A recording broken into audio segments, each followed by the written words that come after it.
Okay, getting rich. There we go. Give me a second, something now. Hi. Might help if I got it on the chat. Give me my chat. Thank you.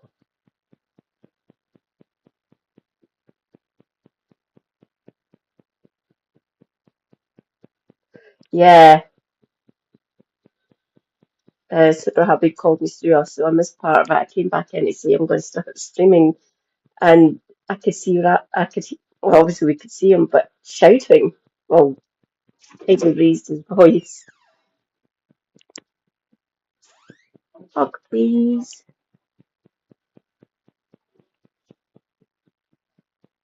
Microphone and headphones.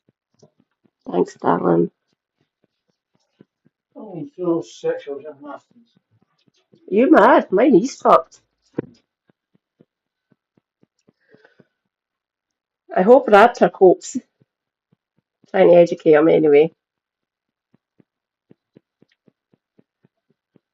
I got a bit sus when he said that you wouldn't move to China, but you went to Taiwan. That is a big indicator for me, really.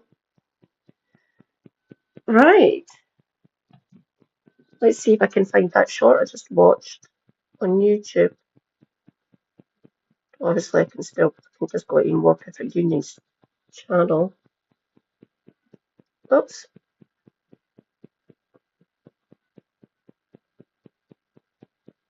There we go.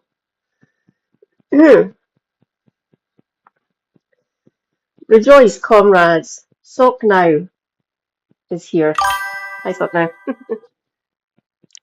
No problem. You need to do shit? Go do shit.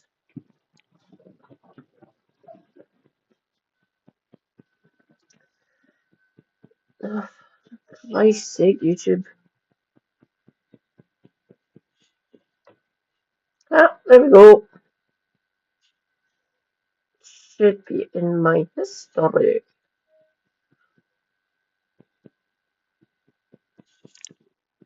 Where is it? You can go there. You can do this. YouTube can go there. You can go up there. Turn you on.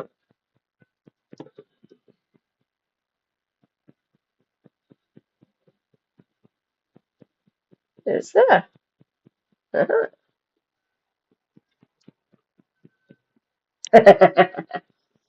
I probably want to give it a try as well. Mind you, it depends what he says. I might actually lose the rag. I don't have a fiery temper. Both my sisters do. I'm usually the calm one that tries to de-escalate. Like Raptor does. He de-escalates as much as he can, obviously, but if you come up against a brick wall, please don't hit your head off of it. Look what I found from More Perfect Union.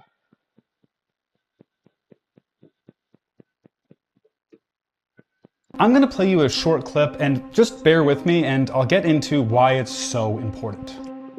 You need a CEO, and a national CEO is what's called a dictator. If Americans want to change their government, they're going to have to get over the dictator phobia. That was blogger and political philosopher Curtis Yarvin. Yarvin is either prophetic or incredibly powerful, because let's look at this blog post he wrote over 10 years ago. He suggested a government that would, quote, retire all government employees and create a heavily armed, ultra-profitable corporation that will smash the universities, sell the public schools, and transfer de-civilized populations to secure relocation facilities. De-civilized? Excuse me? I wonder what Yarvin means by de-civilized.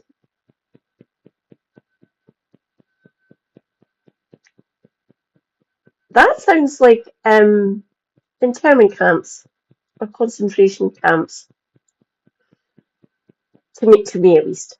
But what do I know? I'm just a woman. And a Marxist to boot. I can't be trusted, obviously. That sounds pretty familiar, right? These ideas Yes, have it gotten does. him some influential fans, like Peter Thiel, co-founder of PayPal and Palantir, whose founders fund invested in Yarvin's tech startup, Urbit. You may have seen my other video where Thiel says technology is this incredible alternative to politics. Vice President J.D. Vance is also a Yarvin head. He once called him a cool guy, which, like, come on. And listen to this podcast clip. This guy Not Curtis cool. Yarvin, who's written about some of these things. And I'm sympathetic to that project. We should fire every civil servant in the administrative state, replace them with our people. Our people. That means their people, not your people. So yeah, it looks like this guy has a lot of influence, and he's been the subject of a number of interviews and profiles from the mainstream liberal press, which is interesting. It's like the establishment is just desperate to blame the rise of Trump 2.0 and the technocracy on something. But here's the thing.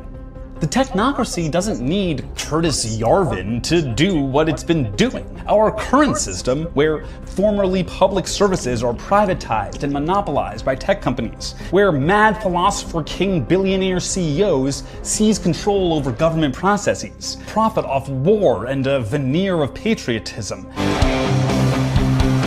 Special thanks to our sponsor, Palantir.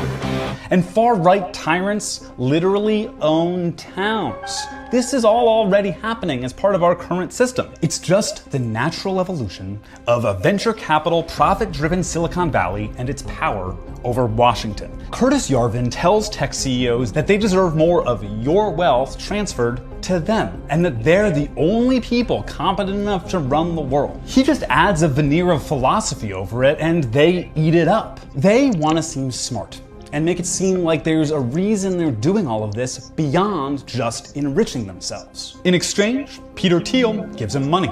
J.D. Vance calls him cool, and he's generally made to feel like a very special boy. I'm gonna play you a short clip, and just bear with me, and I'll get into why it's so important. Thanks, Sean. Thank you, Sean. Much appreciated.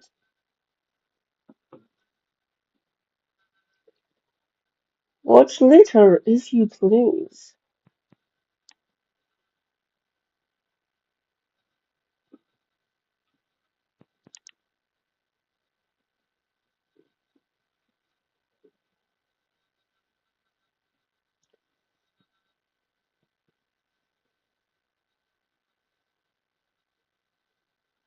Take it away, demo.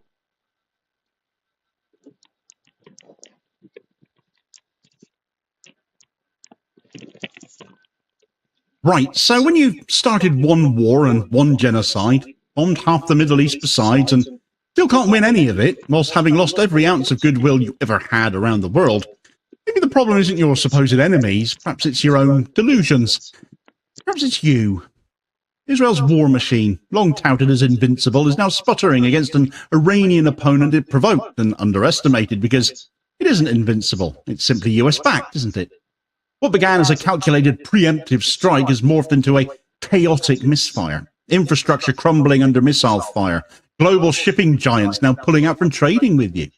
And even Israel's own war chiefs warning the public to brace for the long haul. Meanwhile, Netanyahu isn't just fighting a war abroad, he's fighting reality at home, cracking down on journalists and branding anyone who speaks the truth a traitor. Not just a war, it's a slow-motion collapse of credibility and of Israeli society as Israelis know it. Not that many of them are actually Israeli, having opted to now go home instead of living in somebody else's house. The louder the war drums beat, the more the world is seeing right through the racket.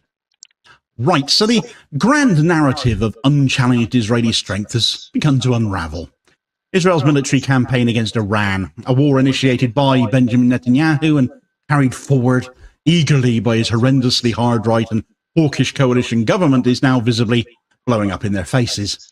Military shortages, infrastructural collapse, international hesitancy, and an escalating crackdown on civil liberties have combined to erode both internal confidence in the Israeli government and external support from without. And that's before you even get to what Iran is doing to them. At the heart of this deteriorating situation lies the same force that has defined Israeli policy for decades, an aggressive, militarized obsession with domination backed by Western complicity combined with a more than adequate sprinkling of paranoia. Now the cracks are too wide to paper over anymore.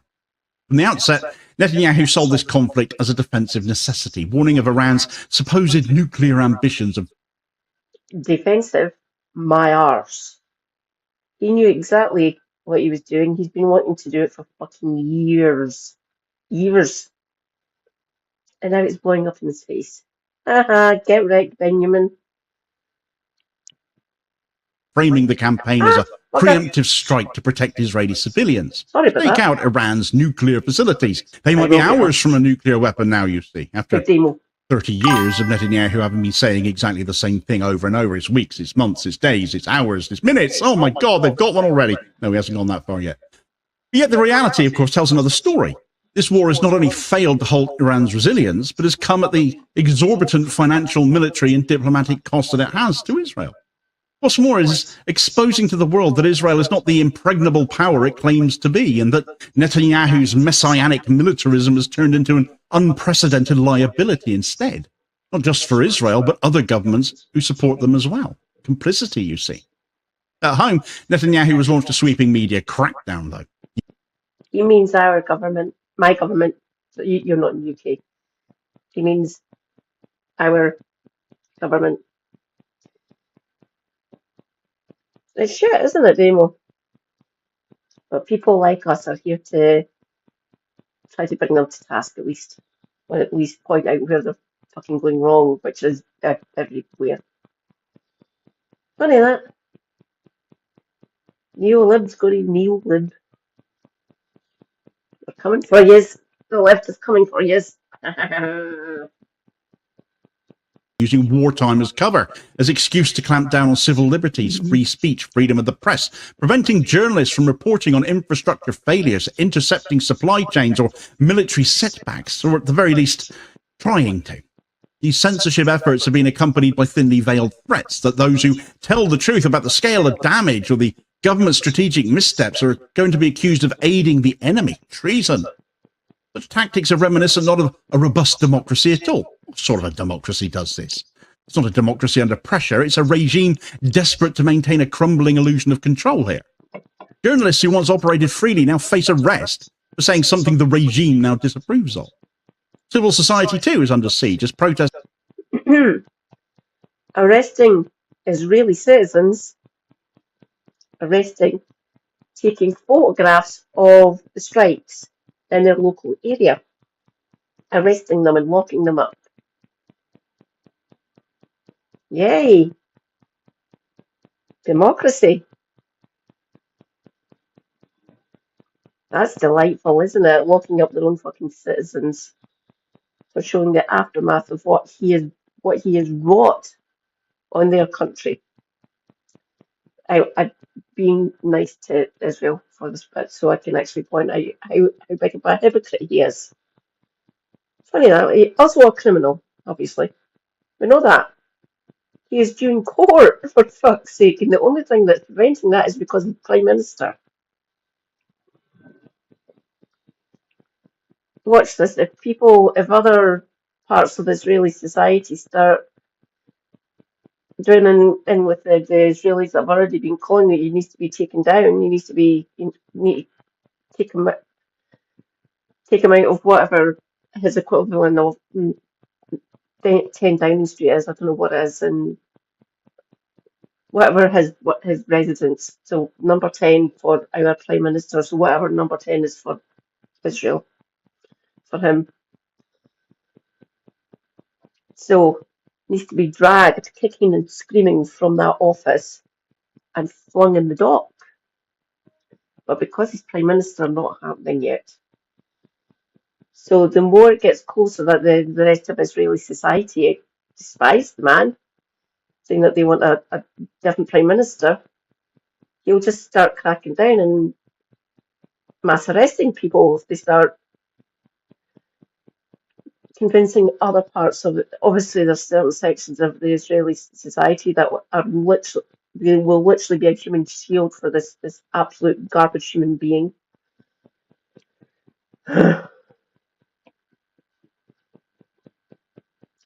Hopefully, it won't be too long before he actually gets flung in the dock. I can't even remember what it's. Probably some form of corruption, taking bribes, illegal campaign donations, or whatever it is. It's probably something along those lines, I believe. Against the government's actions in Gaza and Iran are met with increasing repression. The material cost of war is now mounting beyond the government's capacity to contain. Iranian missile and drone strikes have caused widespread damage, most notably at Haifa's port and its oil refinery. Danish shipping giant Maersk has suspended operations at that port now due to the damage and the risk of further Iranian attacks, a move that sent shockwaves through Israel's trade and logistics sectors. And although Maersk have tried to offer alternative arrangements to Israel, the very fact that a major global logistics player, long criticized for aiding Israel as Maersk has been, is now abandoning Israel's main port in Haifa, citing safety concerns with regards to Iran, speaks volumes.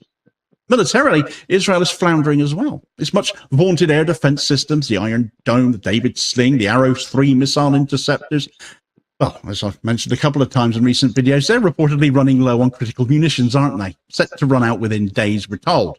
About the same time, Iran's probably going to come up with that nuclear weapon that Benjamin Netanyahu keeps talking about. Despite having received 14 weapons shipments from the United States, That he's been talking about. 92? I think it's 92. It was in an Owen video. I'd probably be able to find it and show it again. But yeah, he's been saying they've been a few years away, to between 2 and 5, he usually says. Between 2 and 5 years away from getting a nuke. Sharp. And they're all losing their shit. Well, that section of Israeli society are losing their shit because they've enriched to 60%. Nuclear medicine, mofos.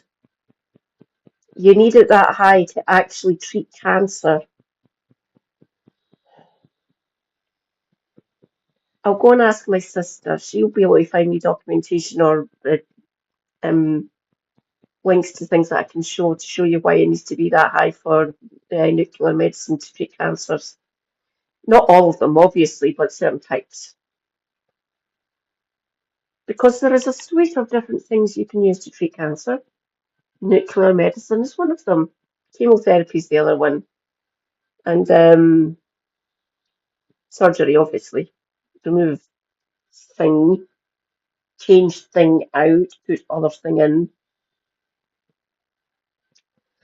Leukemia is difficult. It's a mixture of chemo and radiotherapy.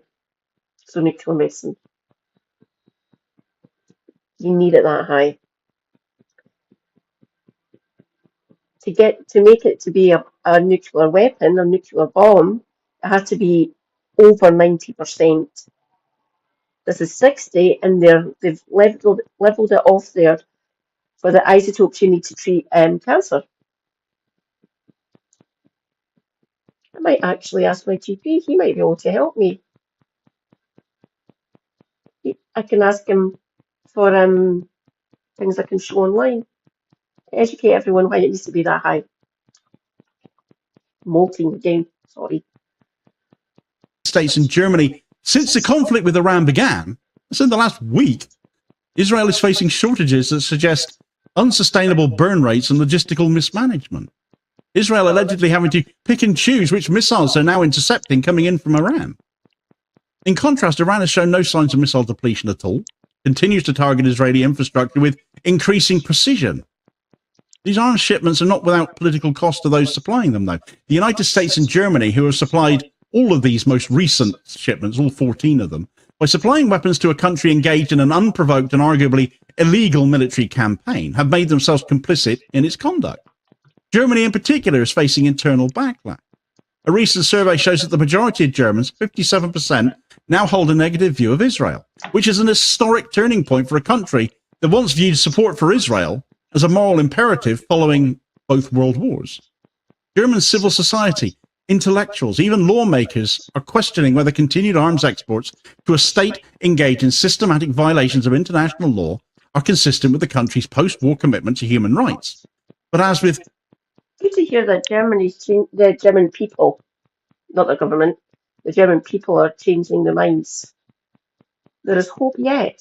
That is good. I'm happy for that happening.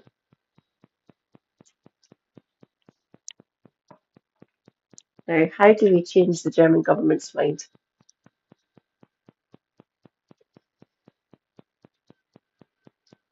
Most pro-Israel governments, despite the obvious being written on the wall, they are desperately trying to scrub it out and find workarounds to continue that support for Israel.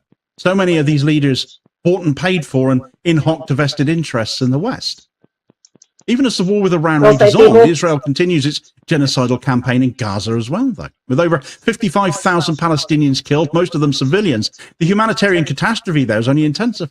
Entire neighborhoods have been leveled, hospitals bombed, and aid convoys targeted. The United Nations has once again included Israel on its list of grave violators of children's rights in armed conflict. Second year running for that, isn't it, Israel? Yet instead of halting its campaigns or seeking international mediation, Netanyahu has just doubled down on it, framing the genocide of Gaza as a fight for Israel's survival, while overseeing a program of state violence that amounts to collective punishment and ethnic cleansing. On top of that, civilian infrastructure being targeted in Iran now is only seeing Israel as an increasing violator of children in armed conflicts. International diplomacy remains paralyzed as a result of Israel still crying victim as justification of its growing atrocities. Iran has made it quite clear that it will not return to nuclear negotiations as long as Israel continues to attack them. Iran's Foreign Minister Abbas Araghchi recently met with counterparts from Germany, France, and the UK, three countries that continue to supply Israel with aid, arms, support, to express this position to them. And while these E3 European powers claim to be urging restraint, their dual role as arms suppliers and diplomatic brokers makes a mockery of their neutrality. Iran, for its part, continues to point to the fatwa issued by Supreme Leader Ayatollah Ali Khamenei in 2003, which forbids the development of nuclear weapons. This fatwa is something that has been corroborated by the International Atomic Energy Agency's findings and US intelligence assessments that there is no nuclear weapon being developed in Iran, and yet they are routinely dismissed by Israel and pro-Israel Western leaders. In the UK, we used to have... there's this difference between... Sorry, Demo. Sorry about that. I'm trying to move stuff about. Right, so when you started one war and one genocide, bombed half the Middle East besides, and still can't win any of it, whilst having lost every ounce of goodwill you ever had around the world,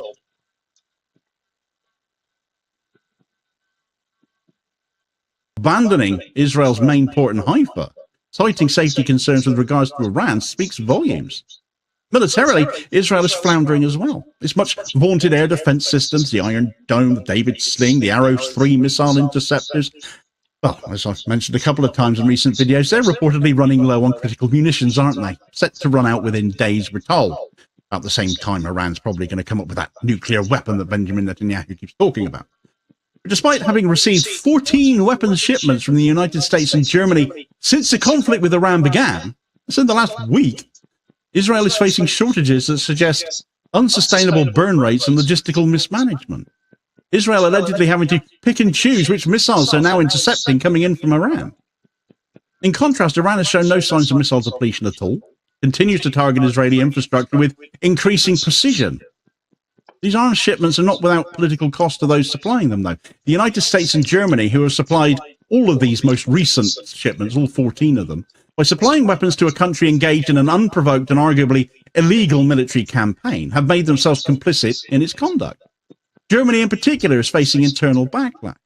A recent survey shows that the majority of Germans, 57%, now hold a negative view of Israel, which is an historic turning point for a country that once viewed support for Israel as a moral imperative following both world wars.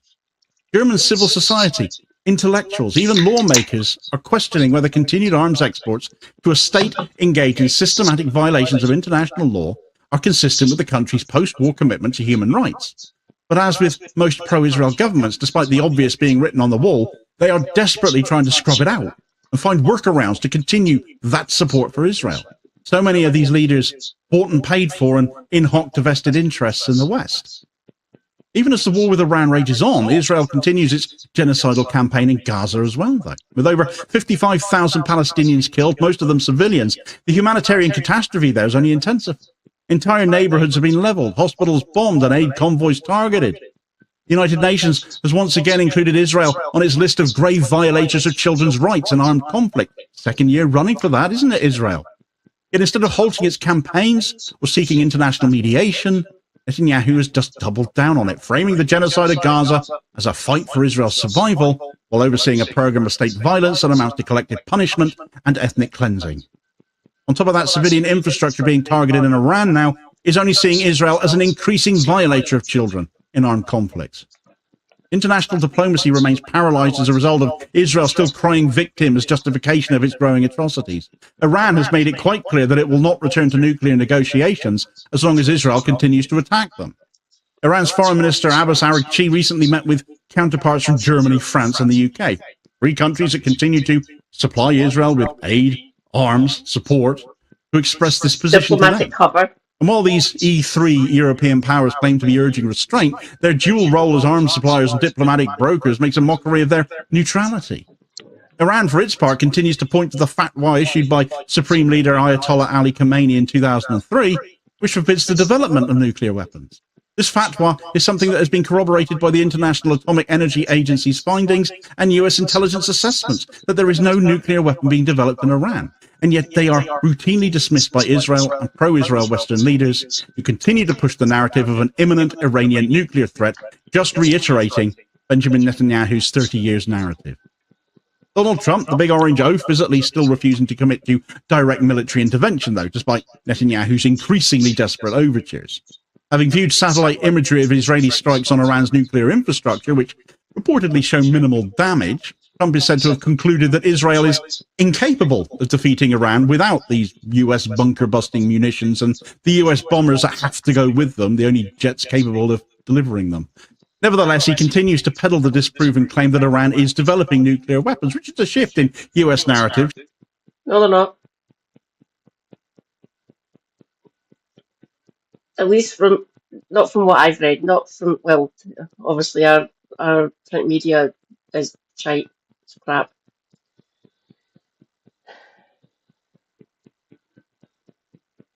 It was only a few weeks ago they were quite happy to confirm that was not happening.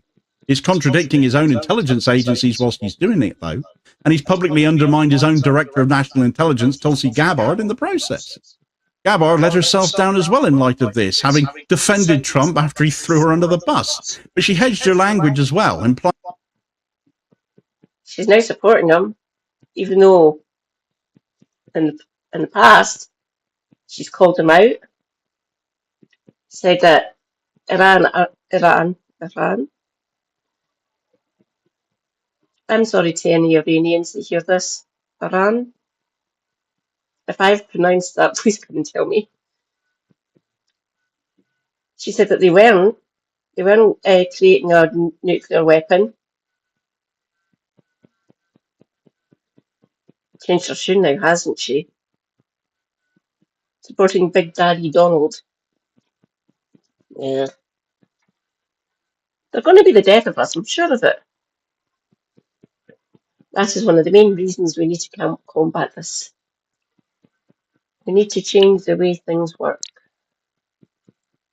that Iran could enrich uranium to weapons grade levels, a claim that ignores both the fatwa and the existing international oversight, of course. For now, Iran is still overseen by that oversight. They are, of course, working towards leaving the non-proliferation treaty if things carry on much longer with these false accusations. Because frankly, if you're just going to be falsely accused of doing something you're not necessarily doing, then what's the point of being part of that club? Trump's hesitancy has nothing to do with any sense of moral clarity, but a political pragmatism. His MAGA base, along with the broader American public, is overwhelmingly opposed to new foreign wars. Polling suggests that any decision to join Israel in attacking Iran would cost Trump crucial support. Nevertheless, his refusal to accept Iran's non-nuclear status leaves the door open to intervention. Rejoice, comrades! Carpe Pax! Hello, fellow streamer. Hello, I'll introduce myself. I am MadCat79 Scotty. I am a Scottish disabled Marxist. and I talk about politics, health and disability issues, and some history thrown in for good measure. Hi, Carpe.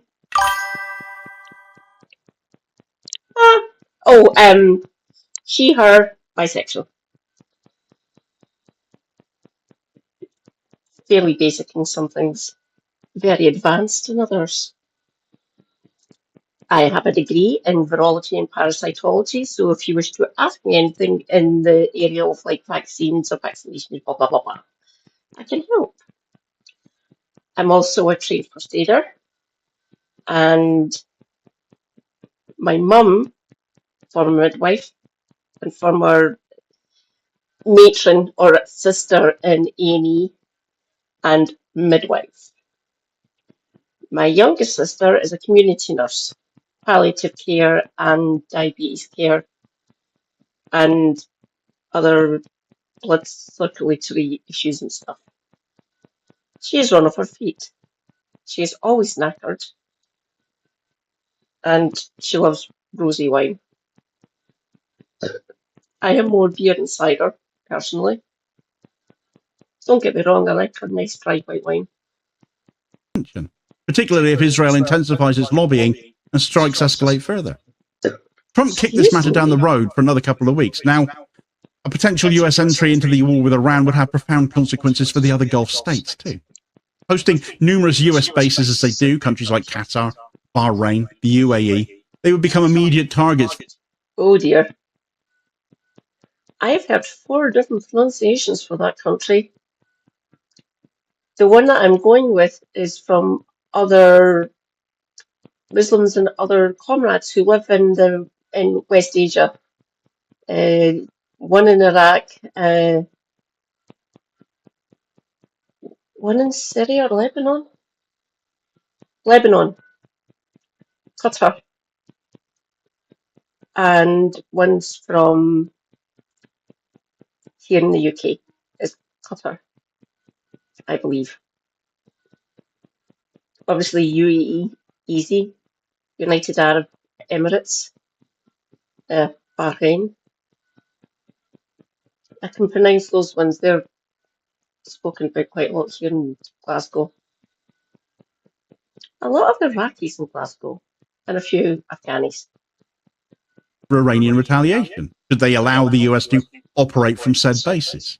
These states would face an existential dilemma, therefore, continue to host American forces and risk domestic unrest and military strikes upon them, or expel them and strain their strategic partnerships. Either choice would fundamentally reshape the security architecture and the political alliances of the Middle East. Carpe, what do you do with your platform? I'm here trying to educate the masses. Oh, I'm also a Scottish Green Party member. You can think of me like an eco-socialist. The UK, under Keir Starmer's leadership, is almost certain to back the United States should it enter the conflict. There's no way you could hold Starmer back from joining this jolly. He's desperate to become a war leader. British bases such as RAF Akrotiri in Cyprus or Diego Garcia in the Indian... Over my dead body.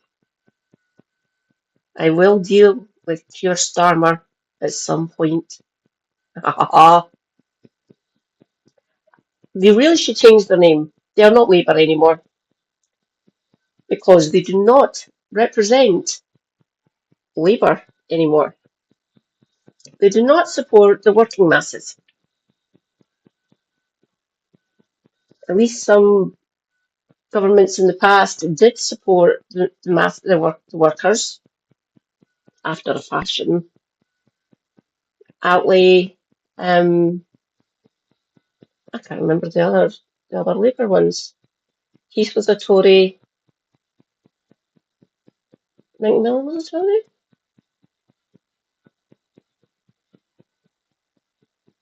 Wilson was Labour. You're fucking remember eventually. The Ocean could be used to launch strikes Callahan against was Iran. Labour. This would represent a dangerous escalation and signal Britain's willingness to once again act as Washington's lapdog in a war of aggression with catastrophic regional and possibly global consequences, and would be... I'm trying to reduce the amount of swearing I do, but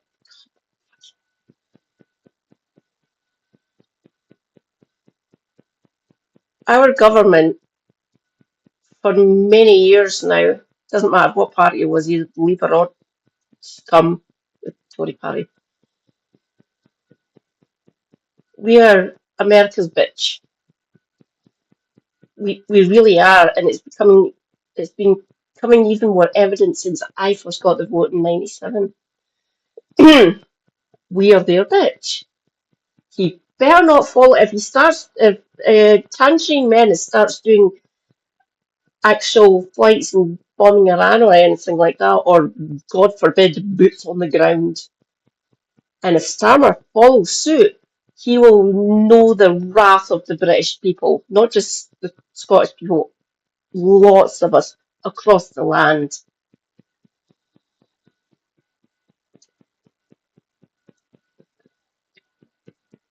Us here in the UK engaging in another war we've no business in, learning nothing of the lessons of Iraq, and indeed would have wider global implications as a consequence. With any luck, Demo, with people like you and me, and the rest of UK society, the rest of the UK populace, they think the campaigning, the marching, and the protesting against Iraq was big. Holy fuck. Hopefully that will pale into insignificance if they actually go in and do shit like that with Tangerine fucking Bobak. So no, Keir Starmer, hear me now. Do not get us caught up in a fucking, basically what is an imperial and capitalist war to strip mine Iran. So no. You will hear us. You will see us. We can't get any down the street. Gates are closed. The press get in for obvious reasons. But most of them are fucking wankers. Delightful. If Iran were to close the Strait of Hormuz in response to US and UK strikes, as it has threatened to do, the result... Do it, Iran. Do it. Close the Strait of Hormuz. That will be fun. That'll be a hit to the global economy, by the way. disruption to global oil That and might gas make them supplies stop. would send shockwaves through an already fragile global economy. And if you thought prices had spiked before with regards to oil and gas during the last week that Israel and Iran have been taking lumps out of each other, you won't have seen anything yet. This war is illegal. Under international law, it has no basis. Israel's attack on Iran constitutes a violation of the UN Charter, which prohibits the use of force except in self-defense or with Security Council authorization. Neither condition has been met by Israel. Moreover, the scale of civilian harm, the assassination of nuclear scientists, and the targeting of civilian infrastructure all constitute grave breaches of the assassination of the lead negotiator for the JCPOA. The lead negotiator. They took him out. They assassinated him. They sent a missile straight into where he was. That is an assassination. That is a war crime. You can be dragged. ICC countries, ICJ people. So it would be both, because he would have to give the order, obviously being the Prime Minister of Israel, and the country would be implicit as well. So that means cabinet and generals and stuff. There's already bloody cabinet members that have been called out for this, and they need to go in front of the Hague. ICJ people, ICC countries, yeah. Ben Gvir and Smotrich, by the way, if you were wondering. Geneva Conventions. Israel should be facing international sanctions, arms embargoes, and further international criminal court indictments with relation to Palestine. Iran, like Israel, are not Rome Statute members, so the ICC can't get involved in that aspect. Instead, it is emboldened by the silence and complicity of its allies. Oh, damn. You have to be signed up to the Rome Statute, which America and Israel and Iran haven't signed up to. Funny that. You can be called up for previous actions. That's why America will never fucking do it. The history is littered with war crimes. America will never sign the Rome Statute, obviously, because they can be called to task over the utter horrors they have brought upon the world. Too many to count, actually, come to think of it. They should be held to account, obviously. I would want to see it in my lifetime. Will I? Who can tell? And regardless of ongoing Western inaction right now, the situation is deteriorating further. In the last 24 hours alone, Israel has struck Tehran's Organization of Defensive Innovation and Research, as well as surface-to-air missile batteries in western Iran. Defense Minister Israel Katz openly stated that the military has been instructed to intensify attacks on symbols of the regime and mechanisms of oppression, signaling a pivot away from nuclear deterrence towards a campaign. What the fuck does he mean by that? Katz, explain yourself. I want to know what he means. Taking out civilian infrastructure. Delightful. Making life fucking difficult for the Iranian people. Not our government, just the standard Iranian people. Whatever version of Katie lives in Tehran or Shiraz. Shiraz? Tehran? I'm probably butchering the names of those cities. Of regime destabilization, regime change. Another Israeli drone strike has reportedly targeted another nuclear scientist, suggesting that the extrajudicial assassinations that Israel started this with still remain a central tool in their strategy. What we're witnessing is not the defensive war Israel claims, but a long-planned campaign of militarized regime change cloaked in the language of security. Its consequences are severe and global. Civilian suffering in Gaza and Iran is intensifying. International law is being eroded as it doesn't get defended. The risk of a regional conflagration involving the US, UK, and other Gulf states is increasing by the day. And all of this is being waged by a state that faces no accountability from anyone, save right from Iran militarily. If there's any hope for justice, it lies not in the empty promises of diplomatic back channels, but in public mobilization. Citizens across the US, the UK, Germany, and beyond must demand an end to the arms sales, an immediate ceasefire, and international accountability for war crimes. The time has come to stop treating Israel as above the law. The world cannot afford the consequences of continued appeasement. It is time to act, not just for Gaza or for Iran, but the very future of international order. Speaking of, as missiles rain down on Tel Aviv, Benjamin Netanyahu's 30-year dream of crushing Iran has grown into an even greater nightmare for him, given recent Iranian responses. So get all the details of that story here, your recommended next watch. Please do also hit like, share, and subscribe if you haven't done so already, so as to ensure you don't miss out on all new daily content, sort of spreading the word and helping to support the channel at the very same time, which is very much appreciated. Holding power to account for ordinary working class people, and I'll hopefully catch you on the next video. Cheers, folks.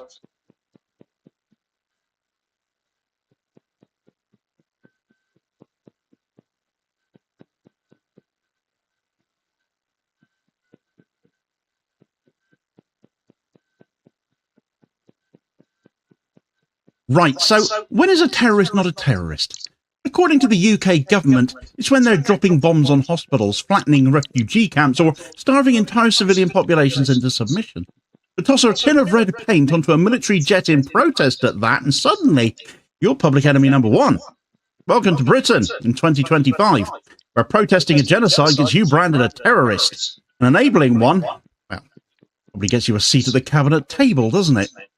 This is the latest chapter in the twisted logic of Keir Starmer's Labour government, which is now seeking to proscribe the protest group Palestine Action as a terrorist organisation, not for planting bombs or threatening civilians, but for vandalising 2 planes with red paint at RAF Bryce Norton and escaping on e-scooters. Under the Starmer regime, acts of political Bryce Norton is in Oxfordshire, by the way. Protests are now being equated with jihadist terror. Meanwhile, the UK continues to train Israeli soldiers, arm Israeli jets, and fly surveillance missions over Gaza for the IDF, all whilst maintaining that customary British stiff upper lip and insisting this is about national security and, of course, Israel's right to defend itself. The message, it seems, could not be clearer, therefore. Protest the slaughter of Palestinians and you're a terrorist. Assist the state in committing that slaughter and you're a patriot. But patriot to who? Because it's not going to be Britain, is it? Right, so yesterday it came to pass that a few determined activists managed what would seem in a functioning democracy to be a striking but symbolic act of political protest. They breached the security at RAF Bryce Norton in Oxfordshire, one of the UK's most heavily guarded military bases, vandalised 2 aircraft using red paint and crowbars, and escaped on electric scooters. Completely undetected, it would appear. No one was injured, no lives were endangered. The target was not civilians, but symbols of British complicity in an ongoing genocide. Military aircraft assisting Israel's siege and bombardment of Gaza. Later that day, though, news broke that Keir Starmer and Home Secretary Yvette Cooper were considering seeking to proscribe Palestine Action over this, the direct action protest group behind the incursion, as a terrorist organisation, no less. According to ministers, the activists were not protesters, you see. They were a national security threat.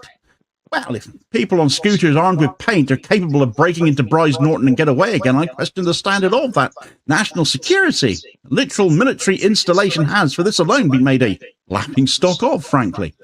Far from protecting public safety or having anything to do with national security, this decision exposes something far more sinister. The UK government is attempting to criminalise dissent in defence of genocide using terror legislation against protesters to shield a foreign apartheid regime, no less. But this is not just a gross and grotesque overreach, it's a threat to the very idea of democratic protest in Britain. And it comes at a moment of profound hypocrisy over the matter of protest as well, because this news comes literally just days after the Court of Appeal ruled that anti-protest laws, championed first by former Tory Home Secretary Suella Braverman, and now aggressively used by Keir Starmer, were unlawfully implemented and are therefore null and void.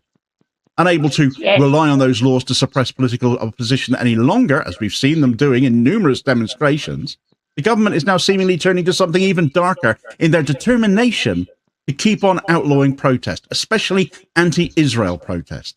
Lawfare by terror designation now, branding human rights activists as extremists for daring to challenge a genocide the UK is widely seen to be complicit in. Palestine Action is not an underground militia. It is not an armed insurgency. It is a protest group of ordinary people formed in 2020 with a single focused goal, which was to end British complicity in Israel's settler colonial violence, which has been going on and on and on for decades, way, way, way before the events of October 7th, 2023. Their most frequent targets have been factories such as Elbit Systems, Israel's largest arms company, which manufactures drones and weapons tested on Palestinians before being sold globally as battle-tested, including from factories operating inside the UK. Elbit has shut down several UK sites due to Palestine Action's successful campaign of disruptive protests. More recently, the group's focus has expanded to include UK military sites and logistical hubs directly aiding Israel's genocidal assault on Gaza. The incursion into RAF Bryce Norton was prompted by Britain's role in providing spy flights and intelligence support to the Israeli military.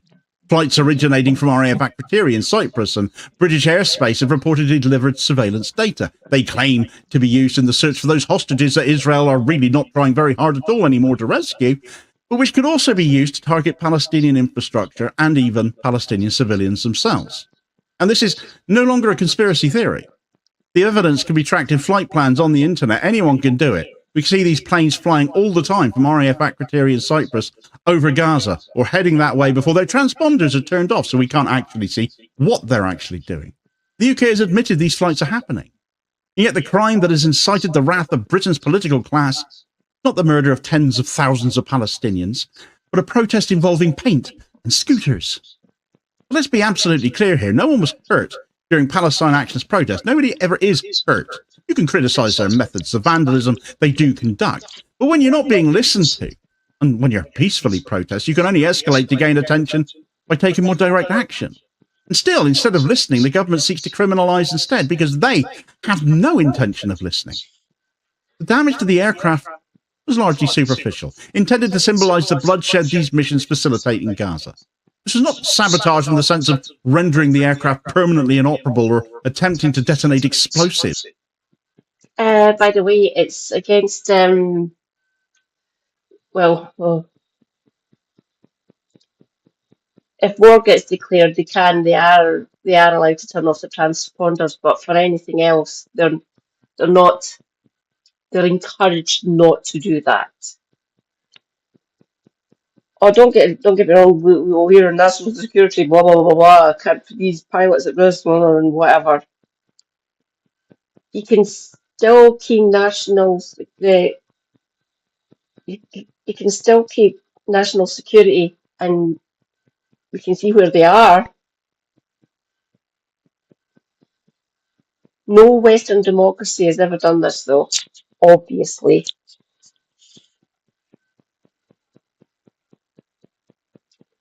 The tools are crowbars and tins of red paint. It's inconvenience. The message is a very simple one, though. Stop ignoring us. Stop ignoring the British people. And stop helping Israel bomb civilians in our names. And yet Starmer and Cooper are now going to pursue, apparently, the gravest possible domestic sanction available, terrorism proscription. Under the Terrorism Act 2000, the group can be proscribed if it is deemed to be concerned in terrorism, defined so broadly that the term has been functionally emptied of its original meaning. If Palestine Action is banned, it would become illegal to support, promote, or belong to this protest group. Offenders could even face prison for doing that. Even sharing their material on social media could result in prosecutions. So I can get arrested for showing what they've done on my stream. I can be arrested for doing this. Me.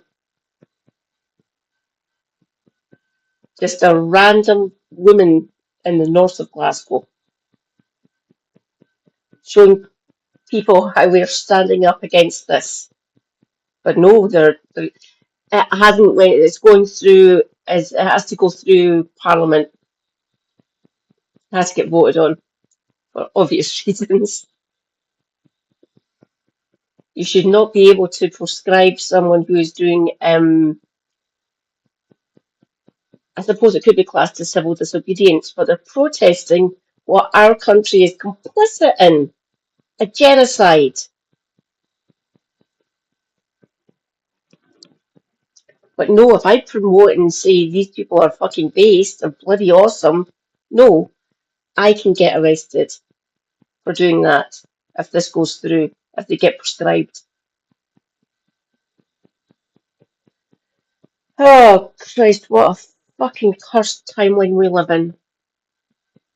Fundamentally amounts to a full-scale assault, therefore, on freedom of speech, association, and assembly, our right to protest. Fundamental democratic rights as these are. It signals that the UK government is now prepared to classify non-violent, anti-genocide protest as terrorism. The UK government is actively aiding a state engaged in genocide, but rather than reassess its role, have a look at itself in the mirror, it is targeting those exposing the complicity instead. Over 55,000 Palestinians have been killed by Israeli forces in Gaza to date since Israel's genocide began, with thousands more injured, starved, or displaced. International bodies, including UN agencies and human rights organizations, have repeatedly warned that Israel's actions in Gaza amount to genocide. This has been demonstrated plausibly at the International Court of Justice. Hospitals are being bombed, water and electricity systems have been destroyed, journalists and aid workers have been deliberately targeted. Instead of calling this out, though, the UK has continued to supply weapons components, including those F-35 fighter jet parts used in bombing raids, conducted surveillance flights providing intelligence for IDF operations, continues to train Israeli soldiers at UK bases, and continues to meet with and defend Israel diplomatically, even in the face of overwhelming evidence of war crimes. To protest these atrocities is now apparently terrorism, though. But to facilitate them, that's a national security policy, it seems. This attack on protests is not unique to Starmer, though. The rot began, as I said in the intro, under the Conservatives, especially during Suella Braverman's tenure as Home Secretary. It was she who introduced sweeping amendments to the Public Order Act, criminalising noisy protests, locking on, and even organising spontaneous marches. Well, how dare these proles do such things?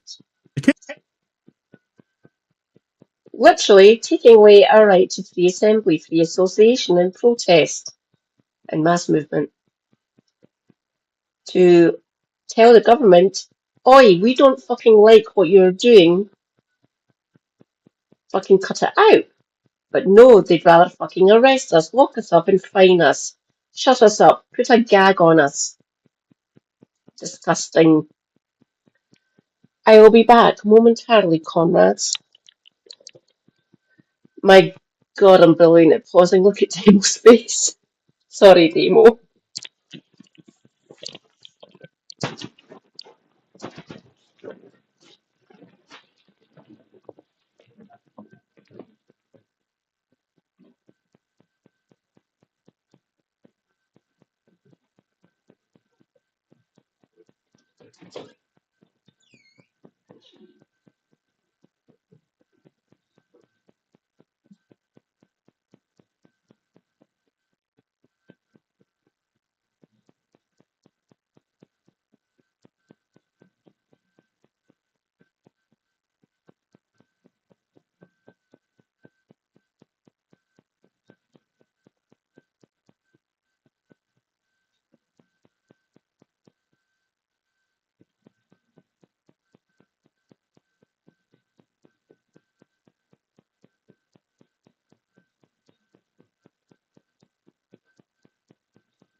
Kicker was the designation of protest considered more than minor being criminalised, though, a remit so vague and introduced via backdoor legislation that it was an absolute abuse of the right to protest.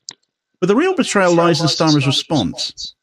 In opposition, these measures of Braverman's were opposed, but in power now, rather than oppose this assault on civil liberties, Labour has enthusiastically defended Braverman's laws, including in court. Now the Court of Appeal has ruled that these changes were unlawfully made, and the government has thrown in the towel over that. It's all happened in the landmark Liberty versus Home Office case. Britain's most respected civil rights organisation, Liberty, proved that the government bypassed parliamentary process to suppress dissent. The result is that dozens of... Yes, they did. That's fair.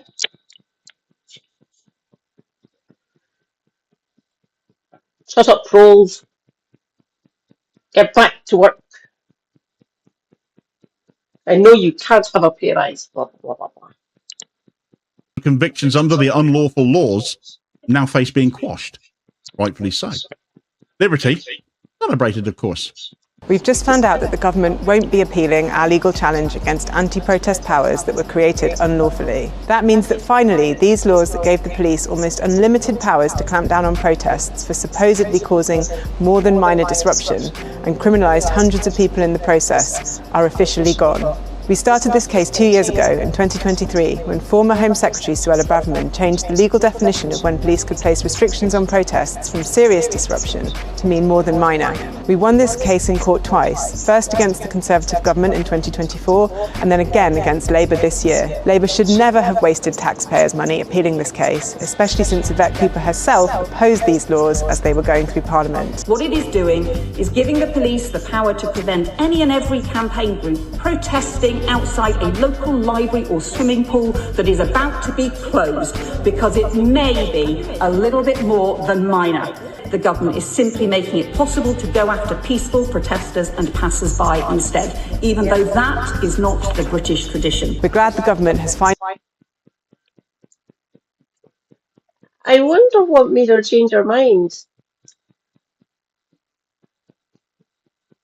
I can guess it might have nobbled her a bit. But I will never speak ill of Morgan McSweeney. Obviously, he's just the chief of staff for Keir Starmer.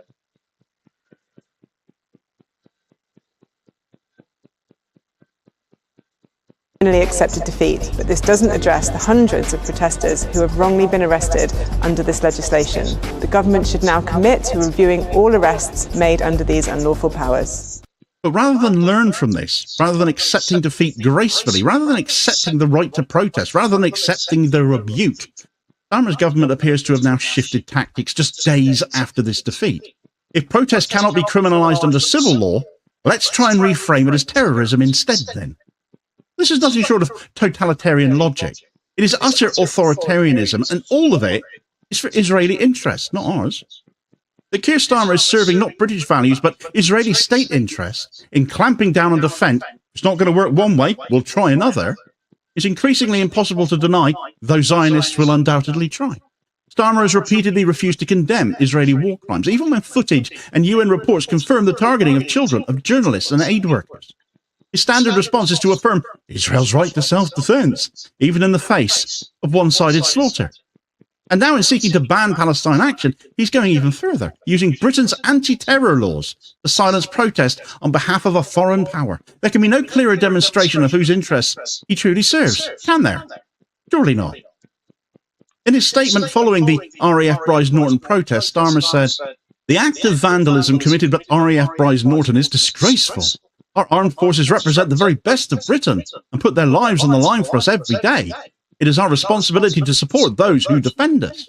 But whose values and whose interests are served by providing surveillance for the bombing of refugee camps, or conducting surveillance flights, or continuing to supply Israel with military hardware? Palestine Action's protest was not anti-British, it was anti-complicity. It highlighted that British soldiers are now facilitating war crimes on behalf of Israel, not protecting British citizens or national sovereignty. To criticise this arrangement is not treason, it is the duty. The duty of anyone with a moral compass. And yet those who speak up are branded extremists now, while the state that bombs hospitals and starves civilians is treated as an ally, and that has a right to defend itself. Palestine Action threw red paint on 2 military aircraft. They made a symbolic political statement. They escaped without confrontation, by and large. No bombs were set off, no hostages were taken, no civilians were harmed at all, and for this, they may now be listed alongside the likes of ISIS and Al-Qaeda. Well, this is not just absurd, it's terrifying. It reveals that the UK government now sees activism itself as a threat, and if they get away with this, they will no doubt go further. It invites a future where any protest movement challenging entrenched power can be dismantled not by public debate, but by brutal repression. Across the UK, protests in solidarity with Gaza have continued, and they must continue for as long as government complicity remains. Civil liberties groups have condemned the government's move as dangerous overreach, and that's an understatement. Rights lawyers are already reaching out to Palestine Action.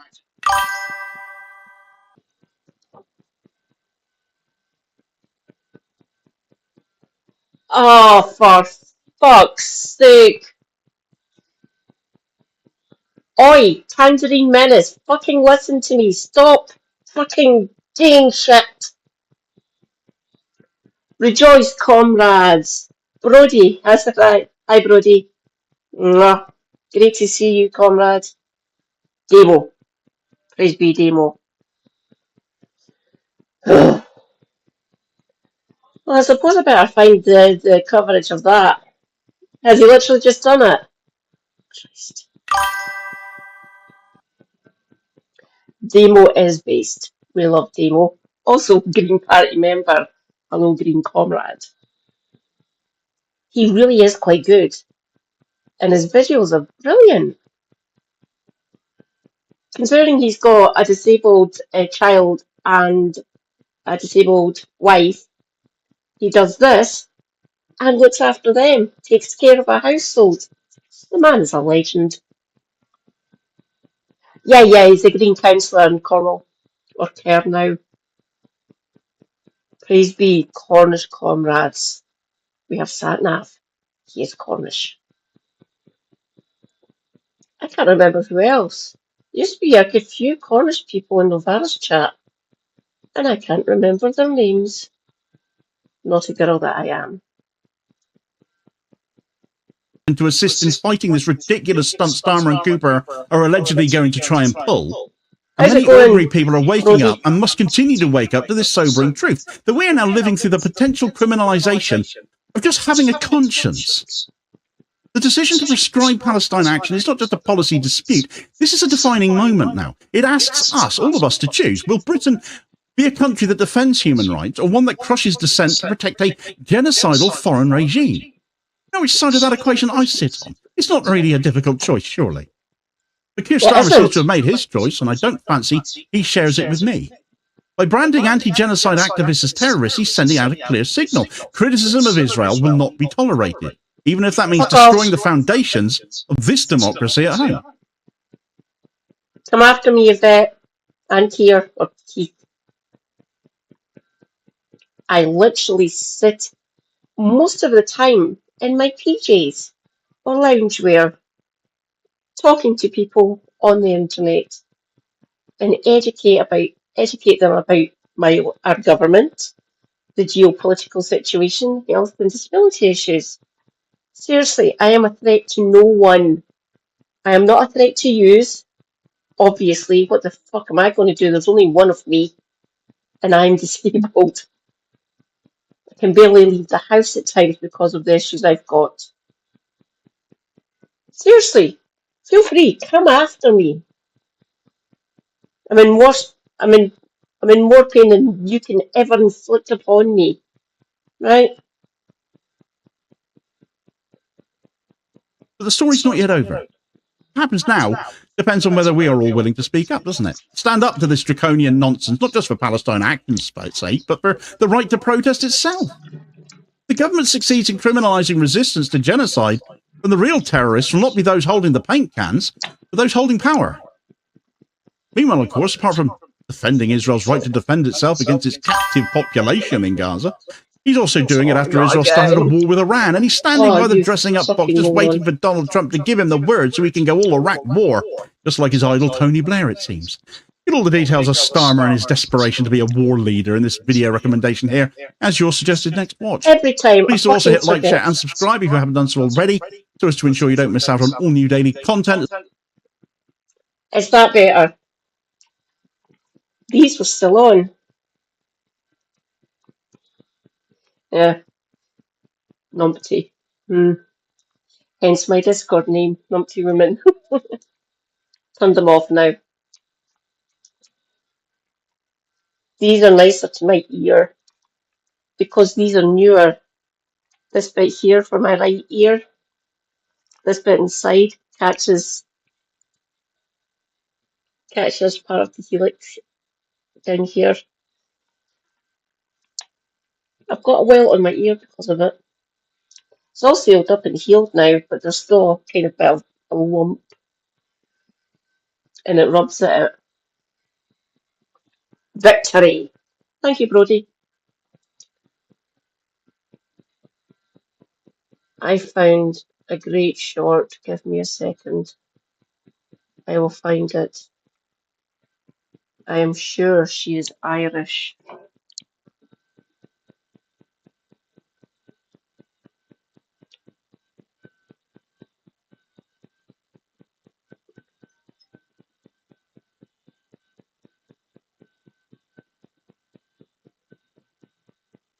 There's the.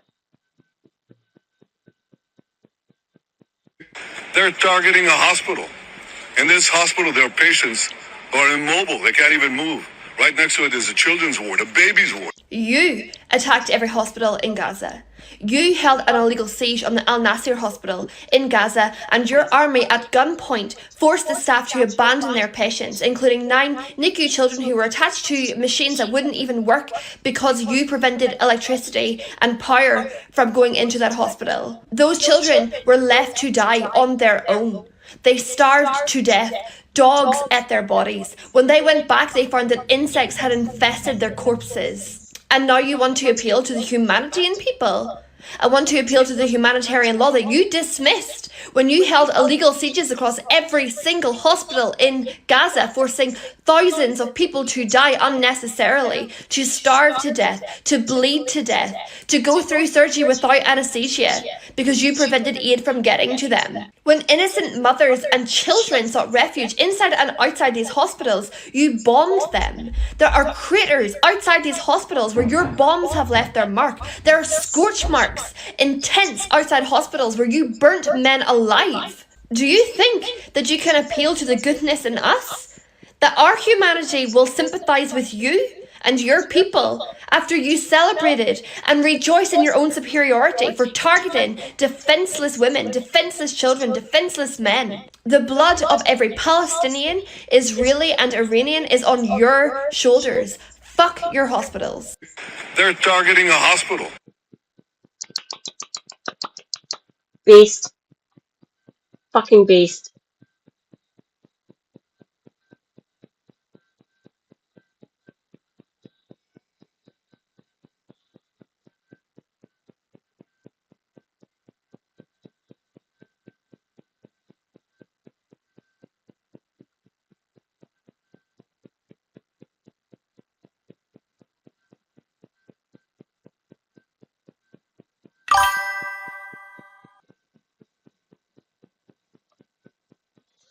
Yes, he is, Carpe. Yes, he is.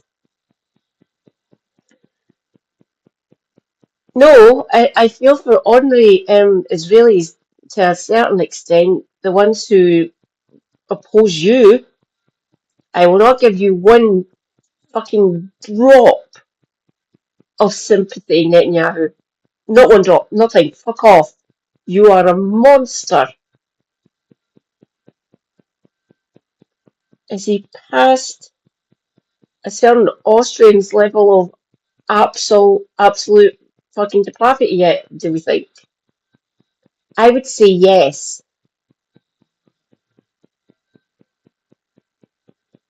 Let's hear from a beast individual.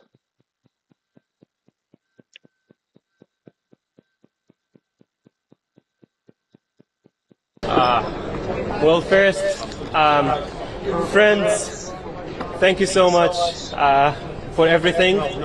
Not only for today, it's just for every day. Like just your words, your words of support, your messages have kept me going. Still, the fight is far from over. The genocide is still happening in Gaza. Israel is still waging a full war against Palestinians across Palestine. The US government is funding this genocide, and Columbia University is investing in this genocide. This is what I was protesting. This is what I will continue to protest with every one of you. Not only if they threaten me with detention, even if they would kill me, I would still speak up for Palestine. Again, I just want to go back and just continue the work that I was already doing, advocating for Palestinian rights, a speech that should actually be celebrated rather than punished. as this administration wants to do. But we'll take a few questions. Mahmoud, what would you say to the Trump administration because they want to keep you detained? What is your message for President Trump?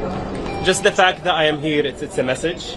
The fact that all these attempts to suppress pro-Palestine voices have failed now.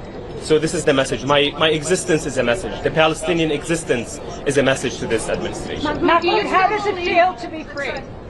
How does it feel to be free? To be honest, I'm I'm still trying to just comprehend that. Of course, it feels great. When I was on the inside, I was free. It's just I was locked up. The fact that they put me in that place, that didn't mean that I was not free. I continued to advocate for Palestinians, for the immigrants who are left behind in that facility. That 1,200 men who, all of them are incredible men, who the Trump administration are trying to portray as whether criminals or just like illegals as they say. And as I said yesterday, whether you are a citizen, an immigrant, anyone on this land, you're not illegal. That doesn't make you less of a human. And this is what the administration is trying to do, to dehumanize me, to dehumanize the immigrants, to dehumanize anyone who actually does not agree with what the administration is doing.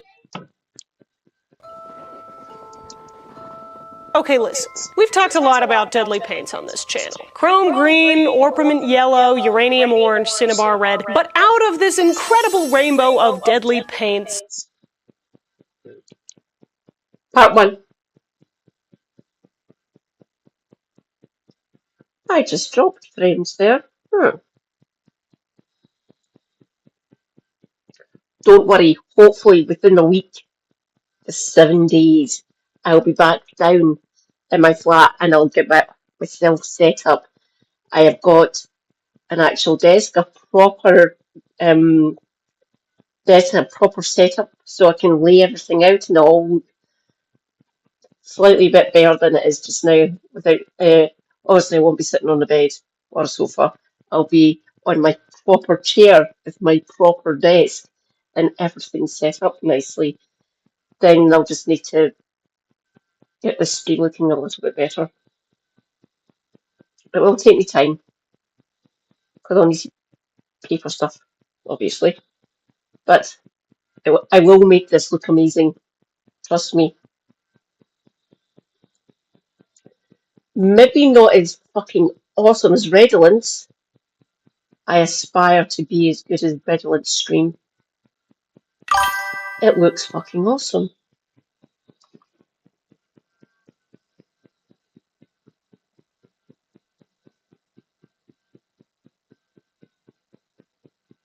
I will read this out so people who are not here when I upload this and make it available for everyone to watch on my channel. This is Carpe Pax, my comrades. I cover current events and the shenanigans of white supremacist capitalism. Plenty of that going about. And its sycophants. Plenty of those people going about. People. Can we say these people are human? I'm doubtful. I also play music, TV shows, movies, and the occasional game. That sounds absolutely awesome, Carpe. Thank you. I will get my mod extraordinaire, Shanna, to help me do shout-outs so everyone can get a shout-out. Especially you, because that sounds absolutely fucking awesome. In fact, give me a second. You can join my Discord. That'll be based. And you can post anything in my channel. Obviously, not forums. I need my channel. Me. There we go. Invite. Copy link. I love my G15. This is a Motorola, by the way. And look at this kick-ass. Look at the lovely bisexual colours. And look at the kitty. £5 from Amazon. What's that? $3? $3.70 maybe? Something like that.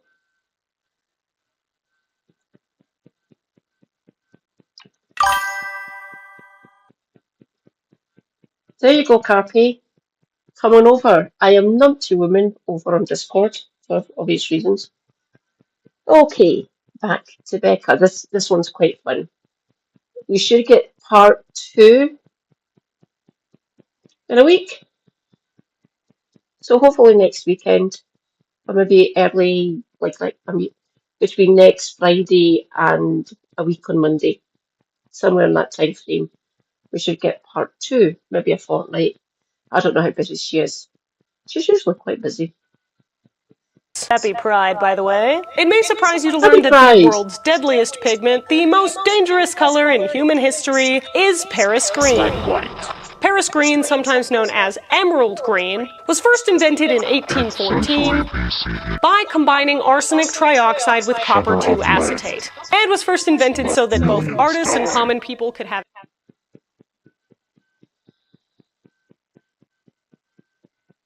Arsenic molecule. It's like that. Then the trioxide is it's a valent, so it's in a sort of semi-hexagonal pattern around the arsenic molecule. I will bring it up, actually. I will get back to you momentarily, Becca.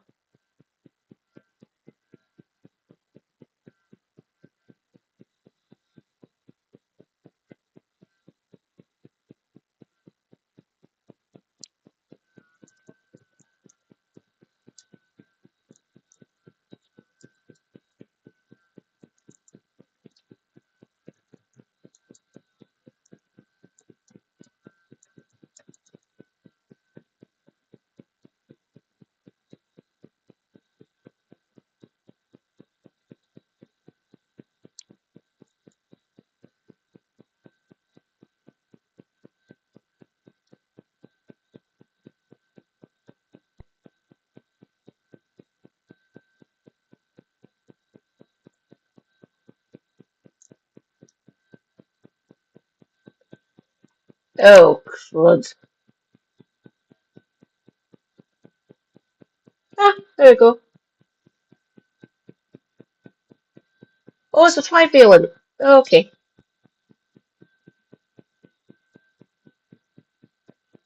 3 oxygen to each arsenic molecule. That's a double. Oh.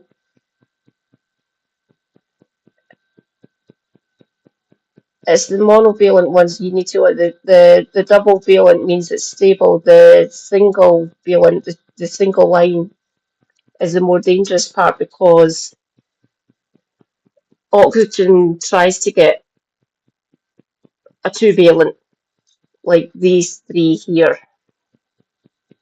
like these 3, the 4 even. I was looking at it properly. So these 4 are stable. It's the inner part of the molecule you have to worry about because the oxygen wants 2 bonds, not 1. Like H2O, it needs the 2 to make it more stable so it won't break down as easily. Christ, look at the state of that one.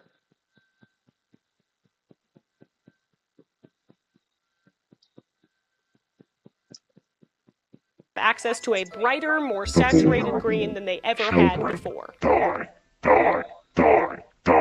The world's deadliest color isn't what you think it is. It's way worse. Let's make some paint from it, shall we?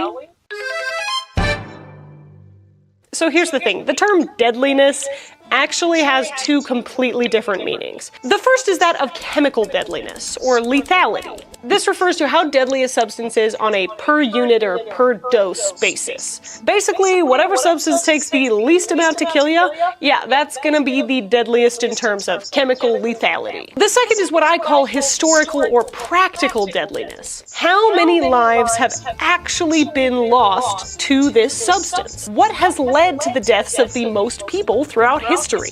To try and illustrate the difference between these two types of deadliness, a quick example. Two of the deadliest animals on Earth. The first is the inland taipan. This is widely considered to be the deadliest snake on the planet. It's found from Australia to the southern edge of New Guinea, and these unassuming little dudes grow up to 8 feet, and a single bite is enough to kill 100 people. That's how strong their venom is. So yeah, freaking yikes! This is a mosquito. Although not as immediately dangerous or lethal as the inland taipan, mosquitoes are responsible for between 750,000 to 1 million deaths every single year, while the inland taipan has only been responsible for, none. Yeah, none. They have no recorded cases of deaths from the most venomous snake in the world. Honestly, kind of impressive. So why does the mosquito have so many deaths attached to it? Well, it's because mosquitoes carry diseases like malaria and dengue. And it's these diseases that make the humble mosquito responsible for hundreds of thousands of deaths every single year. And yet I'm willing to bet good money that you would much rather be trapped in an elevator with a mosquito than an inland taipan. In this situation, arsenic green is the inland taipan, and lead white... Personally, I wouldn't want to be trapped and live with either of those things. We have a mosquito breed here. It's called a midgie. They're tiny, they're fucking minuscule, essentially. But they hang around in swarms, hundreds of thousands strong. Especially in this kind of weather that we're getting here in Glasgow, in the West Central Belt, essentially. They love water, they love damp, humid things, but they're also they need the water and the air. And by the way, it's the females that bite. They need our blood. They use it as an energy source while they're breeding. The males are essentially flying penises, let's put it that way. So it's the females that bite you. I get eaten alive by the bastards. I hate midges. They can fuck off.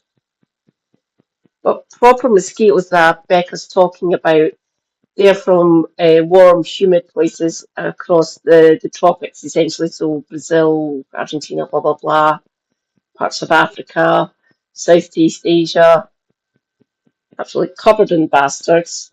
And they've had, let's say, dengue, malaria. Really quite scary viruses. It hangs around in their saliva, and when they bite you, it gets transmitted into your bloodstream, and that's how we get infected by them. And we can pass it on to other people. Delightful.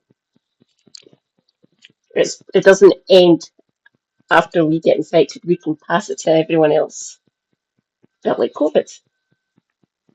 Viruses are scary as fuck.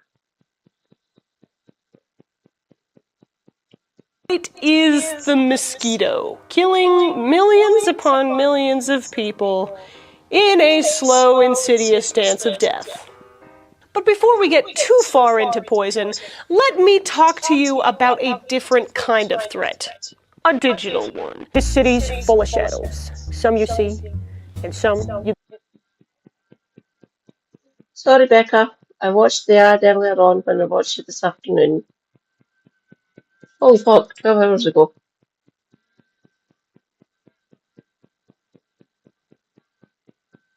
Yeah. There you go. Is why this series is a two-parter. This one, the one you're watching right now, poison. The next episode, death. AKA, we're starting out this episode with the inland taipan, Paris green, the most lethal paint of all time, and then next time we're going to lead white, which has killed the most people throughout history by an enormous landslide. But before we get to the humble mosquito, we must face the dance of death with the inland taipan. In 1814, two scientists in Germany, Wilhelm Sattler and Friedrich Russ, realized that Scheele's green, another pigment that was already in existence that was also made of arsenic, kind of sucked. Anytime anything that was dyed with Scheele's green came in contact with sulfur gas, it would get kind of nasty looking. And being that it was the early 1800s and people were burning coal out the wazoo, which makes sulfur gas, every day Scheele's vibrant green was turning into more and more of Scheele's suspicious-looking brown. So naturally they teamed up with the Wilhelm Dye and White Lead Company, a name that is entirely too long, in my personal opinion, and they got to work. Their goal? Create a green that wouldn't turn dookie color anytime it came in contact with sulfur gas. Which is awesome if you just ignore the fact that they made a dye that was 100 times more poisonous than the last one. So, progress. Woohoo! By 1822, the recipe for this stuff, now called emerald green, was officially released to the public. And by 1867, it had earned the nickname Paris green. Sounds classy, right? Well, super fun fact about this hot new clothing dye is that it also became the world's first chemical insecticide, because it was alarmingly good at killing things. Most famously, it was great at killing pests like fruit flies, rats, and potato beetles. Unfortunately, it was also very good at killing factory workers occasionally. But listen, it's the Industrial Revolution. No one cares about silly little things like workers' rights or basic human rights. Somehow the fact that it was basically just deadly poison with a little green hat on didn't really stop anyone from using it all over everything. In fact, not only did it become the world's first chemical insecticide, it also became a fan favorite in the art world. Van Gogh painted with it, Monet painted with it, even Gauguin painted with it. And to be fair, yeah, it looked pretty freaking awesome. The only problem was that once Paris green got a taste of fame, it started showing up everywhere for some reason. By 1860, more than 700 tons of Paris green were being made every single year in Great Britain alone. And even more than that was being imported from Europe. Why?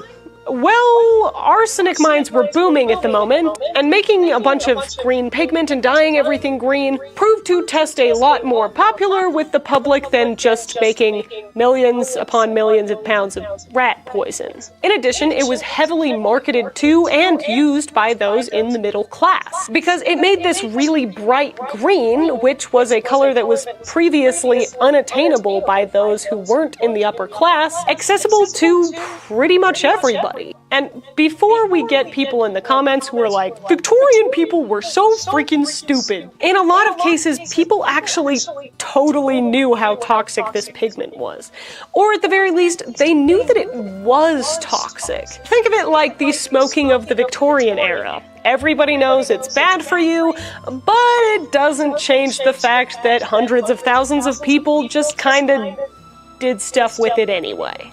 Besides, as a baker who used Paris green to paint the shelves his bread cooled on said, without arsenic, it's impossible to get a good green. Wallpaper, books, shoes, ball gowns, magazines, toys, candy wrappers. If it had a surface, it was doomed at some point to be painted a bright emerald green. This was especially problematic when it came to things like children's toys and rooms. And that's because a lot of toy manufacturers painted very loose coats of Paris green on everything from blocks to balls to hobby horses. Now, naturally, because little kids are famous for putting everything in their mouth, having a bunch of books and toys that were covered in literal arsenic led to a public health crisis. So now that we've established that Paris green was both a household danger and a public safety crisis, let's make some into paint, shall we? Now, the first thing that I do when I make any toxic paint is to put on full PPE, because remember kids, protection is key. That being said, the real key is not making paint out of arsenic. Why would you? I'm doing it, so you don't have to. This is a vintage canister of Paris green that I estimate to be from around the year 1945. Obviously, this sample is advertised as an insecticide. And if those big ol' letters that say poison concern you, it should, because this is literally 40% arsenic. Do not do this. What's really cool about this sample versus other samples of Paris green that I've seen and owned is that this one was stored completely away from light, which means that the pigment of the arsenic itself is still very, very strong. Which, while not an excuse for making arsenic into paint, does mean that it looks very pretty. So by this point, we all know Paris green was toxic, but, like, how toxic are we talking? Well, buckle up, because honey, you've got a big storm coming. To try and put the toxicity of Paris green into perspective, a single gram, roughly the size of a green sprinkle on a cupcake, contains enough arsenic to kill an adult. And coincidentally, there are reputable accounts of people using Paris green in confections. Like cake decorations. Because apparently 19th century food additive laws were basically non-existent. But here's what makes it so dangerous. Paris green is a compound of copper 2 acetate and arsenic trioxide. That arsenic trioxide is a cellular wrecking ball. When it gets into your body, it blocks the enzymes that your cells need to produce energy. No enzyme equals no energy equals your organs start to shut down, and basically you just have a real bad time. Meanwhile, arsenic also destroys red blood cells, causes severe vomiting and diarrhea, wrecks your liver and kidneys, attacks your nervous system, and eventually causes your heart to stop beating. Neat!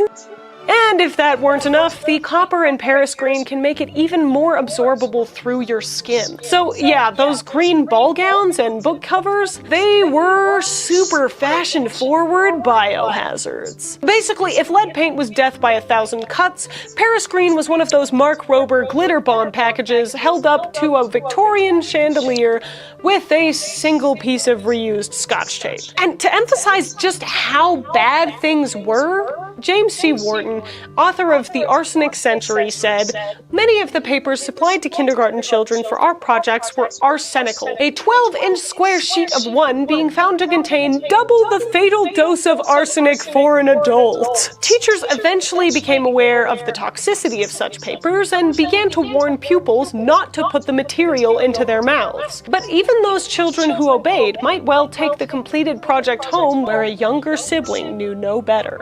Absolutely fantastic book, by the way. It is pretty much hundreds of pages of accounts just like that. From people getting sick from arsenical candles, to arsenic-laden chocolate wrappers, to women wearing ball gowns that contained enough poisonous green dye to slay the admirers she may meet with in half a dozen ballrooms. Slay Queen, I am deceased. You have literally killed me.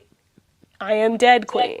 But just a couple of decades after it started, the music of the arsenic waltz was already coming to an end. In 1836, the forensic chemist James Marsh invented the Marsh test while he was trying to prove a case of arsenic poisoning in court. This test was sensitive enough to detect as little as 0.02 milligrams of arsenic. And suddenly arsenic wasn't an invisible poison, it was evidence. In the process, it also accidentally exposed crazy levels of arsenic all over the wallpapers, books, toys, and food in Victorian homes. People knew that Paris green wasn't the best, sure, but they didn't quite realize the amount of danger that they were putting themselves in daily. By the 1840s, governments across Prussia, Bavaria, and France started going, "Yeah, I think we're done with the whole, look at my cute new wallpaper. The only negative side effects it gives me are constant headaches and stomach pain. I wonder why." And they began outlawing arsenic pigments. Meanwhile, Britain reluctantly rolled out poison control around 1851 and fully banned arsenic in wallpaper and textiles by 1868. It all really started slowing down in the late 1800s, when public freakout, medical horror stories, and safer synthetic greens finally smothered the production of Paris green for good. Mostly. It must be said we were using it as a pesticide through the 1950s? What the? After less than a century of deadly green arsenic paints, dyes, and textiles, the music of the arsenic waltz had finally slowed to a stop. Paris green, the inland taipan of pigments, had finally been defanged. But just as that snake slithered out of the spotlight, another killer was left waiting in the wings. Slower, sneakier, less colorful, and way deadlier. Thanks for watching. I hope you enjoyed this video, and thank you so much to my patrons. If you would like to support my mission to provide free education for art history online, you can join my Patreon by clicking the link in the description below. We have live streams every couple of weeks, exclusive raffles, and other fun stuff. I hope that you're having an amazing week, and I will see you guys next time, where we'll talk about the actual deadliest paint in the world.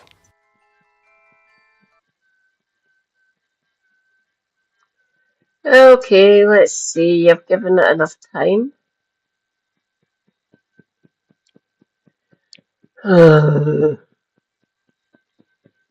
This is going to be absolutely toxic, but use.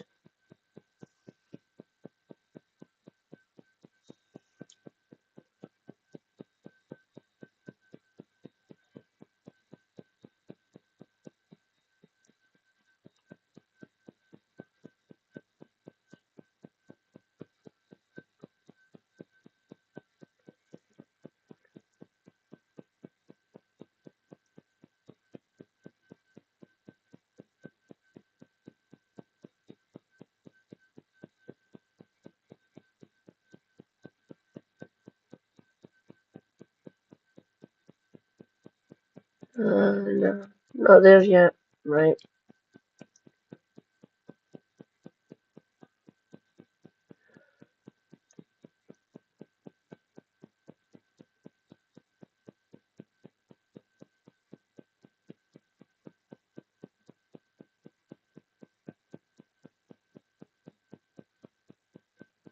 This is absolutely devastating. Both a new report which exposes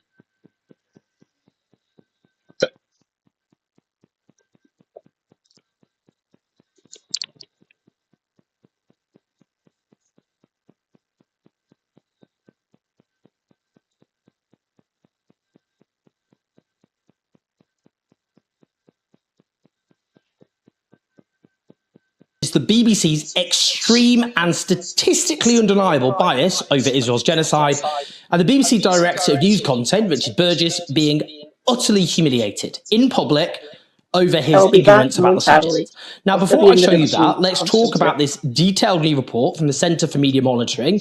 It's entitled BBC and Gaza Israel, One Story, Double Standards. Now, I discussed this report later on in this video with the Centre's Executive Director, Mikdad Versi, but let's discuss some key findings. The report looked at a 12-month window between 7th of October 2023 and the 6th of October 2024. It looked at 3,873 articles, as well as over 32,000 broadcast segments on TV and radio. It found that despite there being 34 times more deaths in Gaza than Israel, and even that is a drastic underestimate because the official figures don't include vast numbers of deaths, but always bear that in mind. But nonetheless, there was an almost equal number of articles profiling personal and humanizing stories about specific Palestinian or Israeli victims. So that means in practice, far more per victim coverage of Israelis, far more. Now, BBC article headlines mentioned Palestinian casualties just twice as many as Israeli casualties, despite that massive disparity. Far more Palestinians being killed. Again, far more coverage per Israeli casualty. Indeed, Israeli deaths were mentioned 33 times more across articles and 19 times more across TV and radio when measured on this conservative per fatality estimate. The use of emotive words is so telling. The word massacre or massacred was applied nearly 18 times more frequently to Israeli victims compared to Palestinian victims in BBC articles. Emotive words like atrocity, slaughter, barbaric, deadly, brutal were used almost 4 times as much when applied to Israeli victims in articles. 38 interviewees on TV, radio, were pressed to condemn Hamas's 7th of October attacks, but there were 0 occasions in which interviewees were pressed to condemn Israeli attacks, despite the latter being far, far more lethal.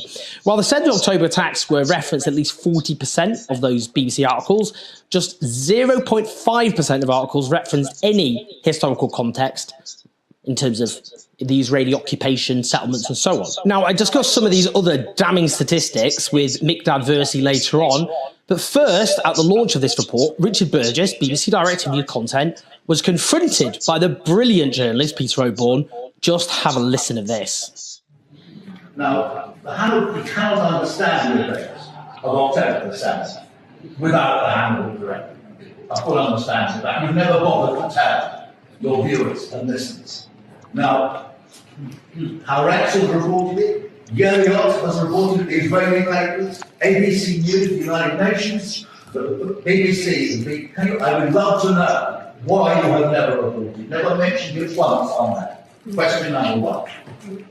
Question number 2. This report reveals that the BBC has only once, in passing, mentioned Adahir, and you cannot understand what is going on in Gaza, has been going on for the last almost 2 years, without knowing the Adahir doctrine is official Israeli doctrine, which licenses indiscriminate destruction of civilian assets, including people, in order to terrify the other side into resistance. The BBC has never once mentioned, except in passing, why not? It's a grotesque omission, I would have thought, but I would love to get your explanation. We now come on to the fact that to begin with, the BBC scarcely reported the genocide comments made by the most senior Israeli politicians, including, never apparently, according to this report, the Amalek remarks, those genocidal remarks of Netanyahu. So you never educated your audience. I will put this person into context. This is Peter O'Born. He is a journalist. He is a Tory. He is a Conservative.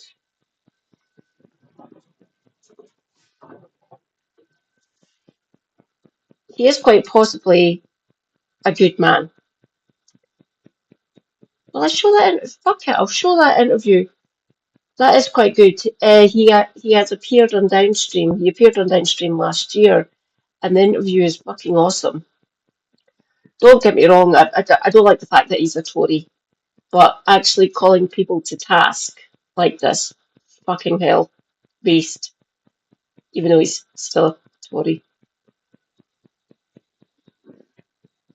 I will give him a lot of leeway, unlike most Conservatives, because they're ghouls, in my opinion, and monsters. A lot of them are absolutely fucking evil, in my opinion, although evil is subjective. But most Tories are absolutely vile human beings who should not be anywhere near the levers of power. Ran over. About the genocidal remarks, and according to this report, on 100 occasions, you closed down references to genocide by your guests. This makes you complicit, my lord.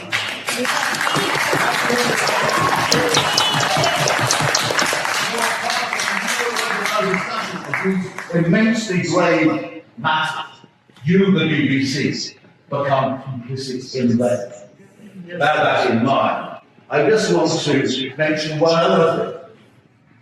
And I can't believe what I'm going to say. This figure of 6%, 170-something journalists murdered by Israel.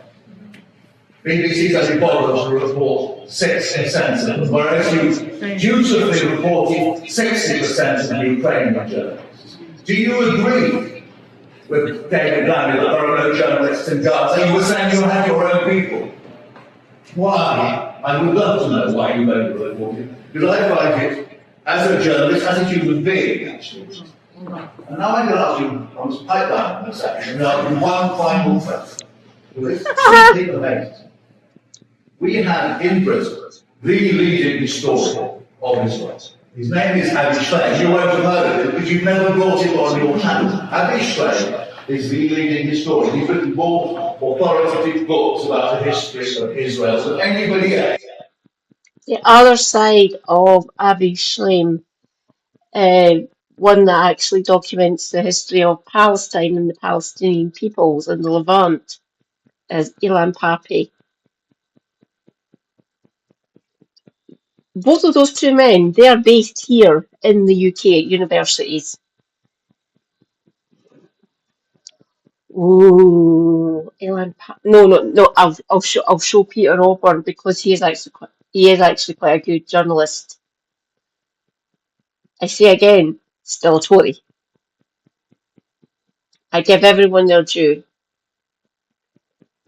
Most of them have proven themselves to be absolutely monstrous and they deserve to be shouted at. No violence. No violence. No threats.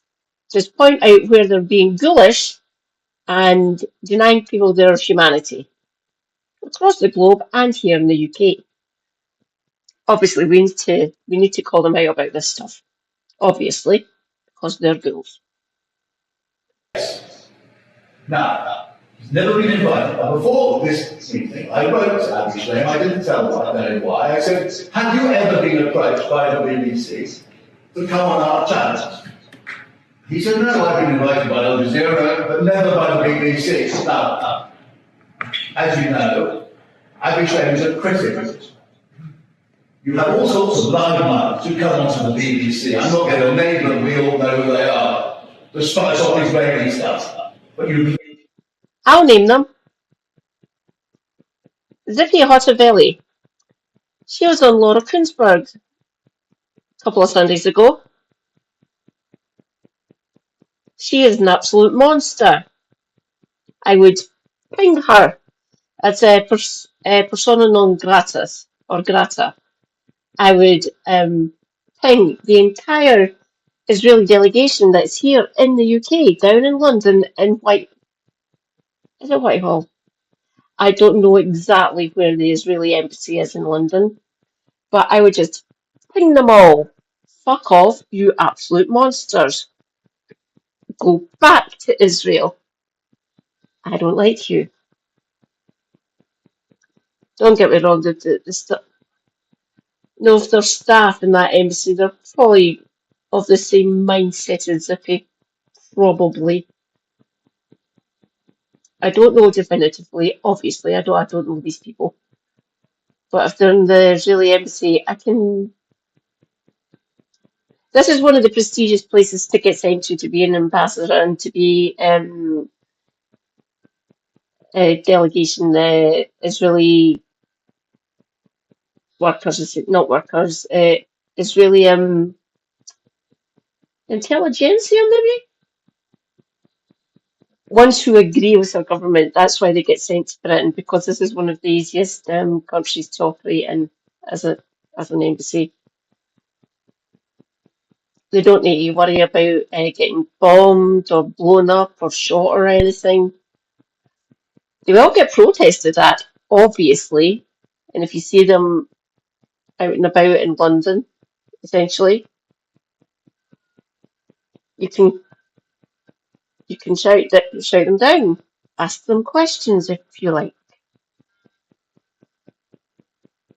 If we're still allowed to do that, of course. Never invited the one person with more than anybody else in Britain. He's only in Oxford, he's the Emeritus Professor of International Relations, he's taught at St Anthony's College, but you never bothered to invite him.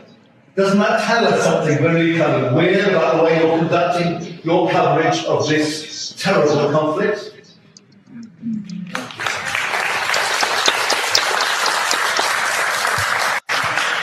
Hell yeah. Well done, Peter. I've got huge admiration for you, Peter, and I can hear you passion. Answer questions then.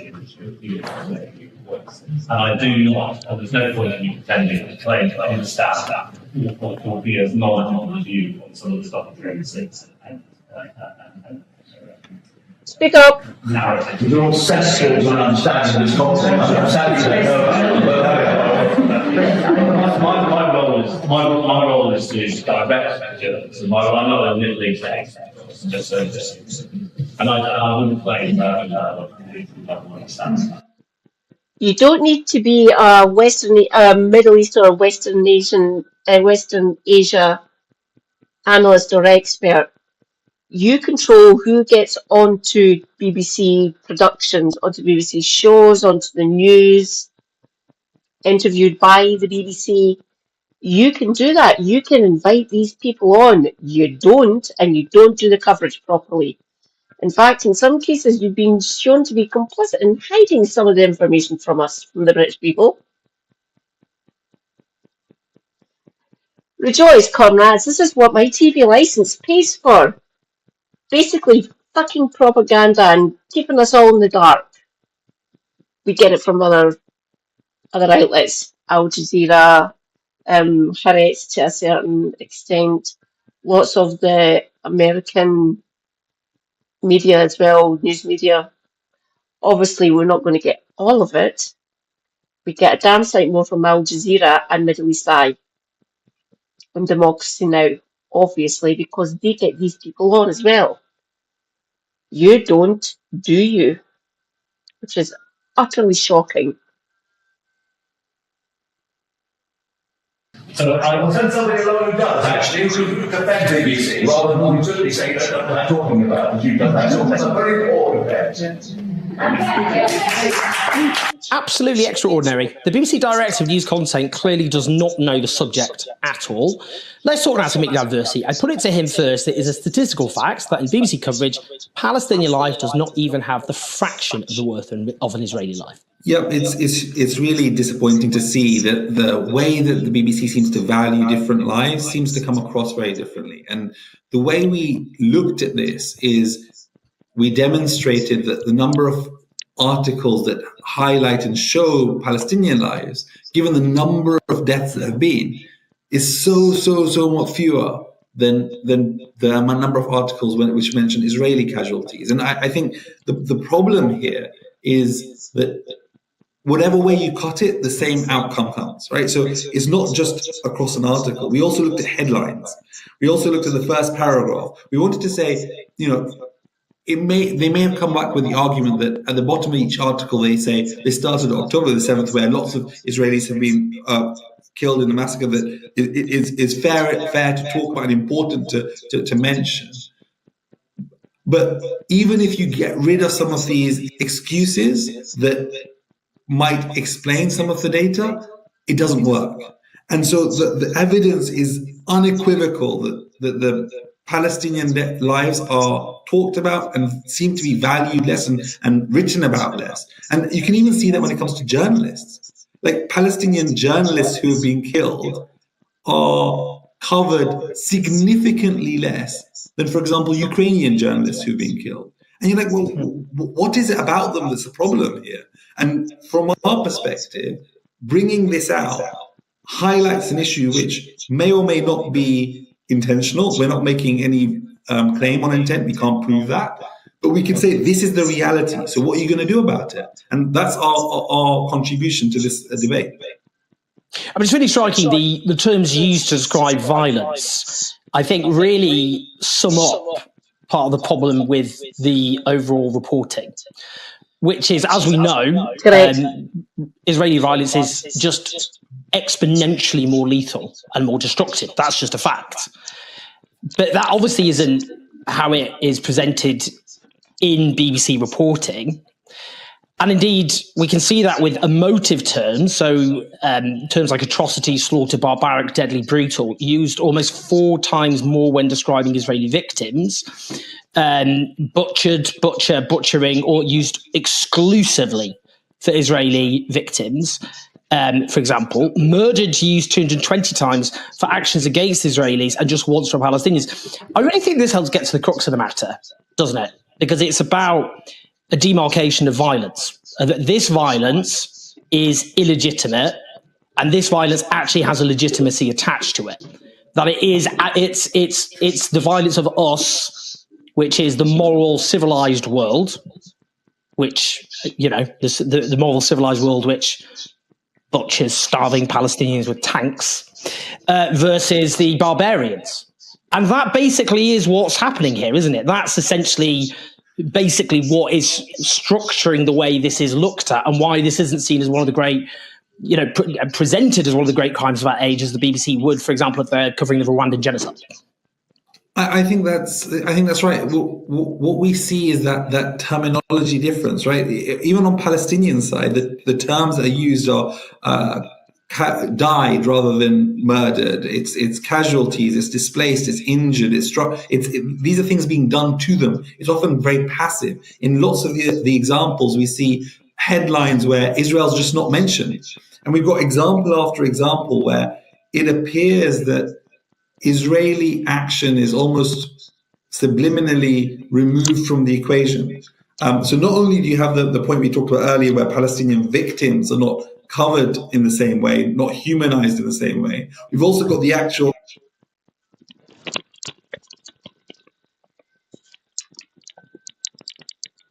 Correct. No, they're not.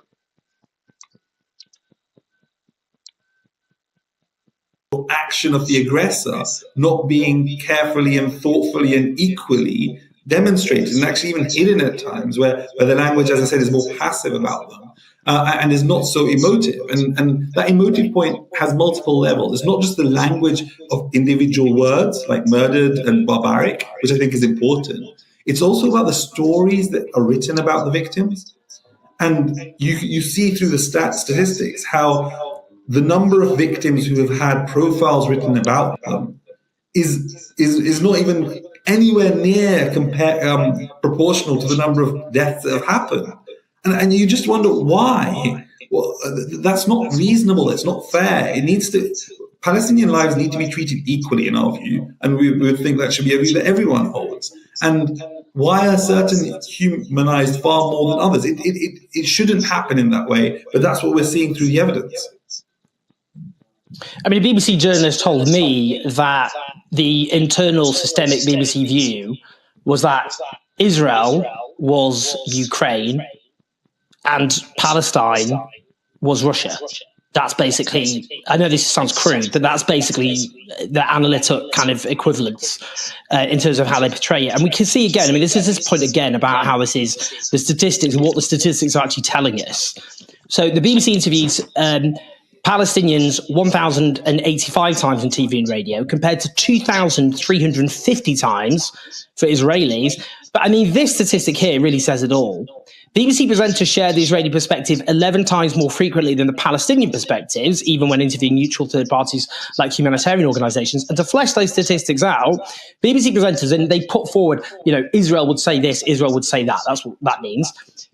2,340 times compared to 217 times for the Palestinians. Again, I mean, this really is, I guess, again, getting to the crux of the issue, isn't it? It is, Israel is us. It's the West. That's the point. It's seen as a legitimate, this is a Western democracy waging a legitimate campaign. And there are questions we can have about, is it proportionate or not, which is, we can agree to disagree.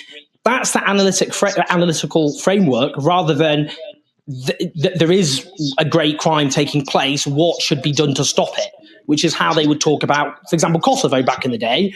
I'm not belittling what happened in Kosovo, but it was not even the fraction of the crime being committed here.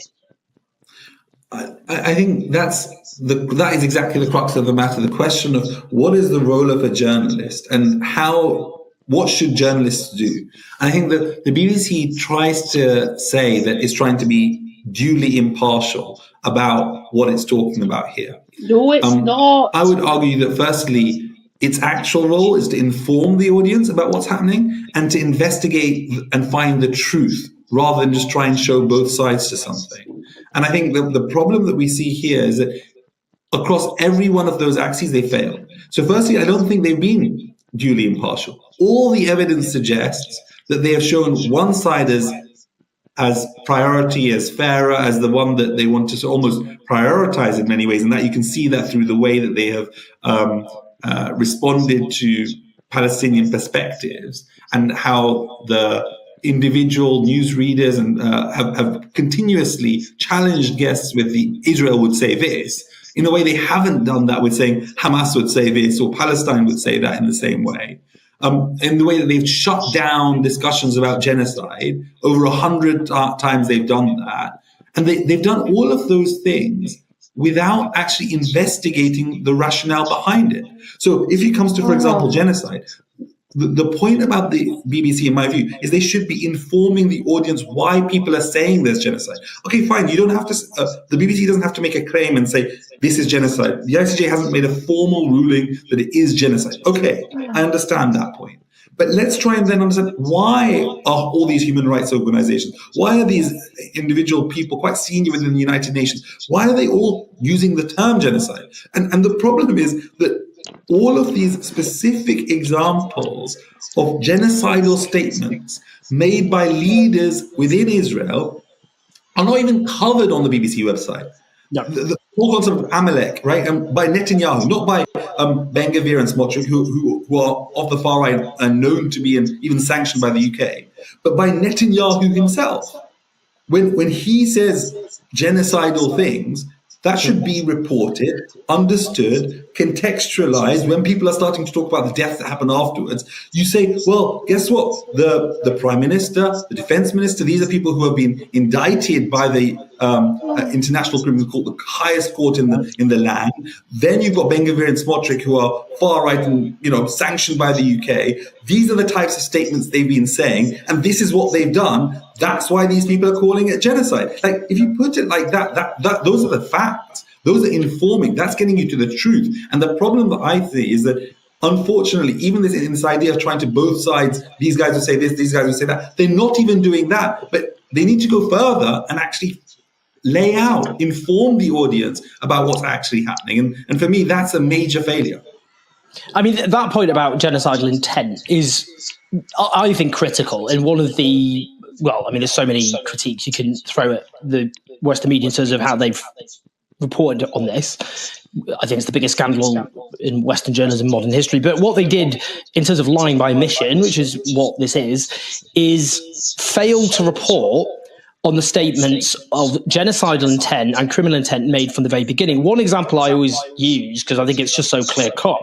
I mean, there's so many of them that clear-cut. But, this was the Major General Ghassan Alian, a senior Israeli general.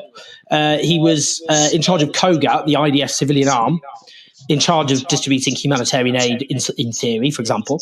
He said, and this was posted on the Kogat Twitter feed, addressed to Hamas and the residents of Gaza. That's what who it was addressed to.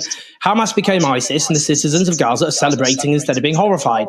Human beasts are dealt with accordingly. Israel has imposed a total blockade in Gaza. No electricity, no water, just damage. You wanted hell, you will get hell. They didn't report on that statement at all. And there were so many other statements which are not reported at all. Yoav Gallant's statement about human animals and a siege, which is mentioned in a handful of articles, not given. I mean, when it's mentioned at the time, it's buried. It's not given any legal context at all. And those statements of intent were the best predictors about what Israel should have done. They should have framed the BBC coverage of, this is Israel's intent. This is this. But what's actually happened, I want to hear your thoughts on this, is what the BBC have done. Because they say, look, we have to report on Israel's perspective and put their side of the story. That's true, actually. But this is what they do. They treat those statements as though they're happening in a parallel universe. And instead, they use statements which aren't in Hebrew, that written in English for these broadcasters, which bear no relation to what Israeli leaders and officials are saying to their own people, but are purely for Western audiences, and use those statements instead. Of course, we're not attacking civilians, that kind of thing. But that itself just sums up, the deception, doesn't it? Which is, they've erased all those statements of genocidal and criminal intent. They haven't framed their coverage around them at all. And they treat them as though they're just not happening. It's just a huge lie by omission. I think that's the reason that the whole chapter in our report is covering this, because it's so important. If you don't, for me, it's actually a failure of basic journalism if you don't give the appropriate context, right? If all these people talk about genocide and the way you respond is, sorry, genocide is not what's happening here, which is what one BBC reporter said, which is actually not even impartial. It's not saying Israel's saying, it's actually putting a BBC perspective. But on that is ghoulish. On all the other occasions when they shut down that debate, when they suppressed the discussion there on genocide, that can only be considered to be potentially impartial if you also did the same the other way around. If you also gave context to why people are saying it's genocide, there needs to be a lot more. And what we found quite interesting is that even if you go into one level deeper, questions like, the Dahia Doctrine, the Hannibal Directive, these are really quite important policies, these are things within the Israeli psyche, if you like, or within the government's way of working, and they're not reported at all. And you're thinking, well, these are the things that are actually happening on the ground. These are their policies on this topic. Can you not link the two? Can you not at least put some context and say, look, they're saying they're starving the people, they should starve the people, and look, they're doing it. This is 101 basic journalism, in our view, to highlight the context of what's happening and to explain and to understand and to then be able to appropriately report. This is really basic stuff, and we think they've got this fundamentally wrong. A couple of final things. I mean, one is, you mentioned then about, a raft of organizations, obviously a consensus really on genocide, but genocide scholars, including Israeli scholars on genocide, like Professor Omar Bartov, for example, Razigal. That's happened all the way through. And in this mention, the term war crimes in relation to Israeli violence against Palestinians was mentioned only 121 BBC articles, 3%. It's been noted that, as a rule, and this is in the report, Hamas-run health ministry has been used consistently. And that is used to discredit the statistics about deaths, when actually all the evidence shows it's a massive underestimate. But, I mean, this just shows what I'm going to say now will sound almost utopian. It shouldn't be utopian about the BBC. They should, as sort of those sorts of rules, Benjamin Netanyahu, who is subject to an arrest warrant for war crimes and crimes against humanity by the International Criminal Court. I mean, the BBC, if the BBC is going to go along the kind of, establishment line, we're a signatory to the International Criminal Court, whose chief prosecutor is a British lawyer. But do you see what I mean? It's almost like you say that, and it's just the very least they should be doing. The Israeli leader is subject to an arrest warrant for war crimes and crimes against humanity by the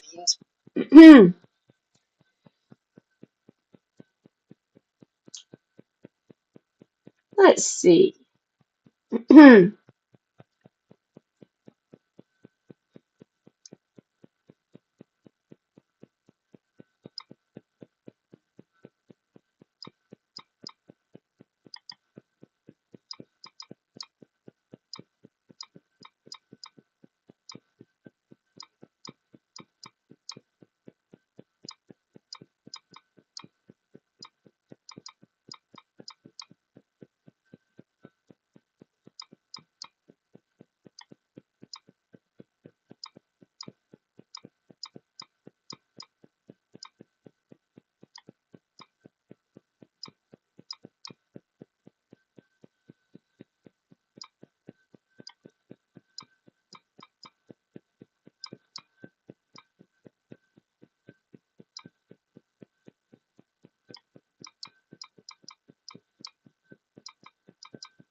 International Criminal Court.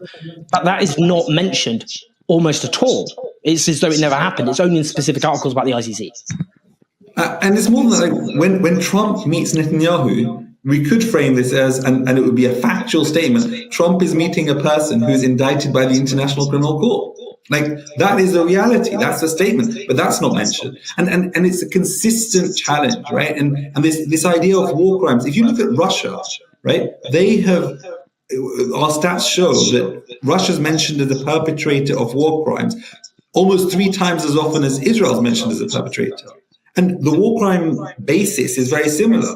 But what you do, and the way this comes out so powerfully, is that when you're providing rationale for why is Israel doing what it's doing, it does that in 75% of articles. It gives, the BBC provides that rationale that Israel says, this is why we're doing what we're doing. But when Russia's doing what it's doing in Ukraine, only 17% of the time is that rationale provided. So what we're seeing is it's fundamentally unfair and unreasonable. If you want to give context, if you want to say Hamas run health ministry rather than Gaza run health ministry, which is what they use everywhere, then at least at the very minimum say, but the Israelis, everybody else kind of agrees with all these figures as well, right? Like, you can't minimize these figures of the deaths that have happened, which is what Gaza Run Health Ministry does, without also laying out and sharing the fact that Israel itself believes that the tens of thousands of Palestinians have been killed. And so the figures are not really where there is a difference of opinion. They may have a different view on who they've killed. That's a different question. But that's not what the the Hamas-run health ministry moniker is trying to do. It's trying to diminish the number of deaths, and it's trying to change the argument. And I think we need to get back to the real point here, which is Israel is conducting a genocide here. It needs to be held to account. And media outlets need to reflect the reality, report the truth, find out what's going on and do their own investigations, which they have done in certain places. There has been some good reporting. But as a whole, systemically, this is a real problem. And the report we've done by the Center for Media Monitoring showcases this explicitly. Exactly, and you're right. I mean, the whole report, again, the framework is this proportionate or not? As though, you would describe a genocide, is this a proportionate response? I mean, just finally, that point with Russia just really sums it up. You're absolutely right. I mean, we can see there the rationale you mentioned.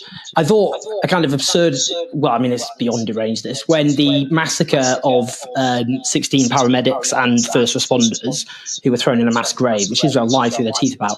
And the BBC, despite the fact that we know Israel has lied over and over and over again, that's just a fact. And actually, occasionally, mainstream outlets have actually belatedly rebutted and taken apart many of the deceitful claims made by Israel. You still got, including that case, even when the evidence came out, they kept saying this is the Israeli perspective. For example, and this for me was a nadir, when they put forward as a credible claim by Israel that the reason they had buried the bodies of the paramedics they'd massacred is to prevent them from being eaten by wild animals. Now, I mean, the point is, with Russia, they don't do this. They don't treat Russian claims as credible. And the statistics here, as you just said, prove that. They do not treat Russian claims as credible because they treat them as propaganda. They treat them basically as we don't believe these are credible or honest. So therefore, we can't treat them as a credible source. And I think that's exactly what they should be. They need to be investigating propaganda, which comes out again and again and again across multiple stories across the whole year. Every single time there is something that happens, you almost see the same playbook happening. No, this never happened. Okay, actually it did. Okay, well it happened, but it happened somewhere else, and it wasn't our responsibility. Hamas was the one who shot that person. But then they find out actually that was not the case. But it wasn't us who did it. It was one person by themselves. No, this is a systemic problem within the Israeli army, where they are ordered to do these types of activities. This sort of attack on civilians, it doesn't just happen. These are deliberate. There are multiple examples of deliberate attacks, unequivocally deliberate attacks, where a sniper goes and hits a young child. Like these are not these are not exceptions. This is the rule. This happens again and again and again. And there's so much evidence from this, from Western media to Eastern media to every type of media out there, which has understood and investigated this. So I agree. I think the problem of treating Israel as just someone who is a fair interlocutor rather than as someone who is trying to pump out propaganda is a failure of basic journalism. You need to challenge and challenge robustly. And the point, if you're going to put the Israeli perspective all the time, how often do you see an Israeli who comes on who gets challenged with the Hamas perspective on these issues? It never happens. And I'm not saying that you necessarily should, but the perspective that gets put against them is the United Nations. So that's fine, but the neutral party should not be the other side. The neutral party should be the believed story. And I think there's a problem here. If you've got independent arbiters here, whether it's, if you don't trust the Palestinian journalists, which is outrageous, by the way, they should. But if they don't trust the Palestinians on the ground or Palestinian journalists, well, at least trust your own, British doctors who've gone there. At least trust the videos you see of what's happening on the ground. At least trust the Israeli soldiers who have come out and said this is what's happening. Instead, you have Israeli media which showcases a lot of this information again and again and again, really quite well sometimes, to be honest, and Western media basically ignoring it. And it's fundamentally problematic. And if you're trying to pretend or claim impartiality, the evidence here suggests that there is no basis for that claim. It's a brilliant, hugely important report, which exposes, as I said, this element, the BBC's contribution to the biggest scandal of Western journalism in our time. Thank you so much, Lucy. Thank you for having me. So there we have it. Overwhelming, devastating evidence that the BBC in practice has played an indefensible role in this genocide. These statistics speak for themselves. They can't be denied. And we must keep the receipts for the reckoning to come. Please like and subscribe, leave your thoughts and your comments. Help us take on the pro-genocide media, which, as you can see, is more necessary than ever. At patreon.com/OwenJones84. That's how we expanded all our operations. We're reaching millions of people. That's all thanks to you. Leave your comments, share the... Rejoice, comrades. Sozzled Snake is here. Hi, Sozzled. Great to see you, comrade. Yes, genocide bad. British government complicit as well. Genocide bad. British government complicit. How you doing? It has been oppressively hot for me today. I sweat like a bastard at the best of times, but fuck this. Hence, I want my big fan, but I've got a standard fan. It comes up to just under the boubage, so 4 feet. Big enough to cool down either my living room or my bedroom. In my actual flat down the road. Down that way. Yes, it is. It can...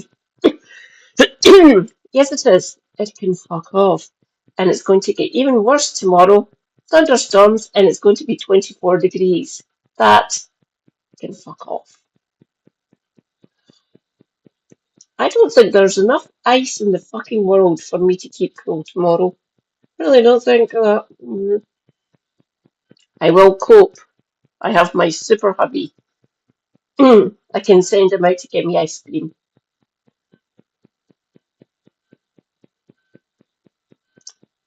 Or ice lolly. Oh, a nice flavoured ice lolly. You get packs of 10 of them for £2. In a variety of flavours. Yeah, fuck it. I think I'll send them down to the shop. Just doing about 5 minutes walk away. I'm going to fucking use it. All, and I repeat, all 8 of the water bottles we have here in this flat, they're all in the fridge and they're all filled with juice. So I just need to go to the fridge and nab one of them to keep hydrated. I want this over. I get my benefit paid on Tuesday. It is going down to 16 or 17 degrees. but it's going to be raining. Yeah, clear the air a bit, get rid of all the warmness, essentially. That might be good.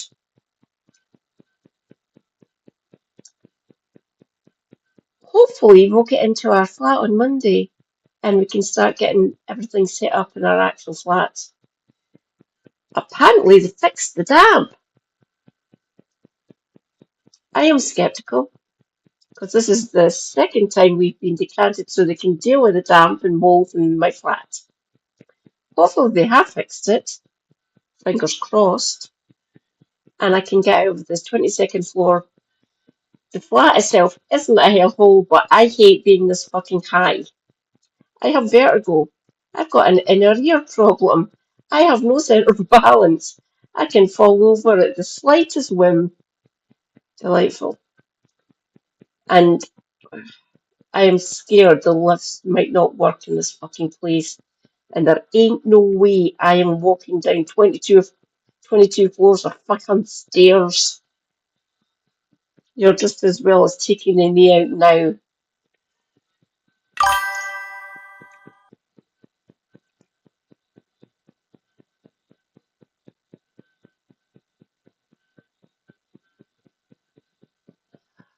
I've been in York. It has a Greggs. You're safe. They've also got some lovely tea rooms if you want to have like a high tea or something.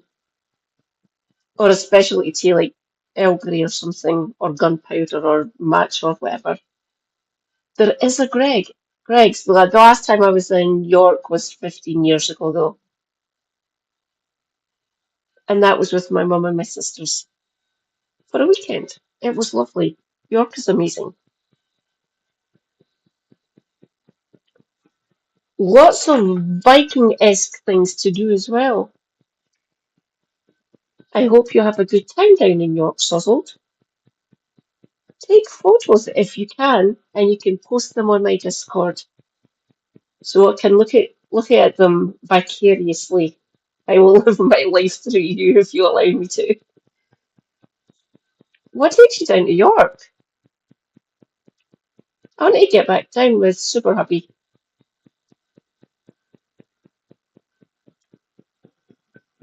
Oh, that's basically one finished.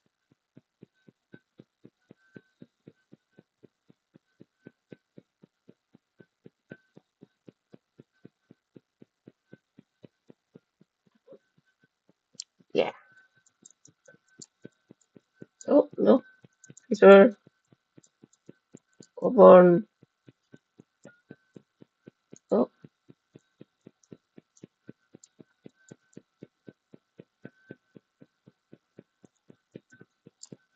That's right.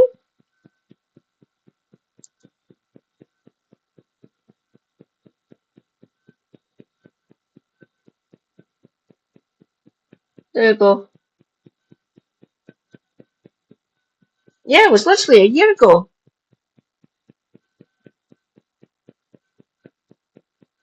Bring it.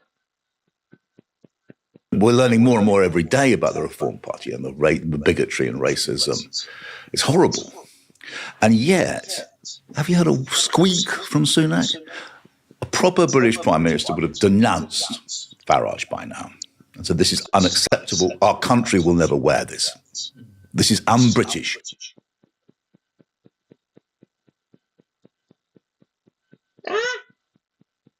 Damn it. And Starmer's been pathetic. It has to be fought. This is the battle of our lifetime. Look what's happening in France. Look what's happening in Germany. There you go.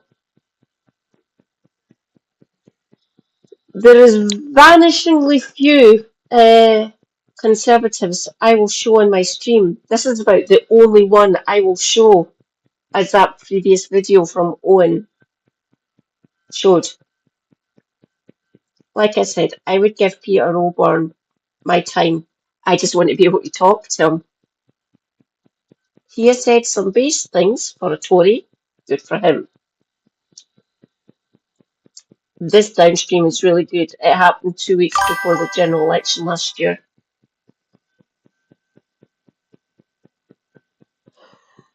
Andean Puppy, rejoice, comrades. Andean Puppy is here.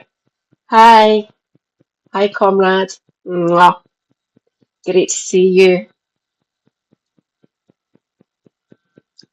This is Peter Auburn. He is a British Conservative. He's a party. I think he might have actually left the party now.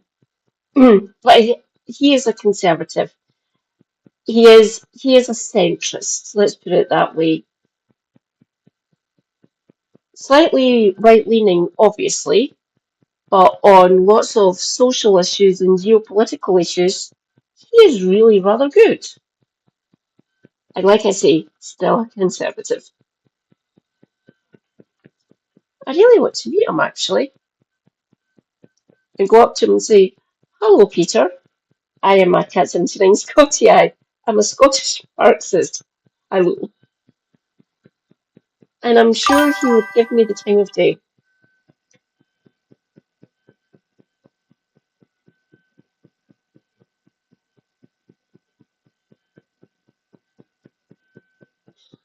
Correct.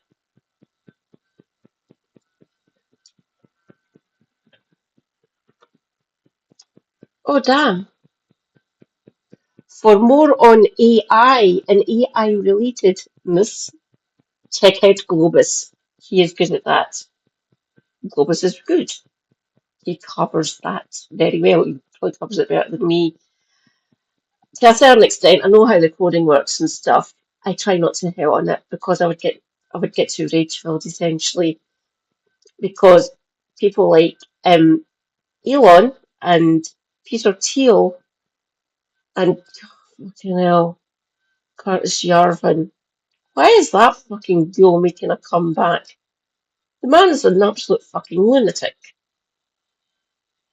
Plus, we've got other ones being apologists for him, like Vance and oh god, I can fucking see him. He's Asian. He's American. I can see him. I'm looking at him in my mind. Fuck, I've forgotten the bastard's name.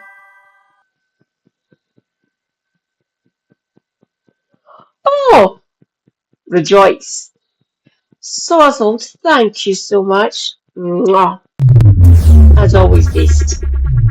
Very much appreciated. Ooh! Andean Puppy is now a subscriber. Welcome, Andean Puppy. Enjoy. Use my emotes. Or use any other emotes from other people that you visit. Other streams, other streamers. I do like Kevin Helena's emotes. They are rather awesome. I love my little cute purple kitties. They are amazing. Take it away, Peter. It's not going to happen in my Britain. And he'd single out Farage, the unacceptable face of British politics. You've had nothing from either Starmer or Sunak. Sozzled, if you're still here, what's your opinion on Auburn? Like I say, I would give him the time of day. He is actually fairly decent, I guess. And calling the BBC to task. Oh, loved that. Nice one, Owen, for showing that one. Brilliant. In this general election. Thank you, Sozzled. Britain's Conservative Party is the most successful political organisation in the Western world. Ever. For the best part of 2 centuries. There's their global emotes that I stylized myself. I chose how they looked. Base emote, basically, that you get from. I'm sure it's BTTV. I'm sure it's BTT that I got these from, and I made them my own. I made them up to you could so you get them when you start your streaming. When you get affiliate, you get more when you become partner. But I am well off getting partner at this point. I've only been doing this for a year, roughly. So You get them when you start your channel, essentially when you get affiliate. And I got those. How many did I actually get? Give me a minute. Sure, it's 3. Give me a second. It is. It is 3. I will show you 1, 2, 3, 4, 5. I have 5 at the minute. The first one you're about to see, I got made for me. This was my idea that someone brought to life.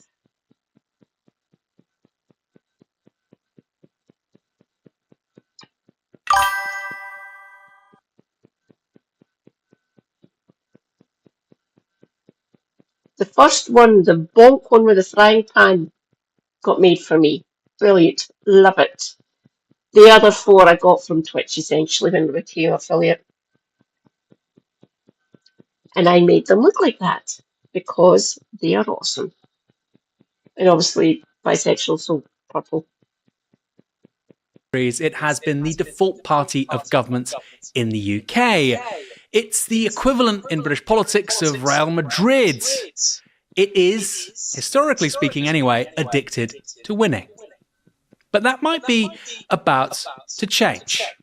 There's a general election here in the UK in July.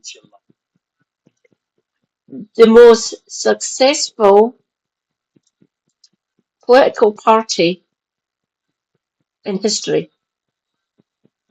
And he is not wrong. They have literally been the most successful. Because Labour's younger, it hasn't been going for as long as the Conservative Party has. The most successful political party in Europe. Parts of the civilised West, if you want to call it that.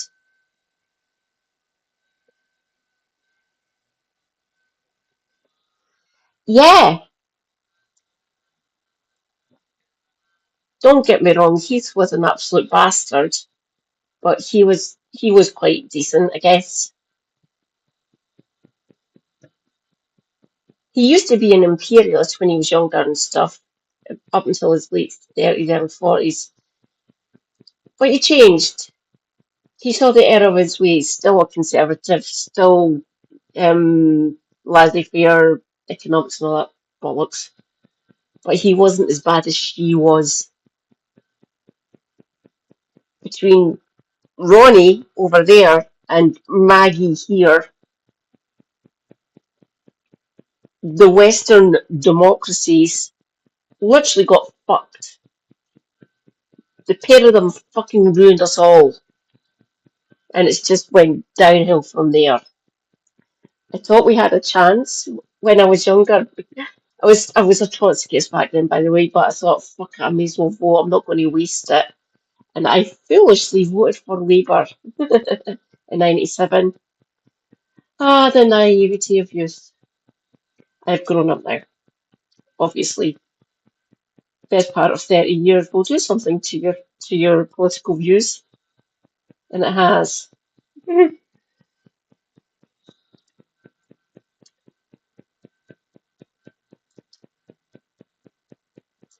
I tried to keep on mapping where on the political spectrum Aaron is, and I can't do it because he comes out and says some of the daftest shit known to man.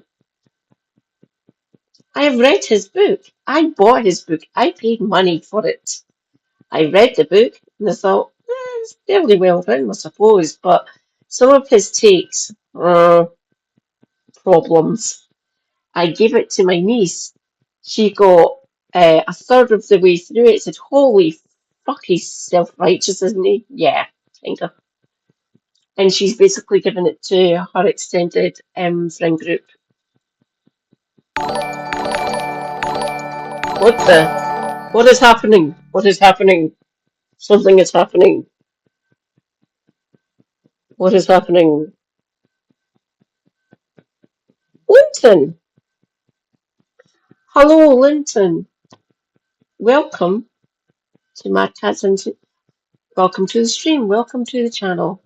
I'm Mad Cat 79 Scotty or Katie Marshall 4340 over on YouTube. I am a Scottish disabled Marxist, I stream politics, current events, and health and disability issues. My day was far too hot. It got up to 27 degrees here in Glasgow and I fucking hate it. I am still kind of cooling off. I'm wearing all cotton now, cotton top and cotton PG bottoms. And I still feel kind of hot. That's why I keep on doing this every so often, to cool myself down. Other than that, doing quite well, thank you.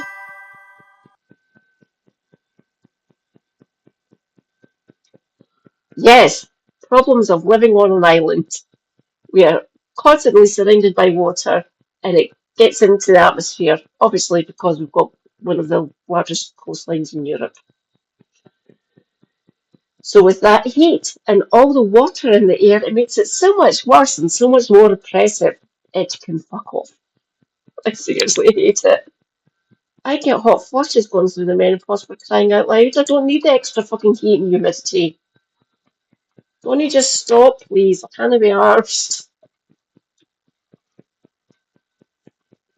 It's gonna get worse tomorrow. 24. Thunderstorms. Delightful. I'll be hiding under my hiding under my duvet, shouting at the skies, fuck off. Apparently we might get lightning. Nice. I am not leaving the fucking house. I will get struck by lightning probably. I've got that kind of luck.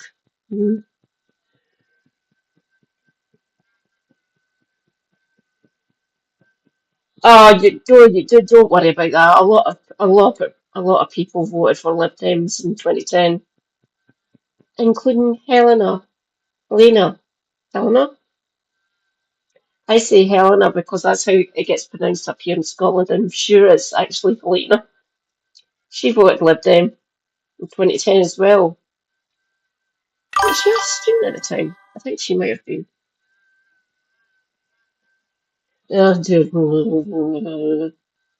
We need to stop using fossil fuels, don't we? If we lose the Gulf Stream, we will turn into Red Square, we will turn into Moscow. It will get oppressively cold and I'll turn into an icicle. I'll be sitting frozen on the sofa. Frozen into perfection, essentially, but dying inside.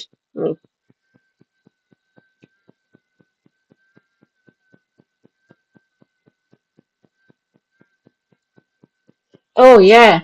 Oh, that's one of the main reasons I actually joined the Greens, by the way, Sozzled. Oh, we had our AGM this morning. I was on Zoom. The connection, the link for the Zoom meeting was kind of janky.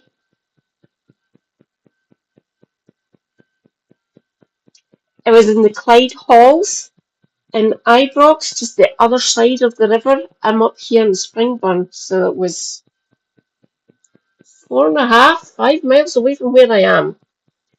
I managed to hear most of it. It's still kind of broke up and stuff. Then from 1 o'clock to 2:30, hustings for Hollywood elections next year.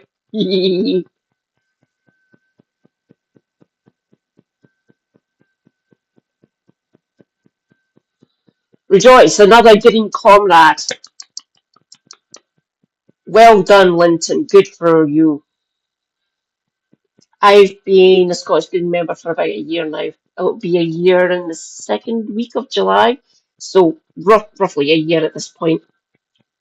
And that was my first AGM. It was good. We got through a lot. Nice one. The last AGM I took part in was with Scottish Hydroelectric, which was, holy fuck, 28 years ago. Holy fuck, I'm old. And I was taking the minutes. I was doing typing. I was taking the minutes for that AGM.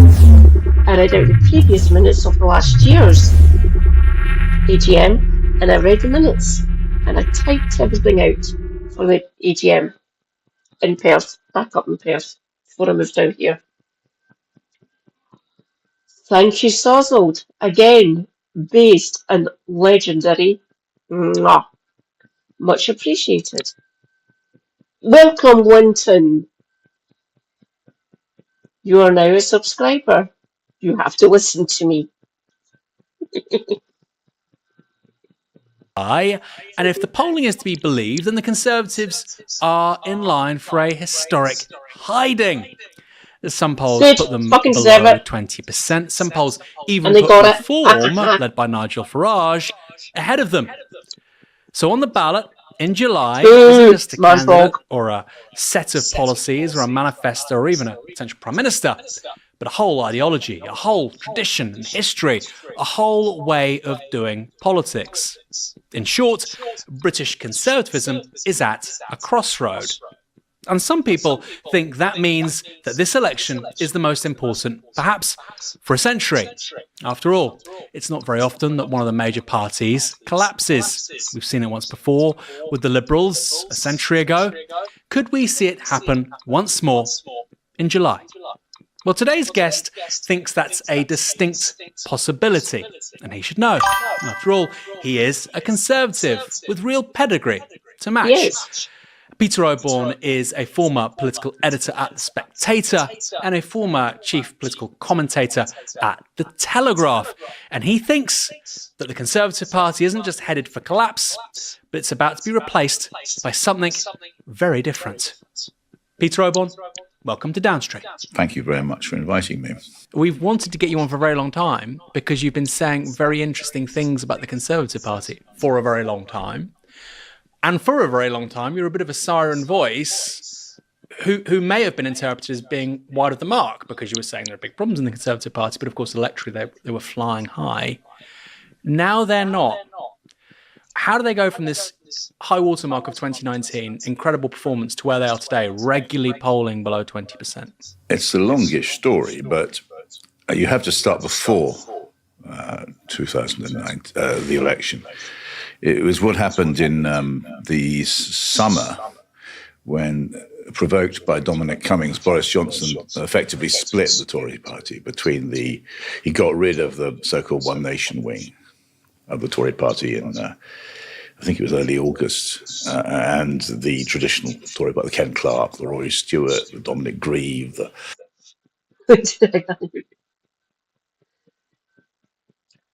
If you're still here, Sozold, you can go over to the Discord and you can post it in general, your opinions on them being proscribed, basically turned into a terrorist organisation, the same as like Hamas, Hezbollah, ISIS, Al-Qaeda, people of that description. That is disgusting. We need to be protesting about this.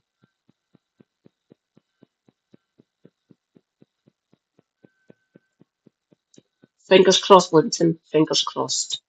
I shouldn't have done that. Fingers so loud. Yes, that's why I exist, so I can educate people. Or guide them, if you will. To show exactly what it's like on the ground. Disabled. Luckily, I'm up here in Scotland, so I get more disability money from the Scottish Government than I did from DWP. Because the DWP are absolute bastards. Seriously, Liz Kendall, come after me, you absolute witch.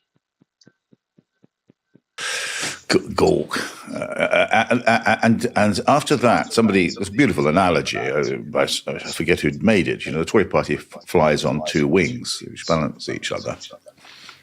And thereafter, the Tory party was flying on one wing. And would you like to know who took out the other wing? I'll give you a clue. He has blonde, floppy hair, and we don't know exactly how many children he has. To think that was our fucking Prime Minister. Fucking hell.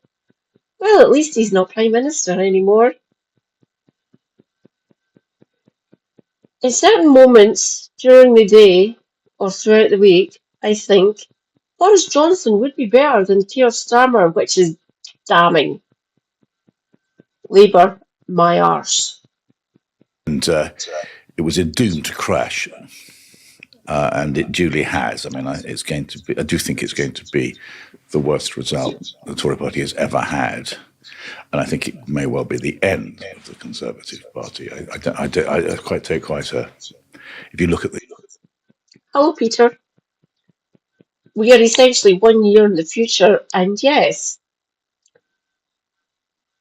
the Tories are irrelevant, pretty much. Don't get me wrong; they have been brought down in the past, but they've built themselves back up and became a political power again. But now, I am doubtful. I am pretty sure this is the end of the Conservative and Unionist Party, their full name. There were some actual Tory politicians, actual MPs, and Tory party members, grassroots members, ordinary people, or the ordinary citizens of the UK. You think we shouldn't have got our parliament? Fuck off. It's the bare minimum you could have done for us.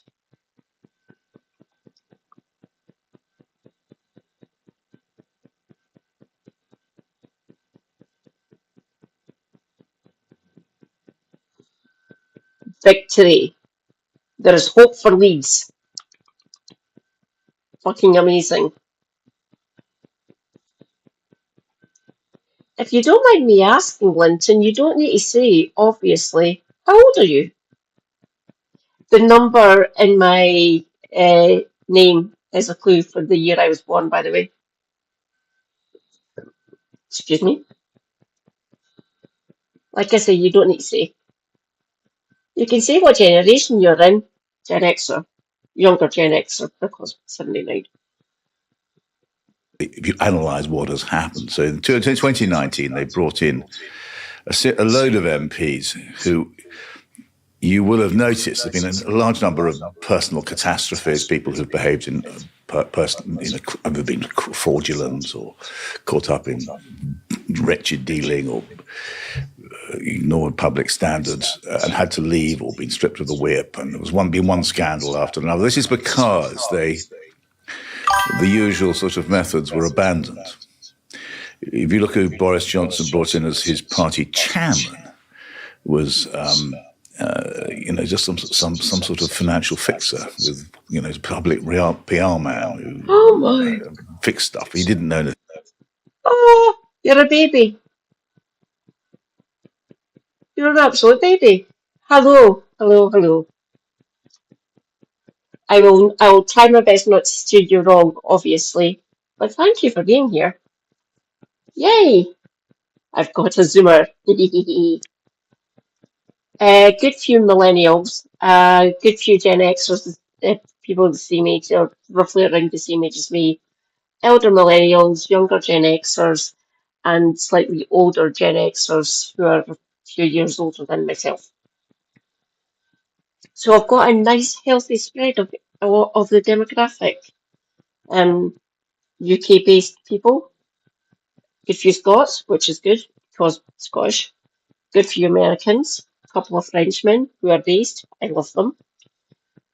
Lots of English and Welsh, a couple of Canadians, including Igloo. We stan Igloo. Igloo is awesome. And Carpy Pat just joined. I like Carpy, he is good. Thing about politics, they knew about how to get money, and I don't actually think now that it's retrievable.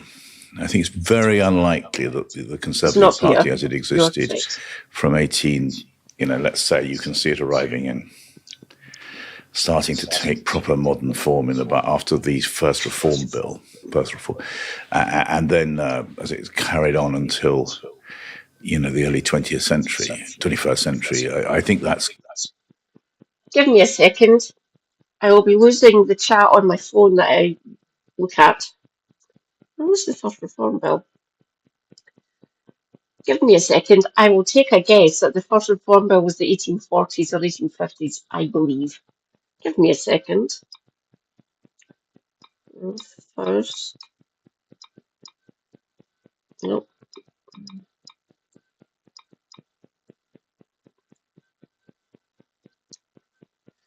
Oh, it was a little bit out.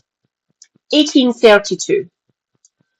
The first Reform Act, also known as the Great Reform Act, was passed in 1832 in the United Kingdom. It significantly altered the British electoral system, extending the right to vote to some middle-class men and redistributing parliamentary seats from the rotten boroughs they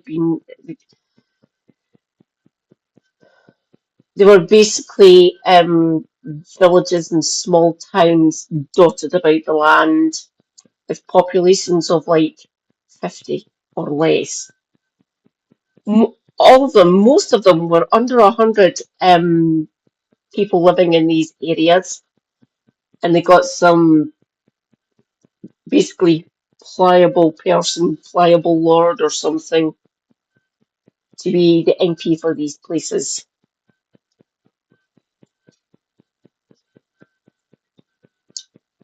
Redistributing parliamentary seats from the rotten boroughs to industrial towns where the people live and the people work. Obviously, lower class, working class people, we didn't get the vote until later, much later. This act was a response to growing popular pressure for reform and addressed the inequalities of the existing system. We're still living under some of those rules, by the way. Not written in legislation, just standard things that happen in the country. Which was seen as unrepresentative and corrupt. Delightful. They slightly extended the franchise, obviously, but not enough.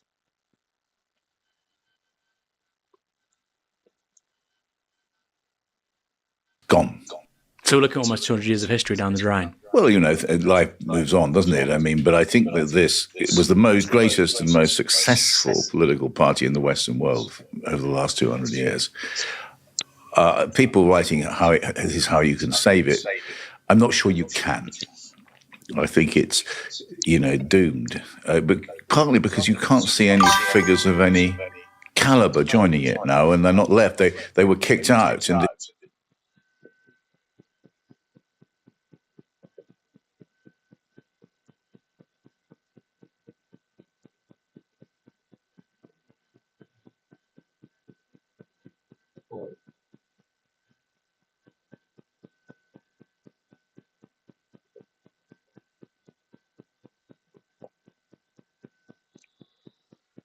Yes, I have. Yes, I've been campaigning for cannabis to be prescribable for people like me because I've got joint and pain issues, and it does help me. I have lost my connection. Let's put it that way. He is no longer available to me for legal reasons. You can guess where he is. It helps me. It helps me deal with the pain. It does actually help with pain.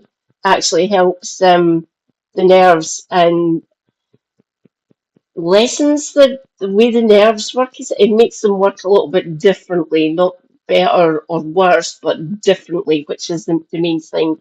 And it would help people like me. I've been campaigning for this for over 20 years at this point now. They've made it legal for people who suffer from severe epileptic fits, but it's not available for people like me yet, which is, it sucks. Let's put it that way.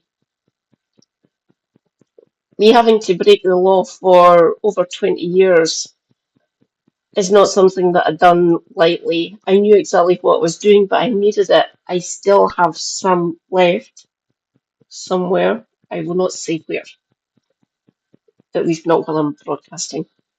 But yeah, I would want that to become. I would want it available for people like me who suffer the same issues as me because it does help us. Don't get me wrong, government oversight making it not as strong as some of the stuff you can get, like green. It's called skunk up here or super skunk. So that's basically green. I don't know if it's called green or something down in Leeds.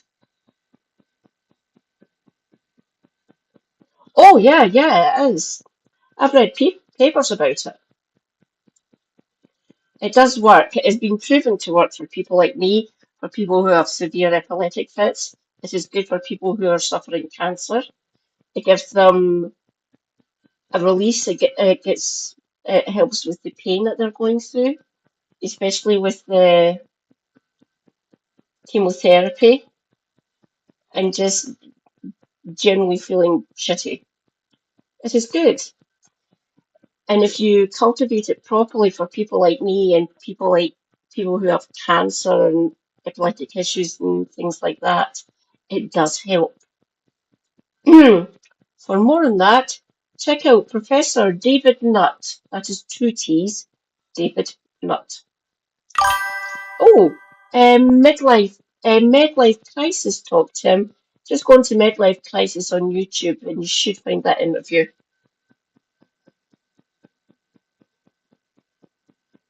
Oh God, yeah. No. These sort of things shouldn't be in the hands of fucking capitalist bastards, essentially. It should be run by the government, overseen, checked, then prescribed to people to help them. No, don't give it to the capitalist bastards. Wrong way to go about this. Government oversight, government labs, checking it all, then prescribing it to people like me and other people who suffer. It would make it better, trust me. I've been using cannabis since I was 18 years old, or 17. A friend of mine that I went to school with, it was her cousin that I went to up in Perth. I have no idea what he is doing now. He is a year younger than me, so he's 45. I hope he is doing well. It would help. It would. Yeah, having the profit motive in these sort of health-based legislation for cannabis for people. No. Capitalist motive. Fuck off. Government oversight prescribed to people to help us.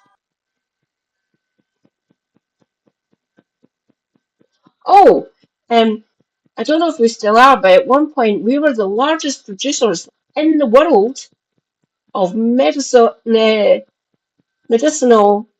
marijuana. They grew it here in the UK and it got shipped out, even though our drug laws are fucking draconian, obviously, because my government sucks. Our government sucks. And the biggest part of this for me is most of the politicians are fucking hypocrites.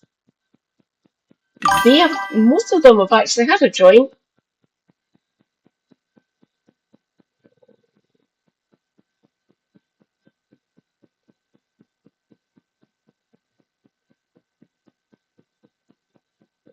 Yeah.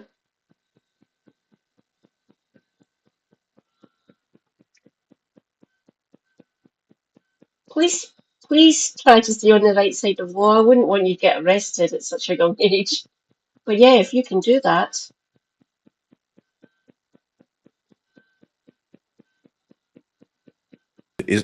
Who's going to bring back? What's going to incentivize Rory Stewart to come back into it? You know, or the next Ken Clark, or I think that, and you can see what's going to happen to it in the short term. That it's going to, it has already been to a very large extent captured by the far right. And there's going to be a battle for it in the next, after the election. Well, Tim Montgomery blamed a procession of what he called Napoleonic leaders, which is to say there's nothing wrong with the institution. It's just so happens that several bad leaders have been at the top. And if that hadn't happened, this could have been avoided. But from the sounds of it, you're saying something quite It's a very shallow analysis because what produces these bad leaders? I did not know that. Linton, thank you. Hypocrites. No surprise. I didn't know that. Thank you. Well done. Gold star for you. You've educated me tonight. Round of applause. Is it possible to take hypocrisy out of politics? Maybe. I would want them to be less hypocritical. Might happen, you never know. I am only 46 after all. I might actually see it in my lifetime. And you have to look at the structures which produce those leaders. And it's a story which goes back, is connected with movements in society, which is the collapse of civil society, the public realm. And the Tory party is a manifestation of that in certain ways. You can see it being captured by big finance money. It used to have enormous... Ooh. I know who to ask when she's back from her hollywobs. She can guide me to where I need to look for this information. Thank you, Linton. Very much appreciated. You're not getting thunderstorms tomorrow down in Leeds, are you? If you are, my sympathies. It's going to be what us Scots call stoating it. So, basically, kind of close to biblical downpour. Just bouncing off the pavement and shit like that.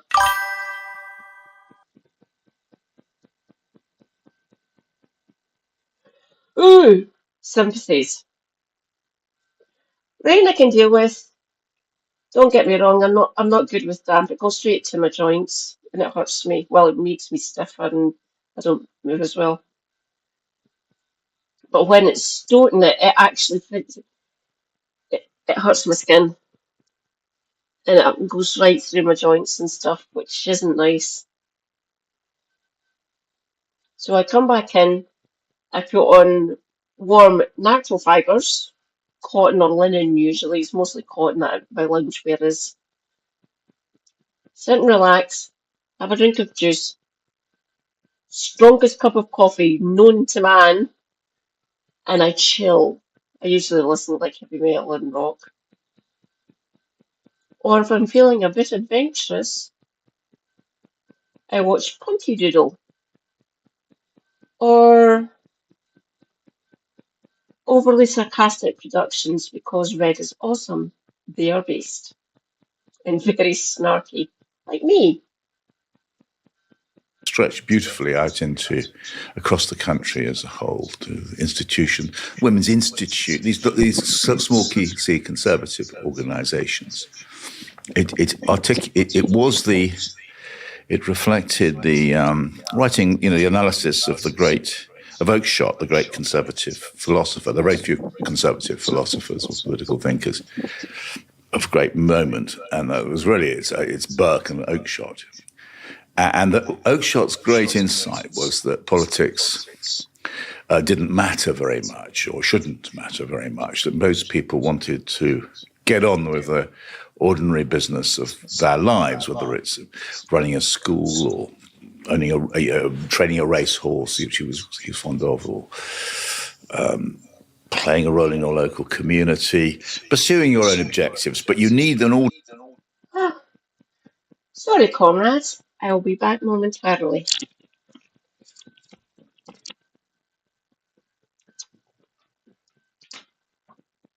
Stay there. Stay there, lad. 1 minute.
For that, all that to go on, you need to have a party which keeps out of ordinary life.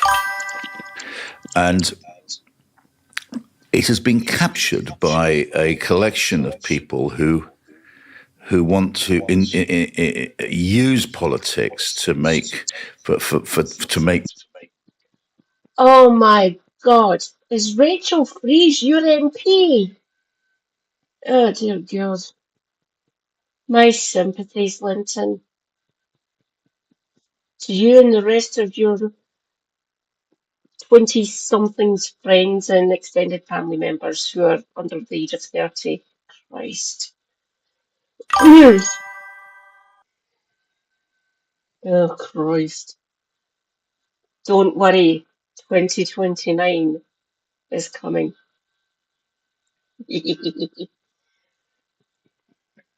If you can afford it, join the Greens.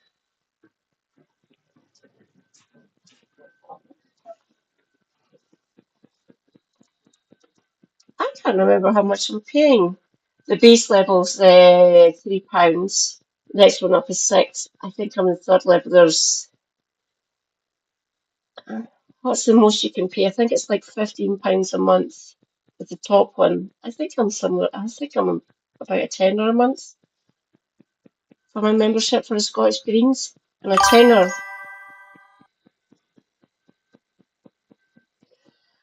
Yeah.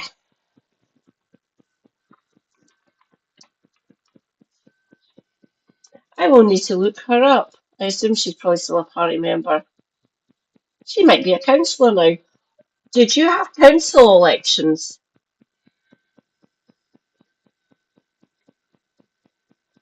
Oh, nice one. Yeah, that's student level one. Scottish Greens are same sort of payment structure, same sort of levels, the amount you pay, roughly. So I'm £10 a month. £10 is nothing to me, really. What's that? That's a new eyeshadow palette, or a couple of pints of ale, or if I choose it correctly in a certain pub, it is 3 pints of Guinness. £10 a month is there. Oh, it's two of my favourite takeaways. So it's a chicken combo. 3 pieces of peri chicken, three hot wings, a mountain of chips, and onion rings, and a can of blah. I usually go with a can of iron brew. But if I'm feeling slightly different, can of Pepsi.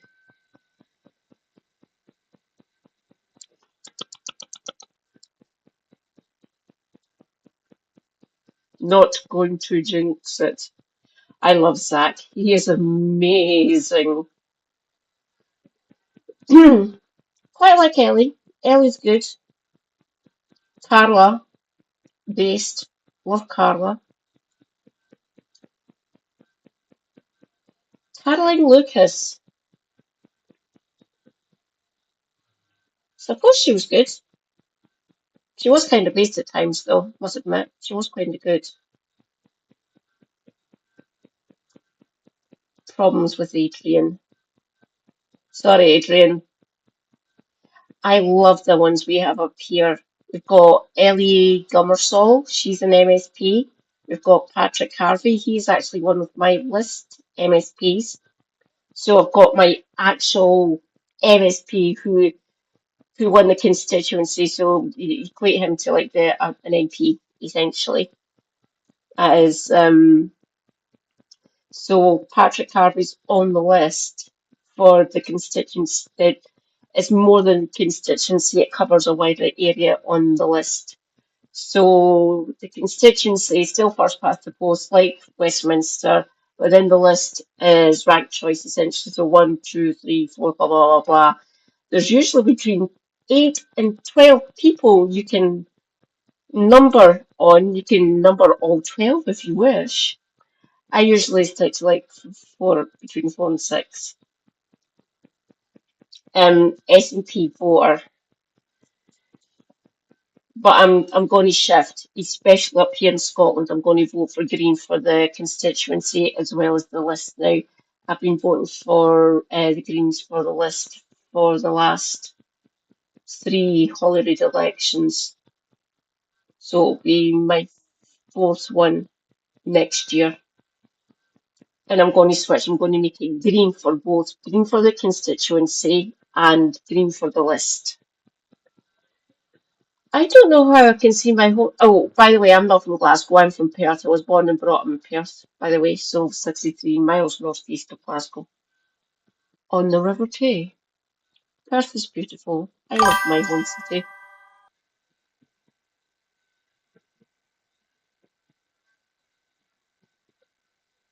We haven't actually. We've been crying out for someone like Zach.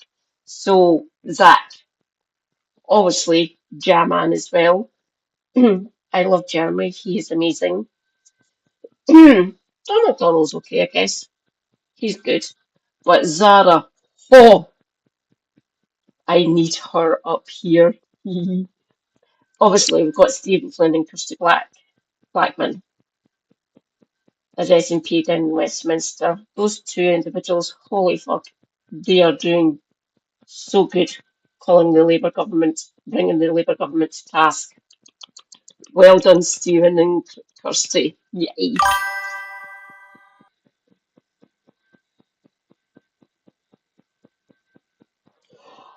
Praise be Mothin Ali. I keep on forgetting he's from Leeds. You are lucky. Mothin is awesome. Can you send him up to Scotland, please? You don't need to. We've got Patrick Harvey and we've got Ellie Gilmer. The hustings that I was doing earlier on in the afternoon, over 12 hours ago now, we've got 3 amazing candidates that we can all vote for. We can rank them because the Greens are decent people and they give us a chance. They give us choices and we can rank them, which is good. Based. Very much love. So yay.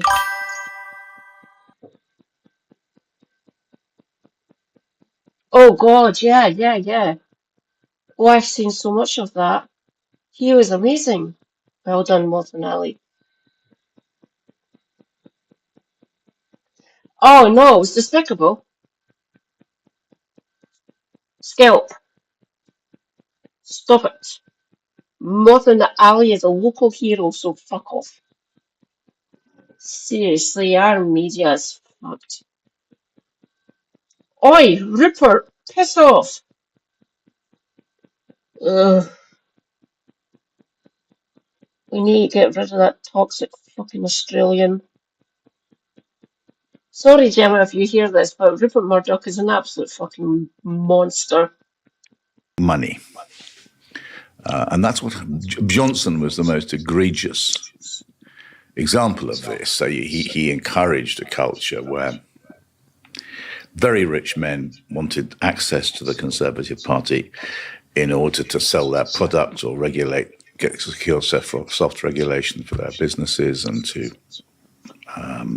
get contracts, secure social position. I mean, whatever it was, and suddenly it lost this connection, this deep, profound, centuries-old connection.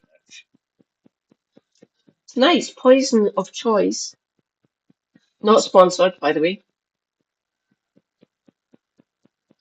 Inch's medium dry cider.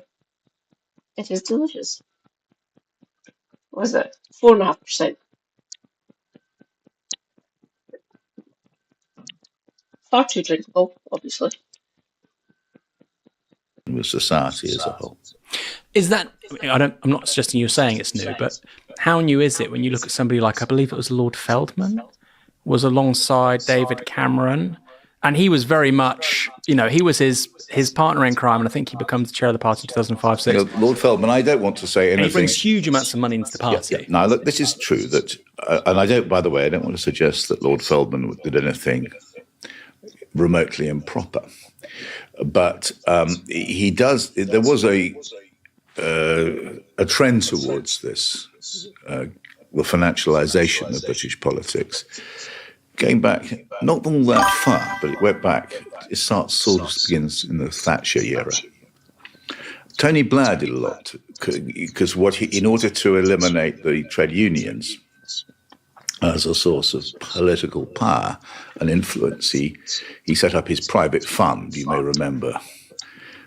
Quite disgusting in my view, just immorally disgusting, because politics is really about serving the common good. It's not enabling the interests of a small collection of people who can buy it. And Blair did that, and it was hailed as a brilliant innovation. Actually, it was a disaster for British politics. Cameron then tried to copy Blair, so he'd seen somebody called Lord Levy do this. Yes. We have green buses in the north of Glasgow now. Their service levels, the frequency of how these buses actually turn up, absolute shit. There we go again. I actually campaigned and went to council meetings about this to actually service the north of Glasgow with the lowest car ownership in the fucking country. I mean the UK.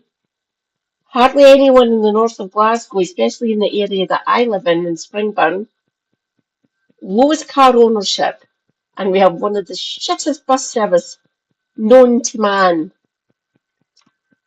Just give us an electric bus that turns up between every 20 minutes or every half hour, please, that can get us to the major hospitals and into the city centre, not the north part of it, down to the riverside, down to the bottom half of Glasgow city centre. So like bottom of Union Street. It stops at the conservatoire, the college that you go to do music, performing arts, blah, blah, blah, blah. Things of that nature. It stops there right outside, right at the back of the Savoy Centre, which is essentially Turkey Hall Street, really.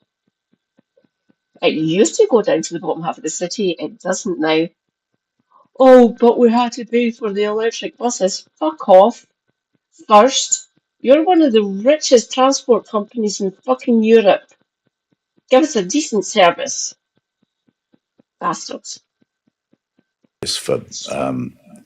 For Blair, and he brought in figures such as Feldman, and all they. I'm not blaming people like Feldman, but they don't bring any rich understanding of political traditions or the importance of association and so forth. They see their job as to bring in money, which they do well, but you have to look at the motives. And huge sums of people who invest huge sums of money into the British politics are looking for a return. They're not doing it out of the goodness of their heart. And was there a moment in the last few years for you where you thought, actually, decimation is coming? Not like Labour get a poor result in 2019. Yes, Brodie told me earlier on. Rejoice, comrades. Red Jester Productions is here. Hi, Jester. Mwah. Welcome to the Madcast stream. Hi. How you doing? Great to see you. That is Aaron Bastani, you might recognise him. The other person he is talking to is Peter Oborne. He is a Conservative, but he's not too bad. But still a Conservative. He doesn't like what's happened to his party, essentially. And I can see why he's pissed off with them. I really do. Mind you, I've hated the Tories since I was blah age. Funny that. Margaret Thatcher and Tony Blair have radicalised me. Who'd have thunk it?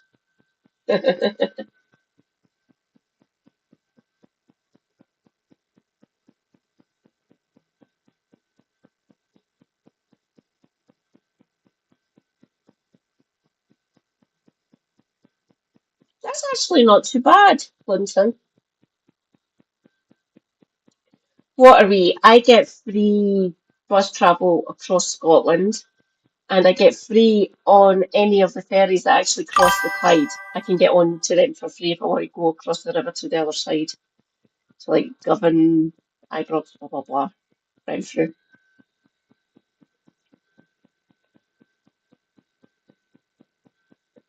It does, Andy, and don't get me wrong, he's still a Tory.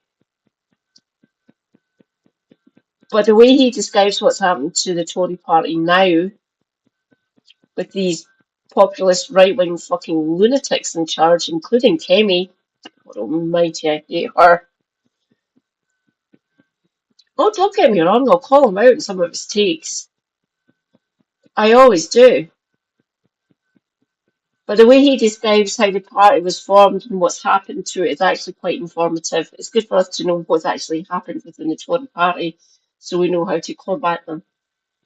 Always a good thing. Well, obviously we can see what they're doing now. And it's easy to call them out because most of them are fucking lunatics. They're either incompetent, complicit in doing shady shit, or just out and outright fucking damn near libertarian or fascists.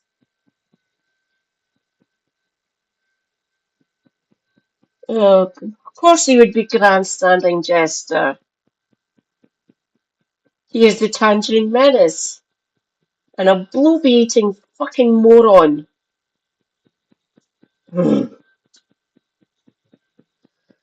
Fuck it, I put it on my watch later. We'll do it now.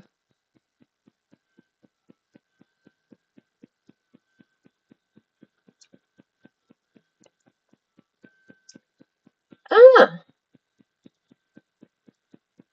Oh, I've only got 27 seconds. Right. Bring up.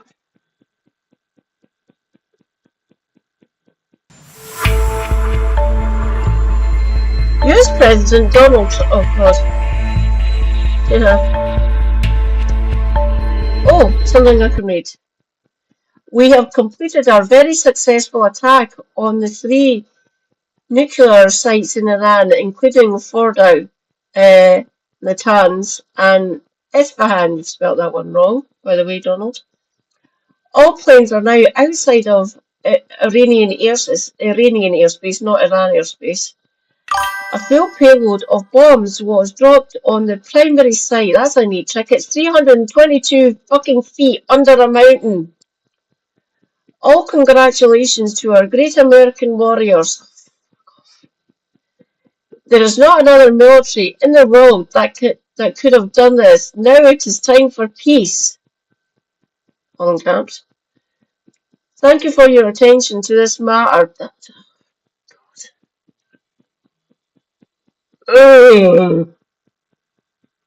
Just fucking aimed me. I don't think he wrote that, personally.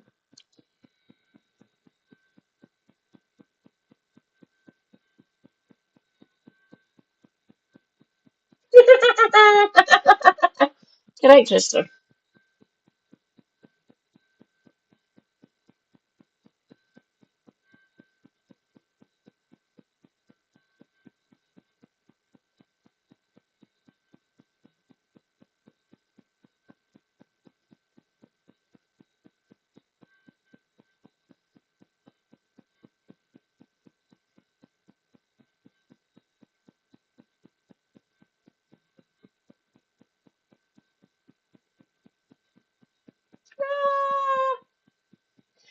Thank you, Andy and Puppy. Very much appreciated. I keep on forgetting that I modded you. That must have been fucking months ago. I would love to see his reaction to me calling him a bloviating arse.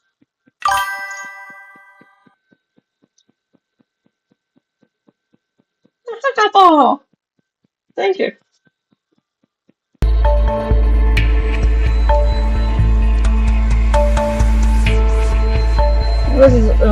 Yeah. Yeah, I feel good about this, blah, blah, blah. You can't hit it. It is under a fucking mountain, you absolute fucking moron. Well, first,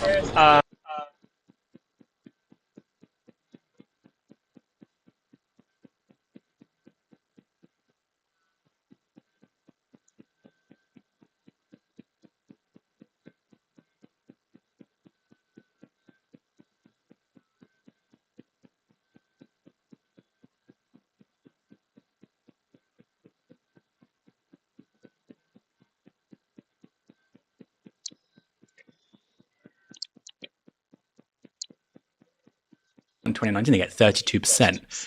But we're looking at something, it's not implausible the Tories get half that. That's not going to happen. But it's not implausible the Tories get half that on July the 4th. They could get 20% around margin of error up or down. They got 22, by the way. Oh, and yes, I did stay up all night watching it because I'm a dweeb like that. I have a written record of it. It is down in my other flat, wrong direction, down that way, over there. It is in a spiral bound. A5, but the one I've got all the results written in for all of the UK, my fingers and my wrists were fucking swearing at me towards the end. So A5, so it was an A4 one, so well, A4 size, you know what A4 size is. And I wrote down all the results, who was running, what percentage they got, turnout, and swing to whatever way. You can check. Basically, it's the written form of what you give when you check a constituency on Wikipedia. I like to keep written records. I have been doing this since the election in 1997. Like I say, I'm a dweeb, political dweeb. Family, friends, super happy you've asked me, why do you do that? Written record to see our downfall. And I can show it with receipts. It is amazing. I have actually educated people with 4 A4 binders full of the results to show the shift in how people have voted over the years. It really is a sight to behold.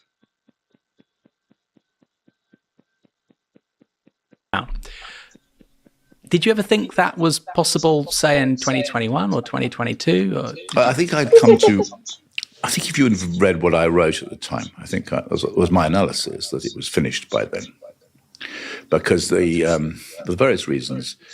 One was the economic model of Brexit, which Johnson promoted, couldn't work, that deal. Secondly, he was so corrupt in terms of his dealings in the public sphere. He corrupted the institutions of the British state, and it was becoming unworkable. This led, first of all, to the defenestration of Johnson after he lied to the House. A lot of people lie, but it was so well documented that it was set out and the Commons voted on it and established that. I will check that after I've finished, Jester. Creative Art channel. Thank you kindly. I will take a look. Much appreciated. If you want, I haven't set it up yet, but I will be in the next couple of days. Recipe channel, and you can post pics and aero food. Ooh, good. Num num num. You're 7 hours behind me, aren't you? Or are you 6? 5, 6, 7, 8.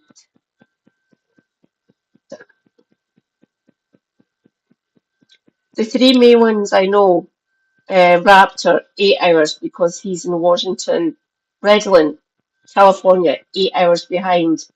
And Mod Extraordinaire, Shanna, Arizona, 7 hours behind. Queen Laura, Oklahoma, she's 7.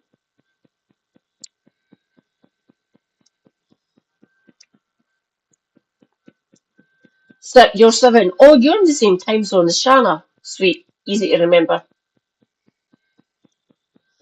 Oh, what would Ferret be? He's Texas. And Jester is Ferret King in the same time zone as you. Oh, DFW. So 7? 6 hours? 6 hours maybe. British Prime Minister had lied.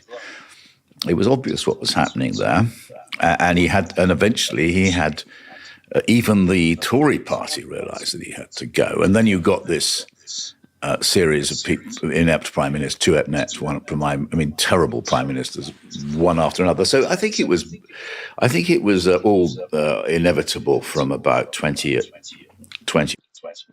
Oh, by the way, the absolutely terrible ones he's talking about is Lettuce Lady or Liz Truss and Rishi Sunak.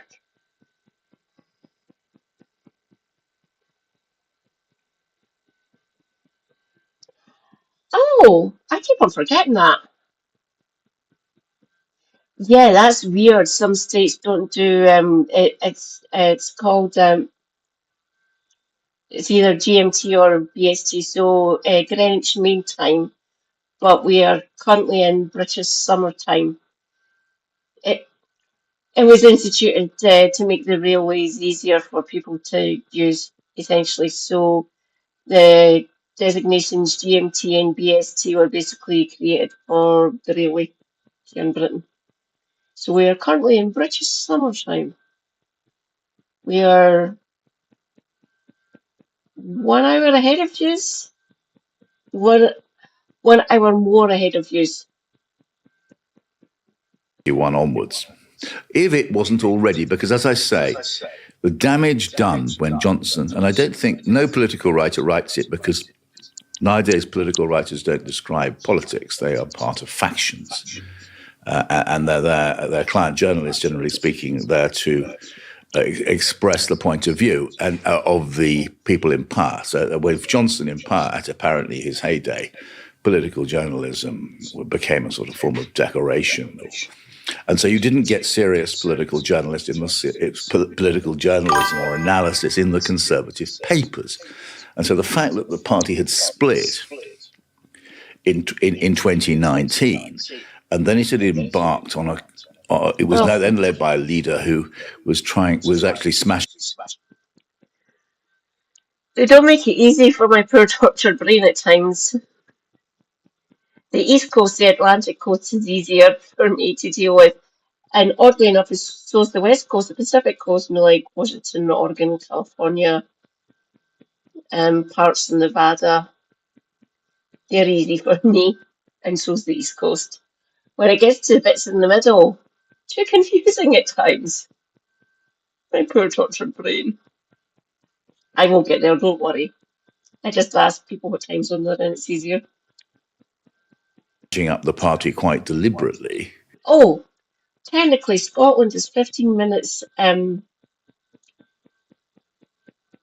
of the rest of the UK. So we're 15 minutes ahead, roughly, kind of, going on railway time. So in some ways we are a little bit confusing. Not as confusing as the States, obviously, but the America's confusing full stop. Wasn't reported. In fact, Johnson was hailed as some sort of great man. It is true that the Conservative papers, there was a problem. You couldn't read this anywhere because The Guardian was inept. Its political reporting was incapable, didn't really understand what was happening. All the papers had backed Johnson to be Tory leader, all the right-wing papers, Murdoch, Rothermere, Express, and the Telegraph, they'd all backed him to be leader. They then all backed him in the 2019 election. They all backed him as he got into trouble. And then they were still backing him the day he was kicked out of Parliament, kicked out as he lost that key vote and forced to leave. So the Tory papers had returned. My colleagues in the political press had transformed themselves from sensible people trying to understand how power worked and what was being done with it as being propagandists. That's when he was war cop. I recommended Lord of Patriarchy to Kevin Logan, UK streamer KF Logan 1875 on Twitch, or at Floppy111 on YouTube. Kev is awesome. He is from Birmingham. He is snarky. And I love him. He is amazing. Really good streamer. He has helped me to craft this stream. Thank you, Kevin. Much appreciated. Plus, we've got Australian comrades as well. Come and say hi. Story Go, main one. I do love Gemma. Gemma is brilliant. For a particular wing of the Conservative Party, which it was already obvious at that point wasn't conservative. There's nothing conservative about Johnson. Where do you think he got the name from? Sorry, Jester, that was a bit snarky there. There is Glasgow's in America. Where do you think they got their name? There is Perth's in America. Where do you think they got their name? There is Worcester in America. Where do you think they got their name? I could go on forever. Oh, would you look at that? English and Scottish people set up those communities. Interesting. At all. He didn't understand why institutions matter. That's a conservative idea. He didn't understand or hated even due process. He was hostile to the civil service, which is the memory of the British state, really, and he didn't like that. And he was very hostile to the rule of law. He exploited the monarchy, quite extraordinary in a conservative, to lie to the Queen. I mean, quite an extraordinary thing to do. And so we had it wasn't a conservative government, it was a revolutionary government, which was trying to smash the British state. It was doing what Lenin might have wanted to do. You know, that's what it was doing. And cheered on by the so-called Tory press. It was a... Correct, yes. Salem is an old German Nordic extraction word. That's where they got Salem from, was from German and Norse nomenclature, essentially. So most of your names are either based on the indigenous Christ, nations or from European naming conventions. Glasgow is from the Gaelic Glasgow, which means dear green place. So basically, lovely green fertile place essentially, because Glasgow was raised up from the banks of the River Clyde. We're more hilly now over the millennia, essentially. That's why I am up here. These hills already existed, obviously.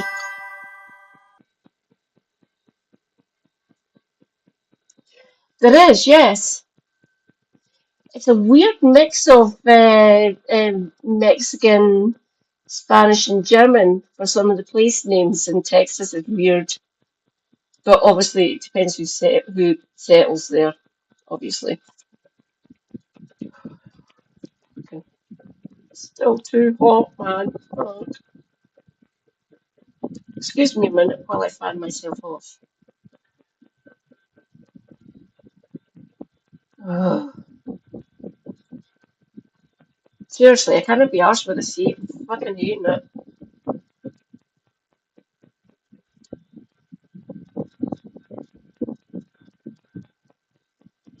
There you go, rejoice. I'm actually sounding like I'm from Perth again.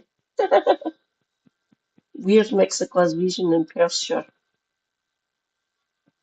With a bit of Dundonian thrown in for good measure, apparently. Weird period. And by that, once you saw all that happening, it was clear the whole enterprise was doomed. And the party was doomed by then. Yeah, it's interesting, and there are arguable parallels with what's going on in Labour now. I'm not suggesting for one moment that Labour is heading for these kinds of polling numbers in several years, if ever. I'm not suggesting that for a moment. But this. Oh, they are now, Adam. Trust me. They have made far too many fucking mistakes in this year. There will be a reckoning. Trust me on that. And Manfrog can piss off. I will be campaigning. I will be canvassing. I will. This is the main hill I will die on is my NHS. It's mine's. Second hill I will die on denying Manfrog any sort of political victory here in Scotland. Come on, Nigel. You can debate me if you like. Seriously, I'm here to educate people so they don't vote for that absolute waste of humanity. I despise him with every fibre of my being. I will not let Reform take any fucking constituencies. They might get on the list. I am hopeful they will not get an actual constituency up here in Scotland next year for the Holyrood elections. And if they do, I will be campaigning every fucking day to try and educate people. You cannot trust the bastard. He is a slimy, two-faced cunt.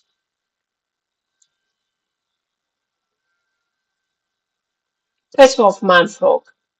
This idea that actually the timeline we're now in was discernible from the summer of 2019 and the early years of the Johnson government, but there simply wasn't the space within the British media landscape to have the conversations about where this might end. I mean, I do see certain parallels potentially with Labour and Starmer, because for the reasons you've said, the people that should be passing political analysis are in fact just representing a particular faction which is favourable and aligned with the leadership.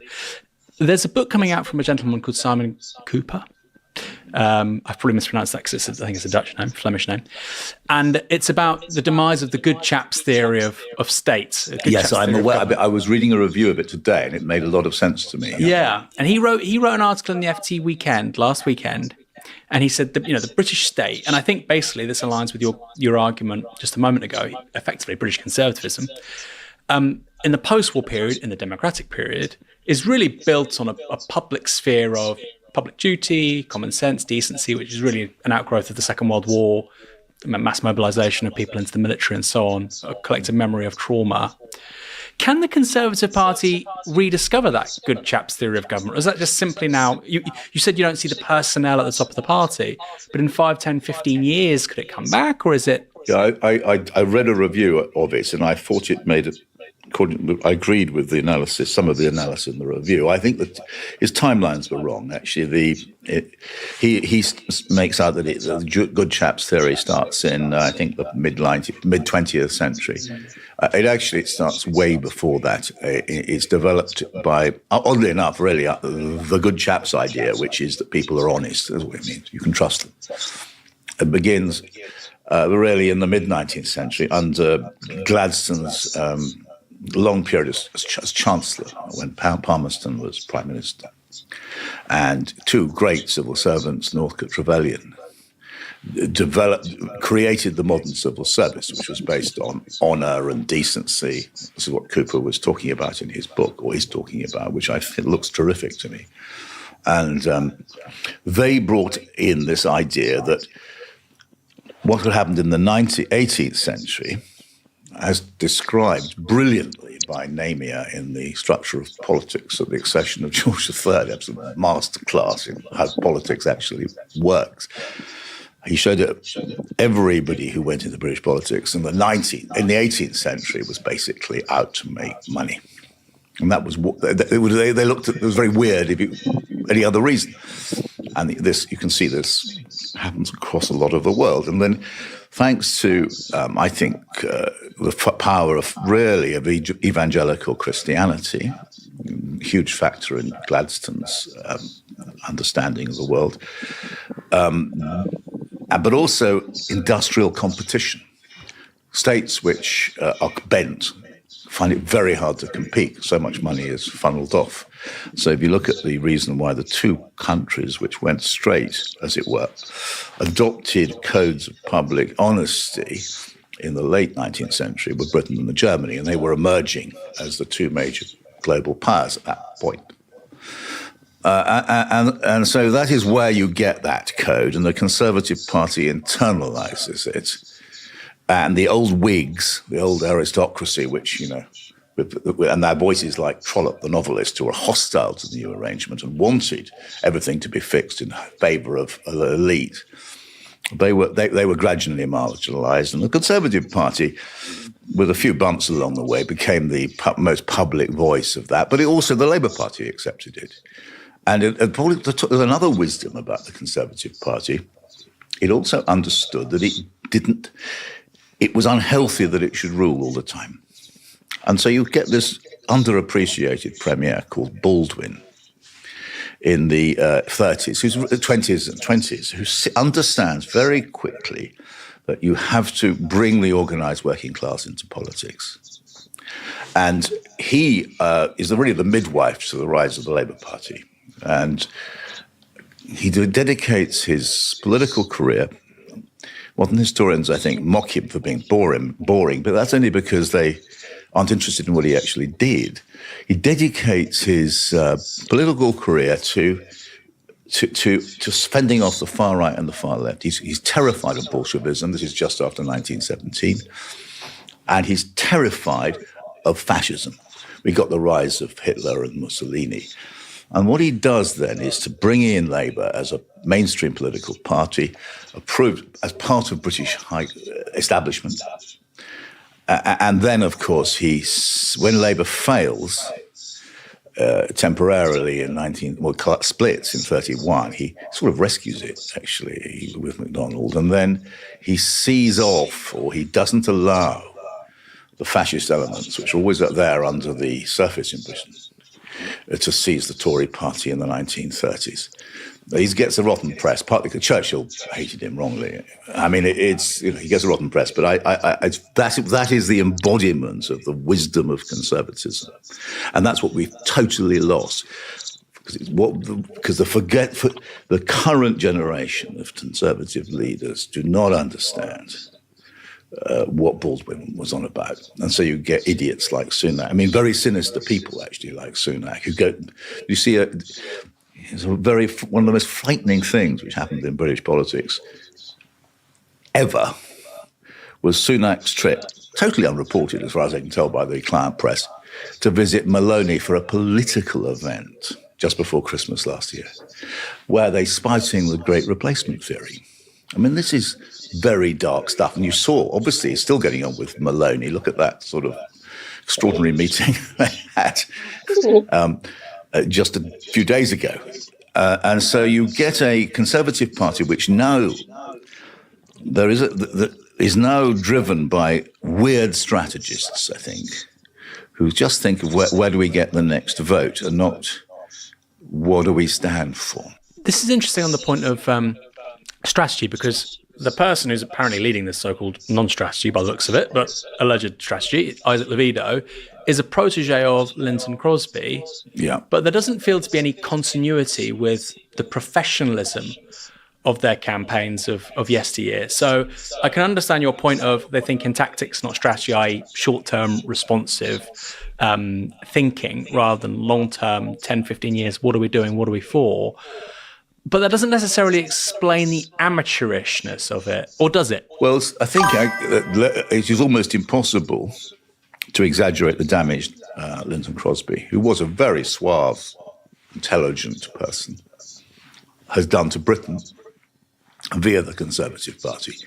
Because I think you'll find, if you look at the reason for this, I don't have my fan. Once I get back down to my actual flat, I will show you my actual fan. It is amazing. It has 5 speed settings, depending on how oppressive it gets, obviously.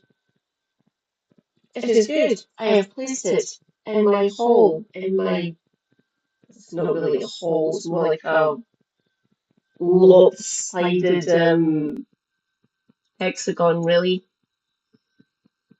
And I set it on rotate, and it aerates the entire flat, well, at least until the first 2 or 3 feet into each room, which is good.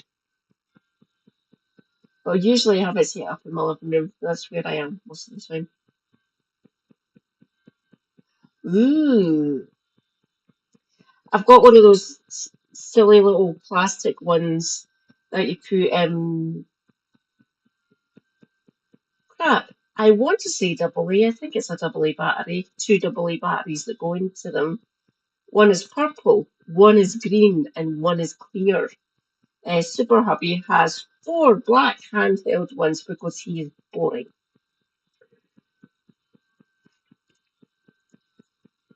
I love my purple one because I chose it. Super Hubby bought me my green one because I was going to see Celtic. I was going to a match. So he gave me the green one because it was during summer.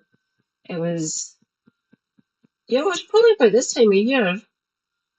Maybe mid-June. About, I don't know, 8 or 9 years ago now? Yeah, about 8 years ago. And it is green. And it is the same colour as Celtic green.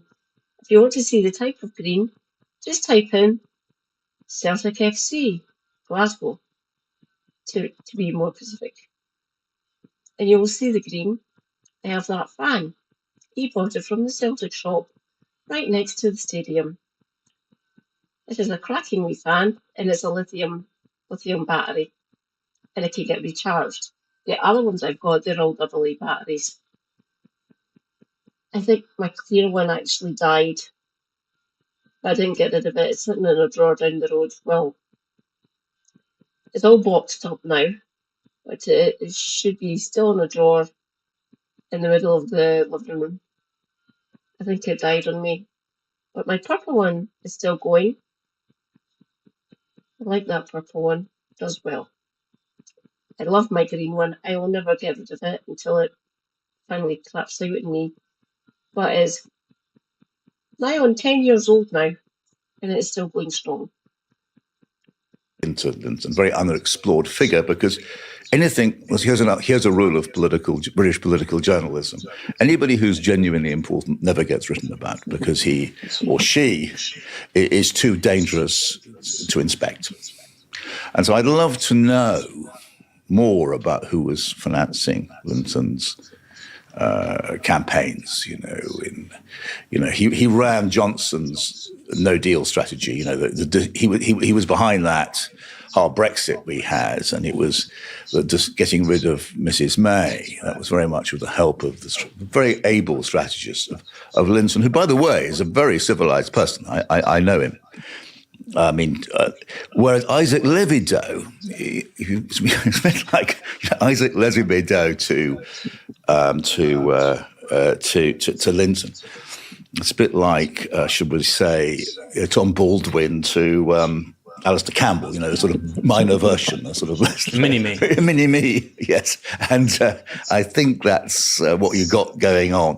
I think clearly Levidow, there's been anxious briefing from people close to Levidow, I'm told, that he was against this date for an election.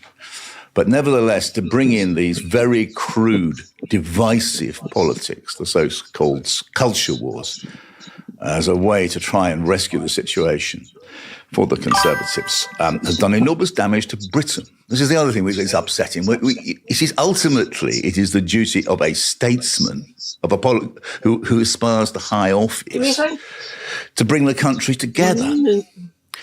But Conservative Party, under the wedge politics kind of adopted by Linton, which he'd already tried out, as you know, in Australia, with great success. These wedge strategies about creating divisions where none previously existed. And I can see they have been the Linton Crosby strategies have been politically very successful, and he's also known how to avoid losers. But they've been. Newsflash: 26 minutes till sunrise here in Glasgow. I keep on forgetting it's summer, so sunrise is kind of early. So 4:31 for sunrise here. You must be close to me as well for sunrise. You might be either 2 or 3 minutes behind or 2 or 3 minutes ahead. So between 4:26 to about 4:33, I would guess somewhere in that sort of time frame. So 4:31 sunrise in Glasgow.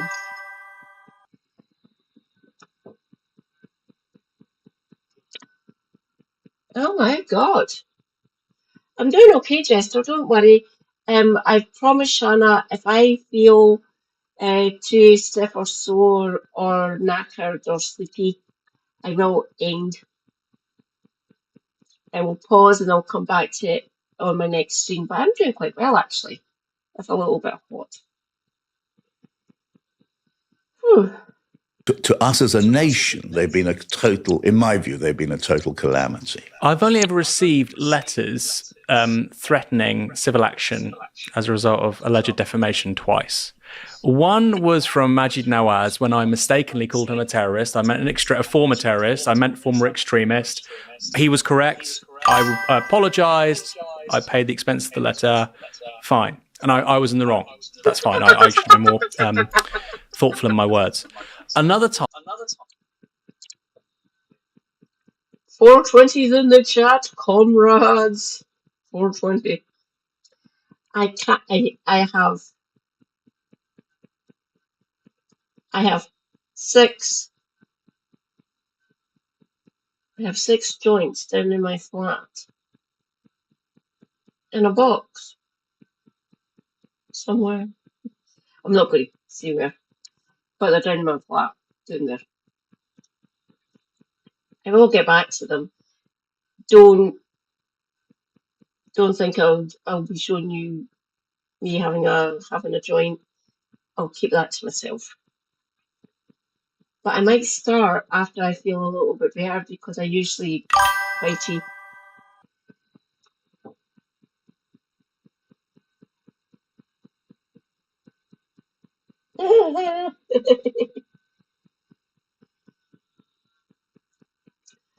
This flat has large, wide windows, but because we're this high up, you can't fully open them, like completely open them, in case things ensue. Obviously, people have actually flung themselves out of high-rise flats before here in Glasgow. Grim. The human body, when it falls or gets chopped or deliberately jumps from 10 floors and higher, when they reach the bottom, it is not a pretty sight. Trust me, I've seen it once in my life and I don't want to see it again. It's not pretty. And it does take a while to clean up. Obviously, remove the decedent. Had to go to the morgue because they have to do a post-mortem. Then released to family. But the aftermath, after they've taken the decedent away, the person away, this form for all of us is filled with different things: blood, water, food,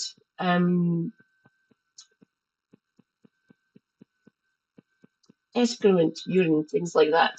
Lots of different bodily fluids and chunks of body parts. Not pretty. The one that I've seen most recently wasn't someone chucking themselves out of a high-rise window. It was someone getting malkied, beaten up essentially, right outside my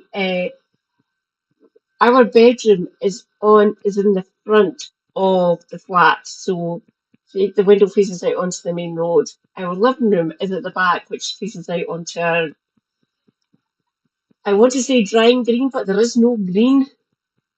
It's paved and there's borders essentially, so some grass.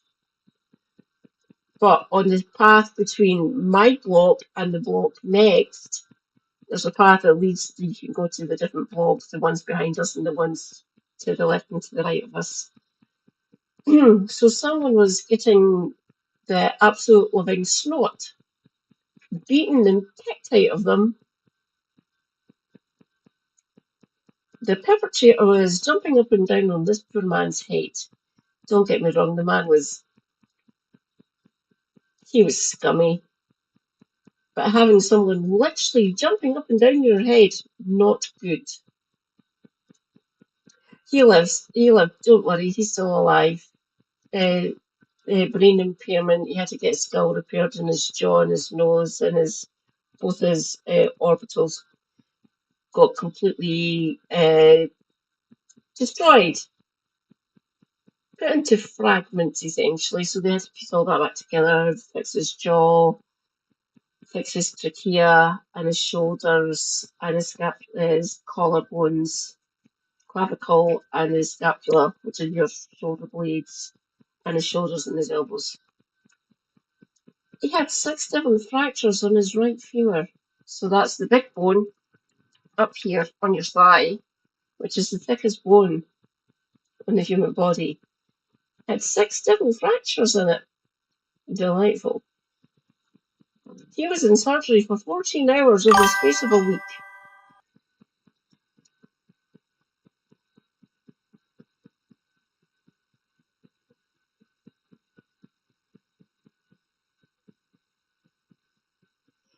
That was 8 years ago, Linton.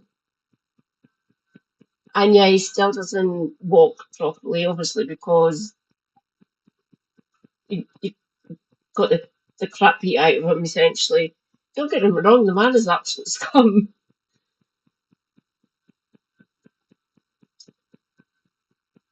Slightly paedophilic. He, at this point, was what was I? I was 8 years ago. I was 30. He was 30, and he was dating a 15-year-old.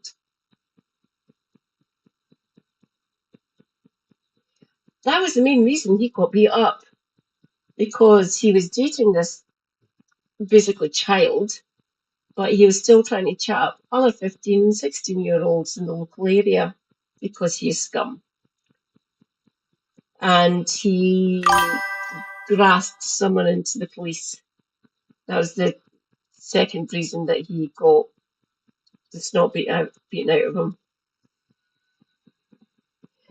Yeah, no, the guy that I saw the incident with my own two eyes.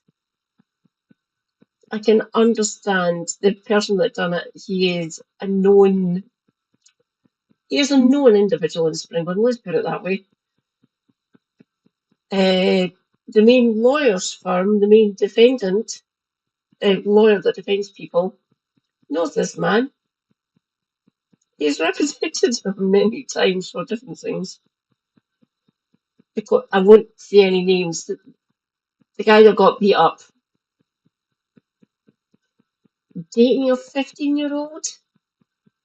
If he'd done any sort of bedroom activities, would be classed as the statutory rape. She can say, yes, I want to do this, we do it, blah, blah, blah, but it's still statutory rape. The minimum age is 16 here, by the way, and she was 15. She was a child.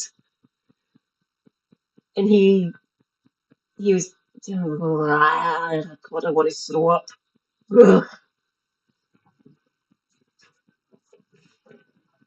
Don't get me wrong, I'd rather him getting dealt with by the legal system rather than getting the absolute shit beaten out of him by someone who was a drug dealer and a known enforcer, like a heavy. So he was the persuader for people to pay up for stuff, and he worked for loan sharks. So the man who done this, who is now in prison for attempted murder because he nearly died on the operating table getting fixed. So the person who done this is still in prison, keeps on appealing. He deserved it, he deserved it. That's not a fucking excuse, you absolute fucking villain. He threatened me from jail.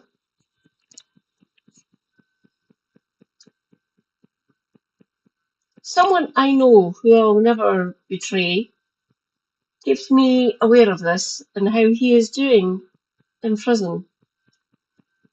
He actually beat someone up while he was in prison 2 years ago. So now his sentence has been extended by another 6 years. Oh, attempted murder's 15 years here, by the way. So he's had another 6 years added on because he nearly beat the absolute snot out of someone else. Broken bones again. He seems to like kicking people in the private areas, let's just put it that way. That person has to go for surgery to get his manhood fixed.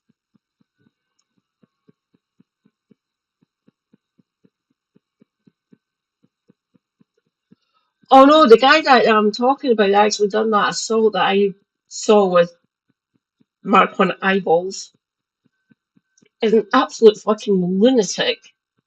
His mother threatened me. You got my baby put in prison. Your baby is a fucking lunatic.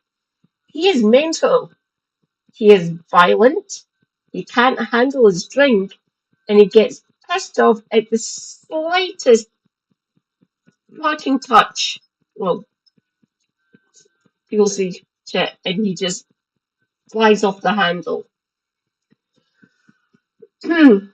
This man deserves to be in prison. I don't want him in my community. His flat is still empty. And because it was the site of previous legal issues, no one's allowed in it, so the Police Scotland pay for the rent and the council tax for this flat and they just keep it empty. So as far as they're concerned, that place is basically null and void. That flat doesn't exist, which is fucking horrible in me because people could do with that flat. But no, they're keeping it preserved because there's lots of things in it And they keep on using it to checking everything out and stuff, even though he's been in prison for 8 years. Oh, the wind's picking up. The only other time, was Linton Crosby, when I said that he had traded in, I think, Islamophobic tropes in the Canadian election when they were campaigning against Trudeau. And on that occasion, I had. Oh no, that man fits it perfectly. Trust me, Linton. Trust me on this. I've actually drank with him before. He's a Celtic fan, not representative, by the way. Like I say, the man is an absolute fucking lunatic. I am glad he's locked up. The local community is better for it. Don't get me wrong, they're still kind of idiots, numpties, whatever you want to call them. But they're not as mental as he is. He deserves to be in prison. This is the 6th time he's been locked up, but now for something major like attempted murder. So hopefully he'll be there for what he's at least going to be in there. So take up that 6. So he's going to be in there for the next 16 years now. So yes,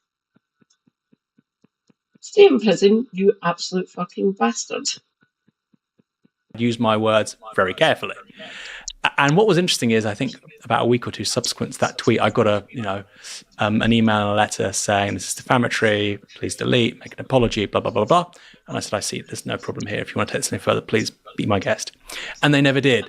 But I got the sense that I was dealing with very professional, serious people. No, I think he is, as I say, I do think he has been the most accomplished political strategist of our age.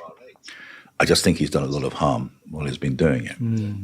But the point you said about people don't write about the individuals that matter. I mean, that really is so true. The minute I've even said a tweet about him, which is in no way defamatory. That has changed now. There is some good journalists. A couple in The Guardian, Owen Jones, case in point, he does this. He is good at doing this, calling out people. He's brilliant at it. And he does his research because he's good. And he always does his research.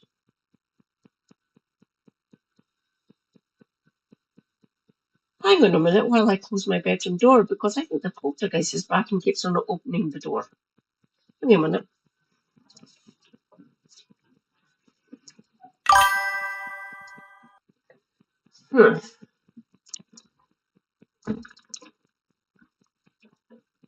Stay closed.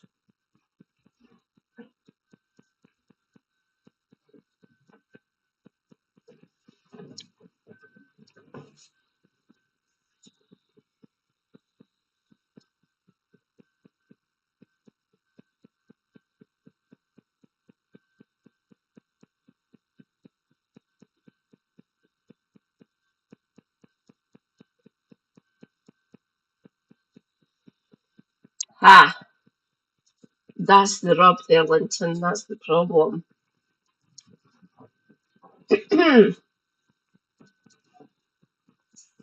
ACAB in the chat, my friends. ACAB.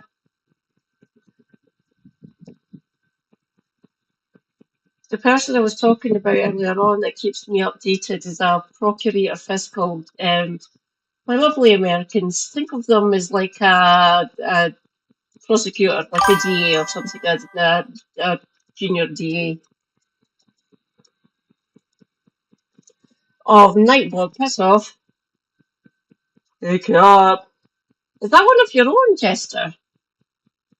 Amy. Oh my god, it's Water Porch. Oh, nice one, Water Porch. Love it. Yeah, 20 minutes is fine.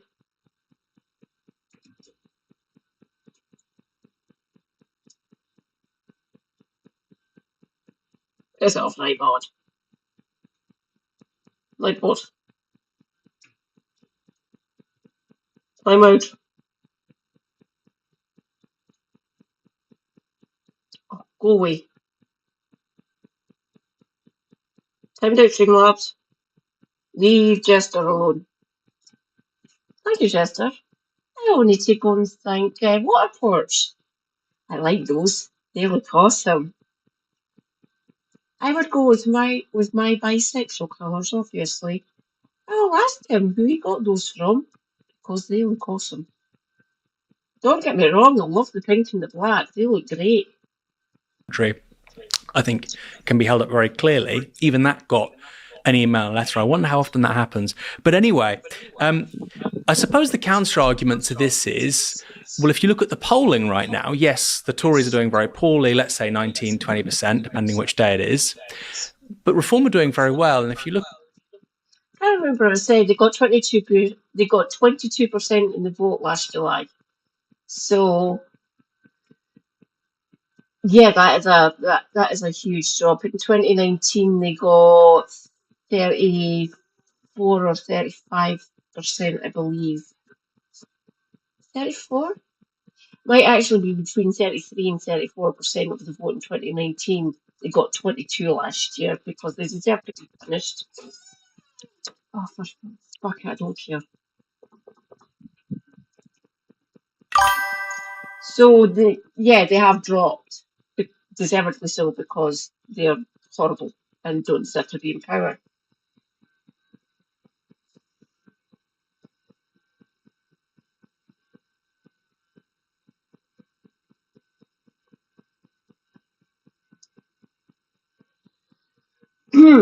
There is other things they can be doing. Obviously, there is a concept here, especially in the UK, we are policed by consent. They police us at our consent.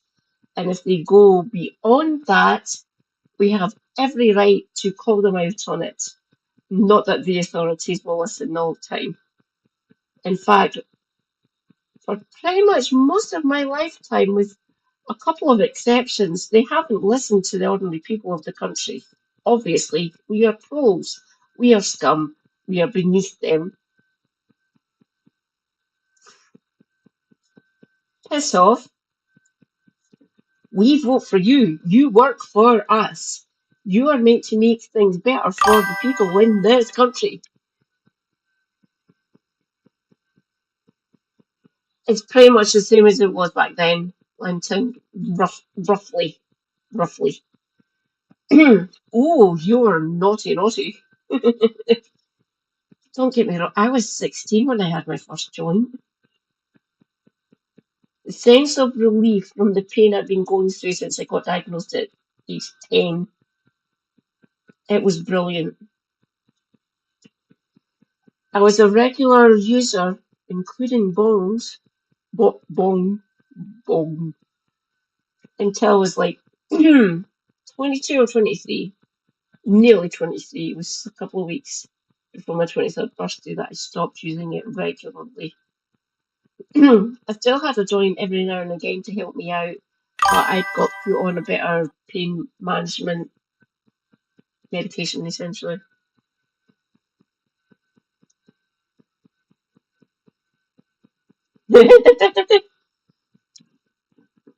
For the amount that I drink, I have never had alcohol poisoning. I've never had to have my stomach pumped once. Family member who will remain nameless has had their stomach pumped 4 times in their life. And I will not describe it to you. I won't even show you a video from YouTube on it, because no. I have seen this with Mark 1 eyeballs. No.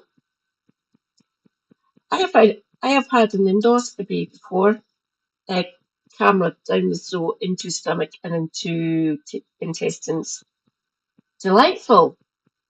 My gag reflex is one of the strongest on planet Earth as far as I'm concerned. It felt like I was getting choked, essentially. Reflex from things that not usually go down.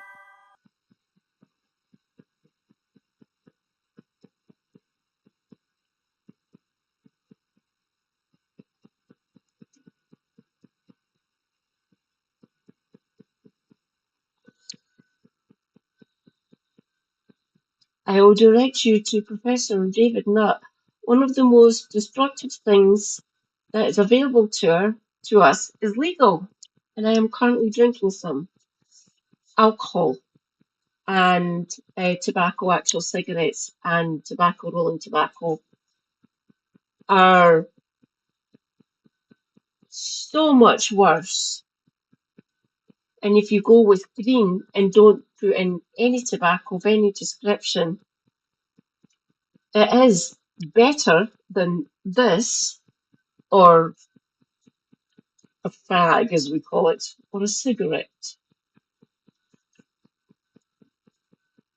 Tobacco, tobacco and alcohol are more destructive than cannabis.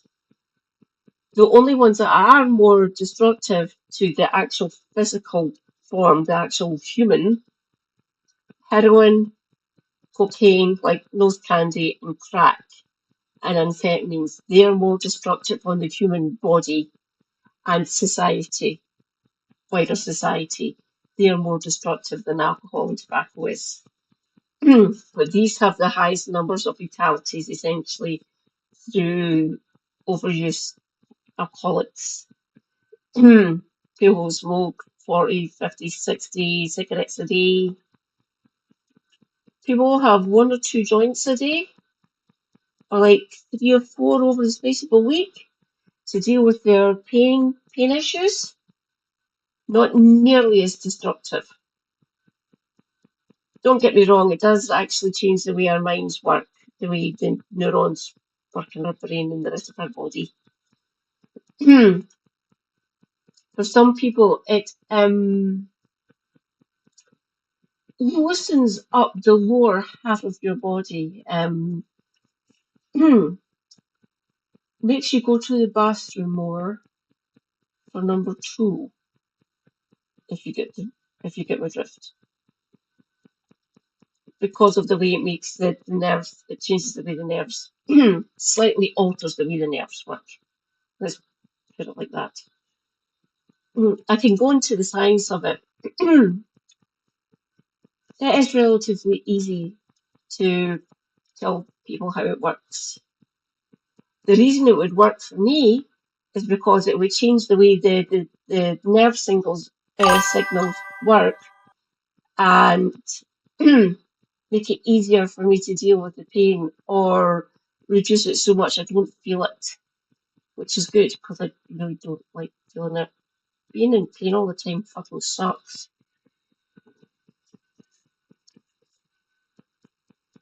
Fly agaric. Mushrooms. Fly agaric. Red cap, white spots on it. And ayahuasca. They work. They're good.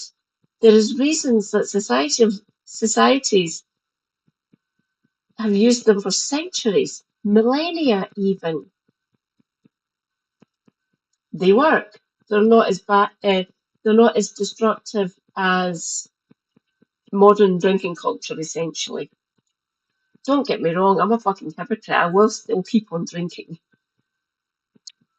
Look at where the Tory votes are going. Some are staying at home. Some are going Labour. But the largest number of people who are no longer voting Tory, who did in 2019, are going to Reform.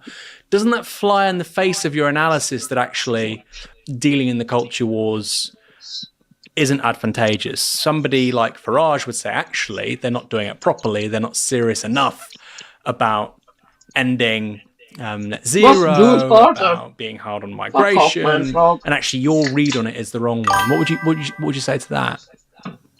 I don't think that Farage is playing culture wars. I think he's deadly serious. I mean, I think that the people who advised Linton, who advised the Conservative Party, was to use them in order to, as an election gambit. I think that I was slow to realise this. I think you can see now that Farage and the Reform Party. When it came up here, it had his surname in its little red box. That's the dude's surname.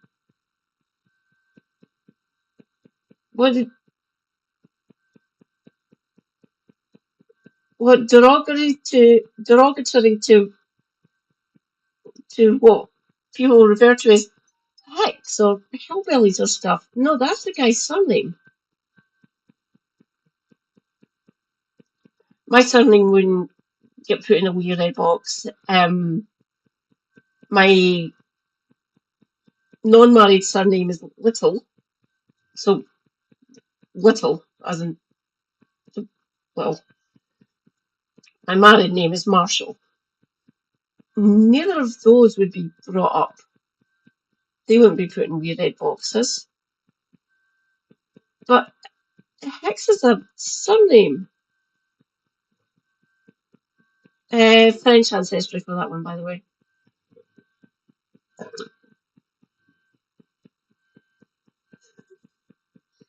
Mandatory psychedelics. My God, what would I be like?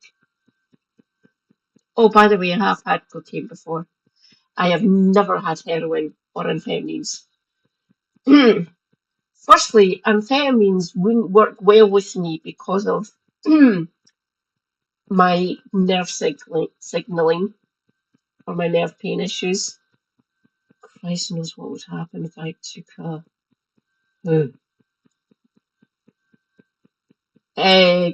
cocaine, as you know, is an upper. It's euphoric, essentially. So it releases endorphins, makes us happy. Also, with certain types of mental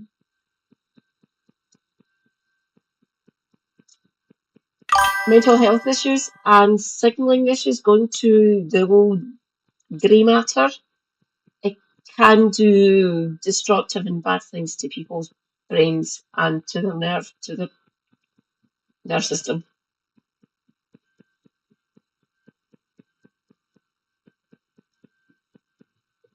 Oh.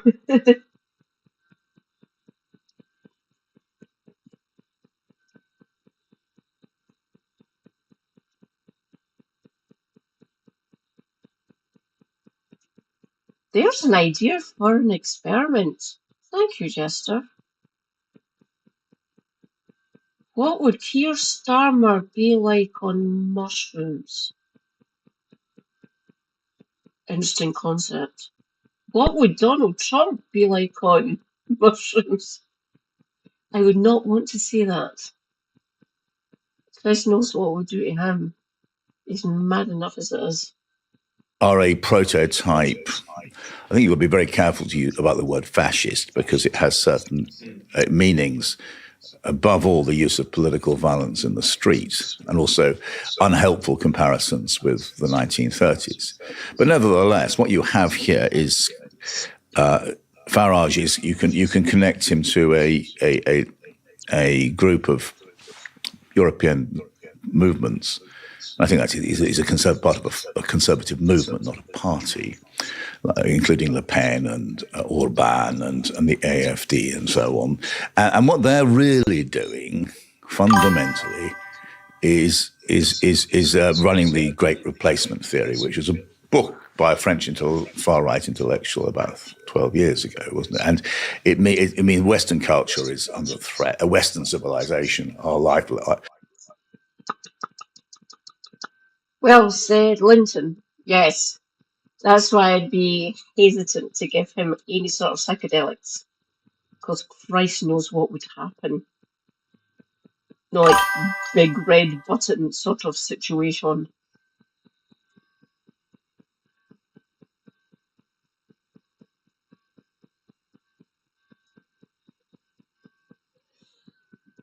It's the way it's structured and how it interacts with our body that done that to you, Jester, by the way. The way our nerves are wired in our brain and going down our spine and into the rest of our, especially into the optic nerve and through the nerves and musculature in the face and in the chest and down the sides of the body, oddly enough. It's weird. Obviously, human body, odd at times. But yeah. Like I said, I've never taken amphetamines.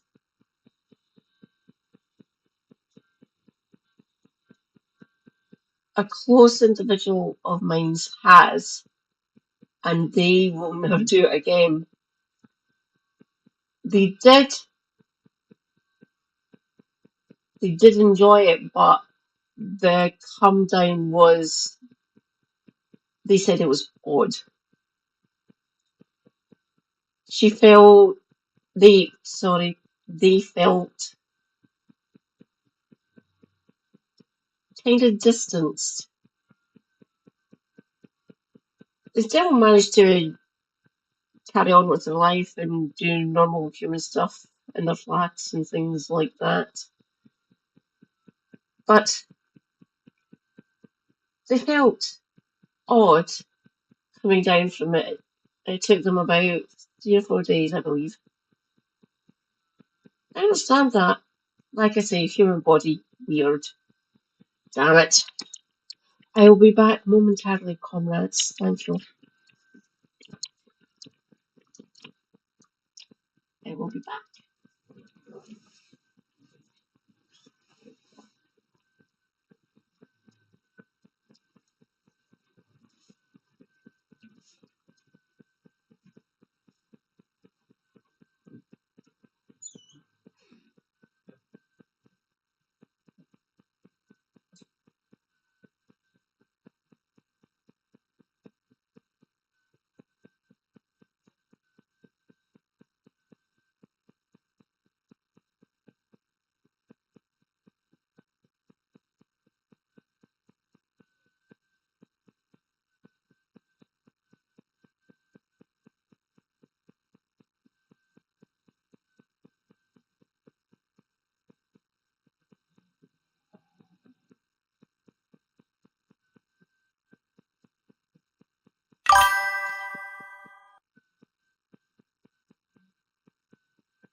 It sounds like it was working on your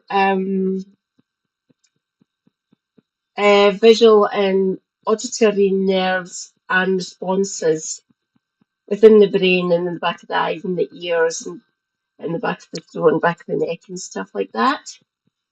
It's different for everyone. I understand the science behind it and how it affects the standard human body, whatever the fuck that is. I've always wondered about the standard human body framework that they use for theoretical reasons for publishing papers, blah blah blah, doing scientific inquiry without actually doing actual tests or lab work. I get it. I understand why they do this. They look at the structure of what thing is and how it could possibly interact with the body. It's different for everyone. Just like life is different for everyone, and the way you live is different. Obviously, I know your lives are probably massively different from the way I live my life here. Obviously, because we're all different. We all live in different environments, different situations, blah blah blah, different social structures across the globe.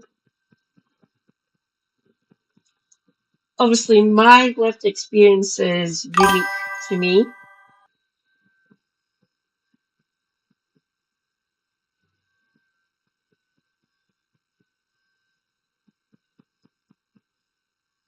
Oh, no, that's a good take actually, Jester.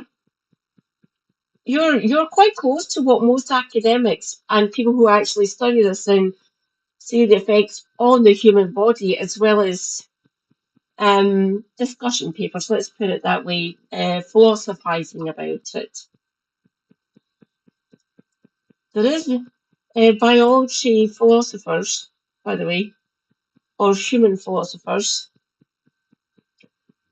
who look at how this arose, how human and possibly apes, they believe, like our ancestors, way back hundreds of thousands of years ago and millions of years ago, rotting food, basically getting fermented.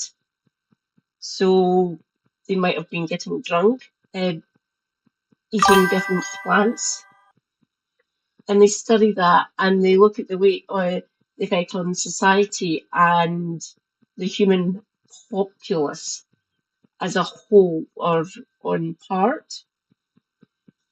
It's quite fun to read.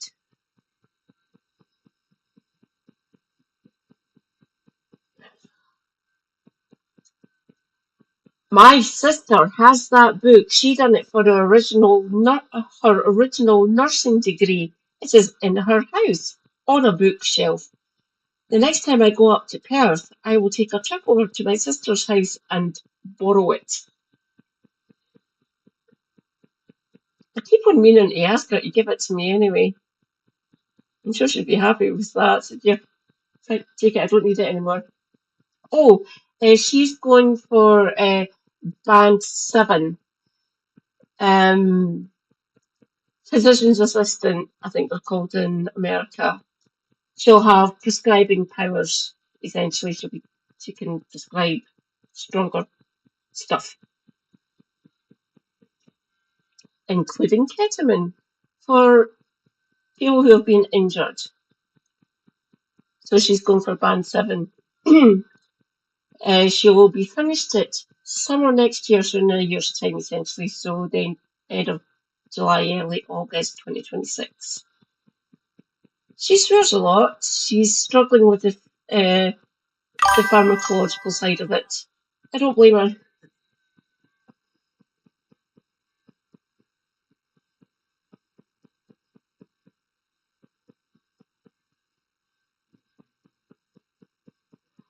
Oh, wow. I've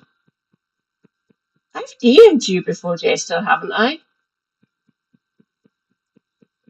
If you're part of my Discord community, post it in the health issues channel. A link to the book, or just put the book's name and stuff, and a link to his channel. That would be awesome.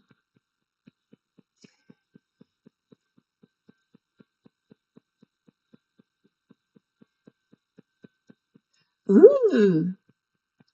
Salvia has good uses that can be used in the West.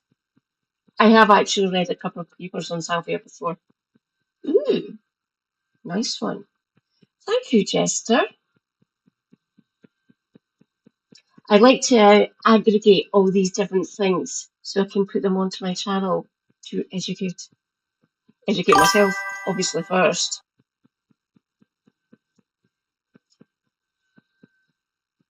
That can be fixed. Give me a second. Give me my channel. Invite. Copy link.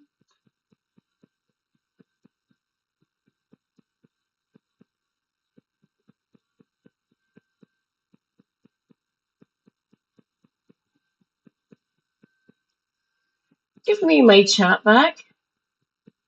Thank you.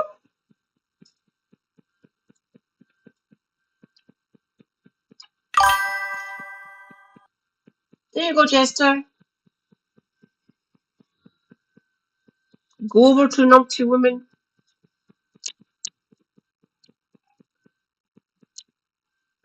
And Oh.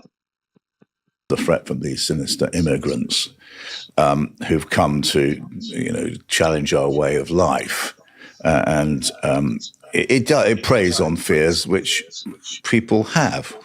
And again, the job of a proper politician, a responsible politician, looked like Edward Heath in 1968 when he sacked Enoch Powell.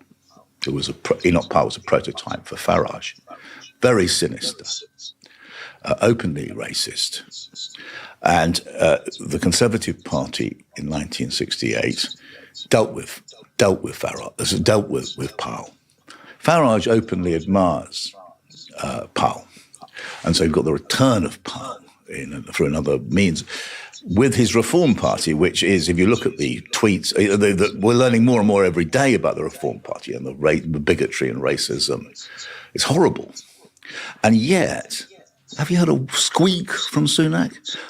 A proper British Prime Minister would have denounced Farage by now and said, this is unacceptable. Our country will never wear this. This is un-British. Farage was even claiming to be British, British values. So this is the opposite of the great multicultural traditions, welcoming of immigrants, and decency, which our country stands for and always has stood for. That's what Heath did, in effect, in 1968 when he killed off Enoch Powell's career overnight. And Starmer's been pathetic. I'm really shocked that the incoming Labour leader hasn't made a speech saying this is revolting. It has to be fought. This is Linton, that was nearly a month ago. It's 3 weeks and 4 or 5 days. So we're roughly coming up on a month to that one. And yes, I reacted as always. What the fuck? Why are you essentially spouting what that absolute fucking racist, and Peter Auburn is right here. Powell was an absolute white fucking supremacist. The man was utter scum. This was in my mum and dad's lifetime, essentially, when they were teenagers. No. Fuck off. Out and out fucking imperialist piece of scum. I'm glad he got kicked out of the this is when the rot started setting in because of what Powell did. That is why we're having to deal with Manfrog now. He legitimised it and it made this country so much fucking worse.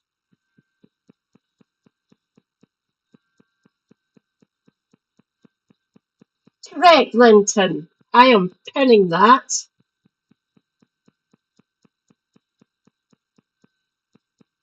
Yes, pin.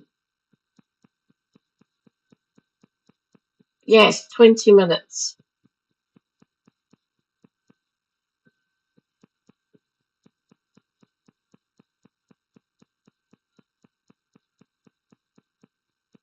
Oh my god, I've got 7 viewers. Hello, lurkers. Hello, hello. I hope you are having a good time. Hi, I am Mad Cat. For anyone that is new here, I am Mad Cat 79 Scotty. I am a Scottish disabled Marxist. I live in Glasgow. Excuse me. Sorry about that. The sun has risen. It is kind of windy at the minute, which is good because we need the fresh air. I can't stand the sun. Look at me. I'm pale as fuck. I burn like a bitch. Thank you, Linton. I think that is one of the best things I've pinned on my channel. Thank you. the battle of our lifetime. Look what's happening in France. Look what's happening in Germany. It's not going to happen in my Britain. And he'd single out Farage, the unacceptable face of British politics. You've had nothing from either Starmer or Sunak in this general election. Nothing I've seen anyway, have you? Well, I think Stum was asked today about Farage, and I think he basically gave no comment. You know, he Exactly, said, no comment. Right, I'm focusing on the election and the issues that matter to people. And have you noticed the coverage in the political papers? And so they're all playing, leaving aside the Guardian, they're playing with him. You know, the Telegraph is pretty well backing him. Almost deranged political commentary from the Telegraph, pretty well backing him. Spectator on the week that he came back as leader of Reform had 4 articles about Farage. Not one of them criticised his Islamophobia, his easy tolerance of racists, his bigotry. Not one. Charles Moore, Douglas Murray. I'm talking memories. In this week's Spectator, you've got Toby Young endorsing Farage in The Spectator. Now, The Spectator is, I think somebody called it the Bible of the Conservative movement. And so they really do. They want this merger, don't they? The Spectator is basically a right-wing fucking populist publication. I've read it a couple of times in my life, but holy fuck, that was before Manfrog became a thing. This was back when, who would it have been? Michael Howard, or too young. No, it wasn't IDS. Fucking Haig.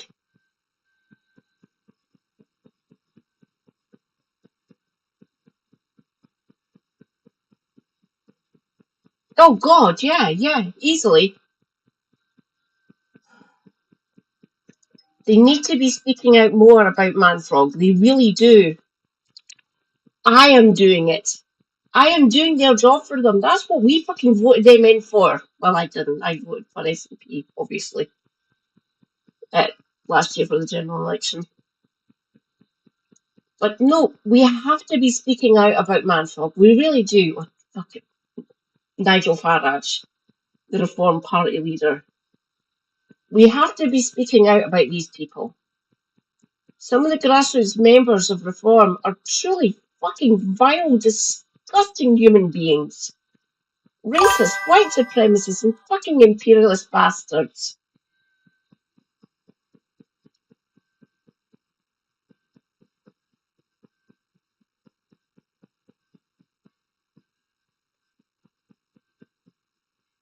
Oh, thank you, Jester. Yeah. Go ahead. Don't let me. Thank you for being here, by the way. Much appreciated. Do love it. Mwah. It's always a pleasure to have you here, Jester, obviously. But yeah, go and start your stream. Thank you for being here. Oh my God. What ones do you think I should commentate over? Whenever I go over Redolent, he does Gutfeld. Should I go over Gutfeld? I am au fait with certain American politics in your political stream, essentially. Not intimately, obviously, I'm not American, I live here in Scotland. But I see it happening. I watch some of it, digest what I can, to help my lovely American comrades like yourself. Well, I don't need to help you, you're well clued in, obviously. Who should I cover?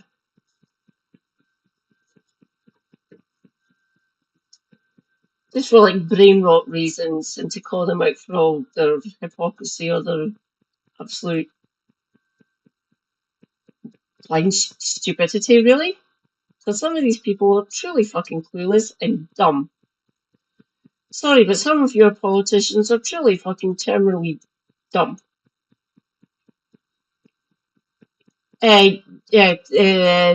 Stupidity is a disease in certain people, obviously. Marjorie Taylor Greene, for instance. Dear God. Why is she a politician? Why? Just tell me why. Fuck.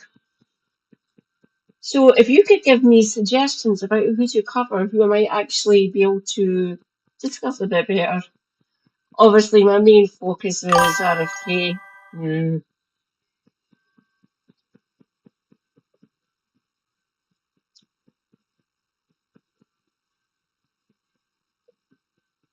I haven't seen any footage of it, but I have read about it, Linton. The Super Hubby shows me it. He goes through things that might interest me that I could actually talk about on my stream.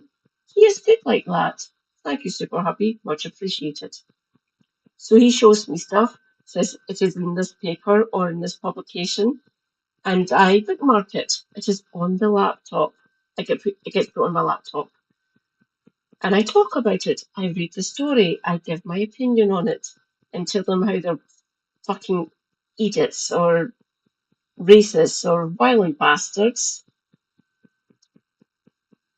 And I explain it in my own way as much as I can. Obviously, I don't know everything. I don't think I'm superior. Obviously, I'm not. But I can give you my take on it. And hopefully that will enlighten people. With the far right, it's like the National Front merging with the Conservative Party. It's horrible. And it's exactly the opposite of what the founding fathers of conservatism were about. You remember Edmund Burke, they all praise Edmund Burke. What was his career founded on? But, he was attacking the bigotry of the British Empire. The Warren Hastings case. He was standing up for the rights of, people who weren't just exploitative Brits. He had a wide, generous moral compass. This narrow sectarian, bordering on white supremacism sometimes, we're now getting from the far right from the mainstream Conservative Party and Reform is an extraordinary moment. So there's that big historical sweep, which I love, by the way, talking about, the incentives for people entering politics in 18th century Britain, talking about Burke and Oakeshott. And I can see all of that. And I can see this huge deviation from its historical origins that's now taking place in British conservatism. But to anchor it in 2024, is it possible even for the Conservatives to dismiss Farage like Heath did in 68 with Enoch Powell? Because, they're polling, it's one poll had them ahead of the Tories. They're looking at winning several seats. Farage has an incredible presence in the media, incredible, far more than Powell ever did. And I just wonder, I appreciate that's the historical analogy, but it feels like we're seeing something an order of magnitude bigger. And so as a political challenge for Starmer too, doesn't that make it a little bit different? Or am I buying the Kool-Aid with Farage? I think one of the problems, I again return to the nature of contemporary political discourse, is that it's about sort of narrow arguments about strategic advantage and how do we get these votes and so on. It's not about looking ahead or actually asking what do we stand for, what are our actual values. And that is, to my mind, much more important. And if you go back to, I've talked about Baldwin, I was talking about Edward Heath, talking about the early creators of the Tory party, like Peel.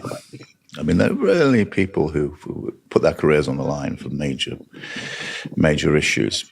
So I can see that strategically there is this argument now coming from two different places. One is from these strategists, these invisible creatures inside political parties, who are saying, look, if we're going to get more votes at the election, we need to form an alliance with Reform. Yeah? And then you get the ideologists who now want to move the Conservative Party away from being this broad church, which has, broadly speaking, existed for nearly 200 years, to being a movement, a conservative movement, with friendships and common purpose with the far right in Europe.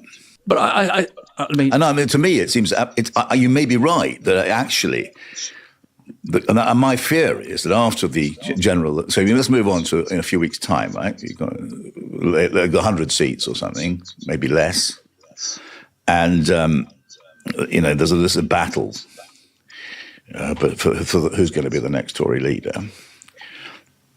It may take several years because you will see probably Suella Braverman will emerge as the leading candidate for the great replacement theory, as it were.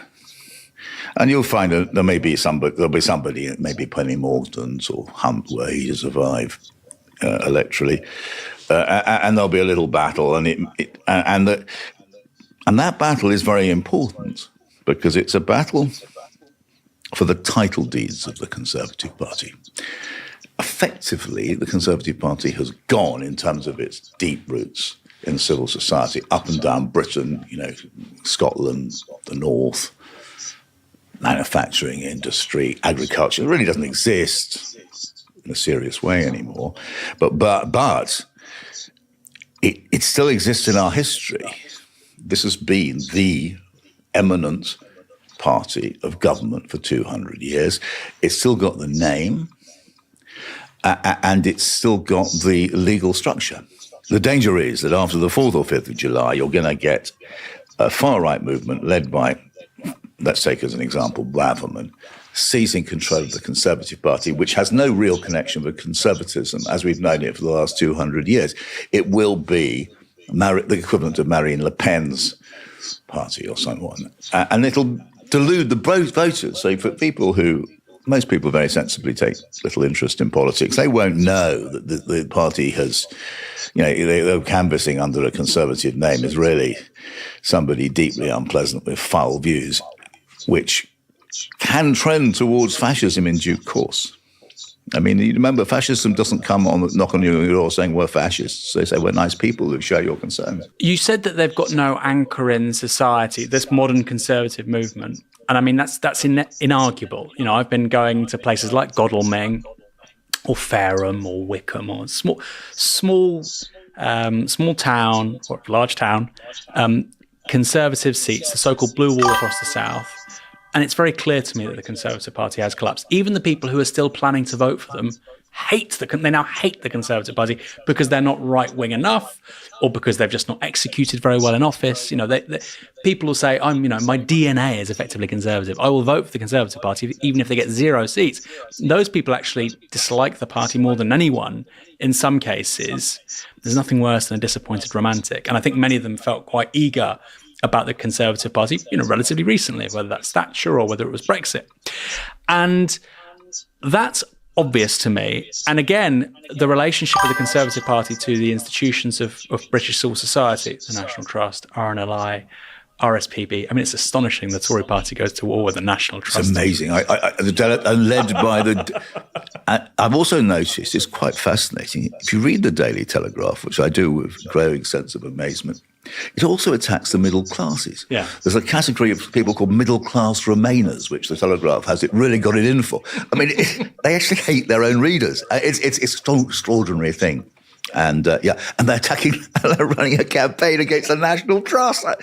Where are we? Yeah. Yeah. And that is, I think, and you can see their flirtation, you see, with reform. And that's really serious. But the part of civil society where they do still have roots is what you just said there, which is the media.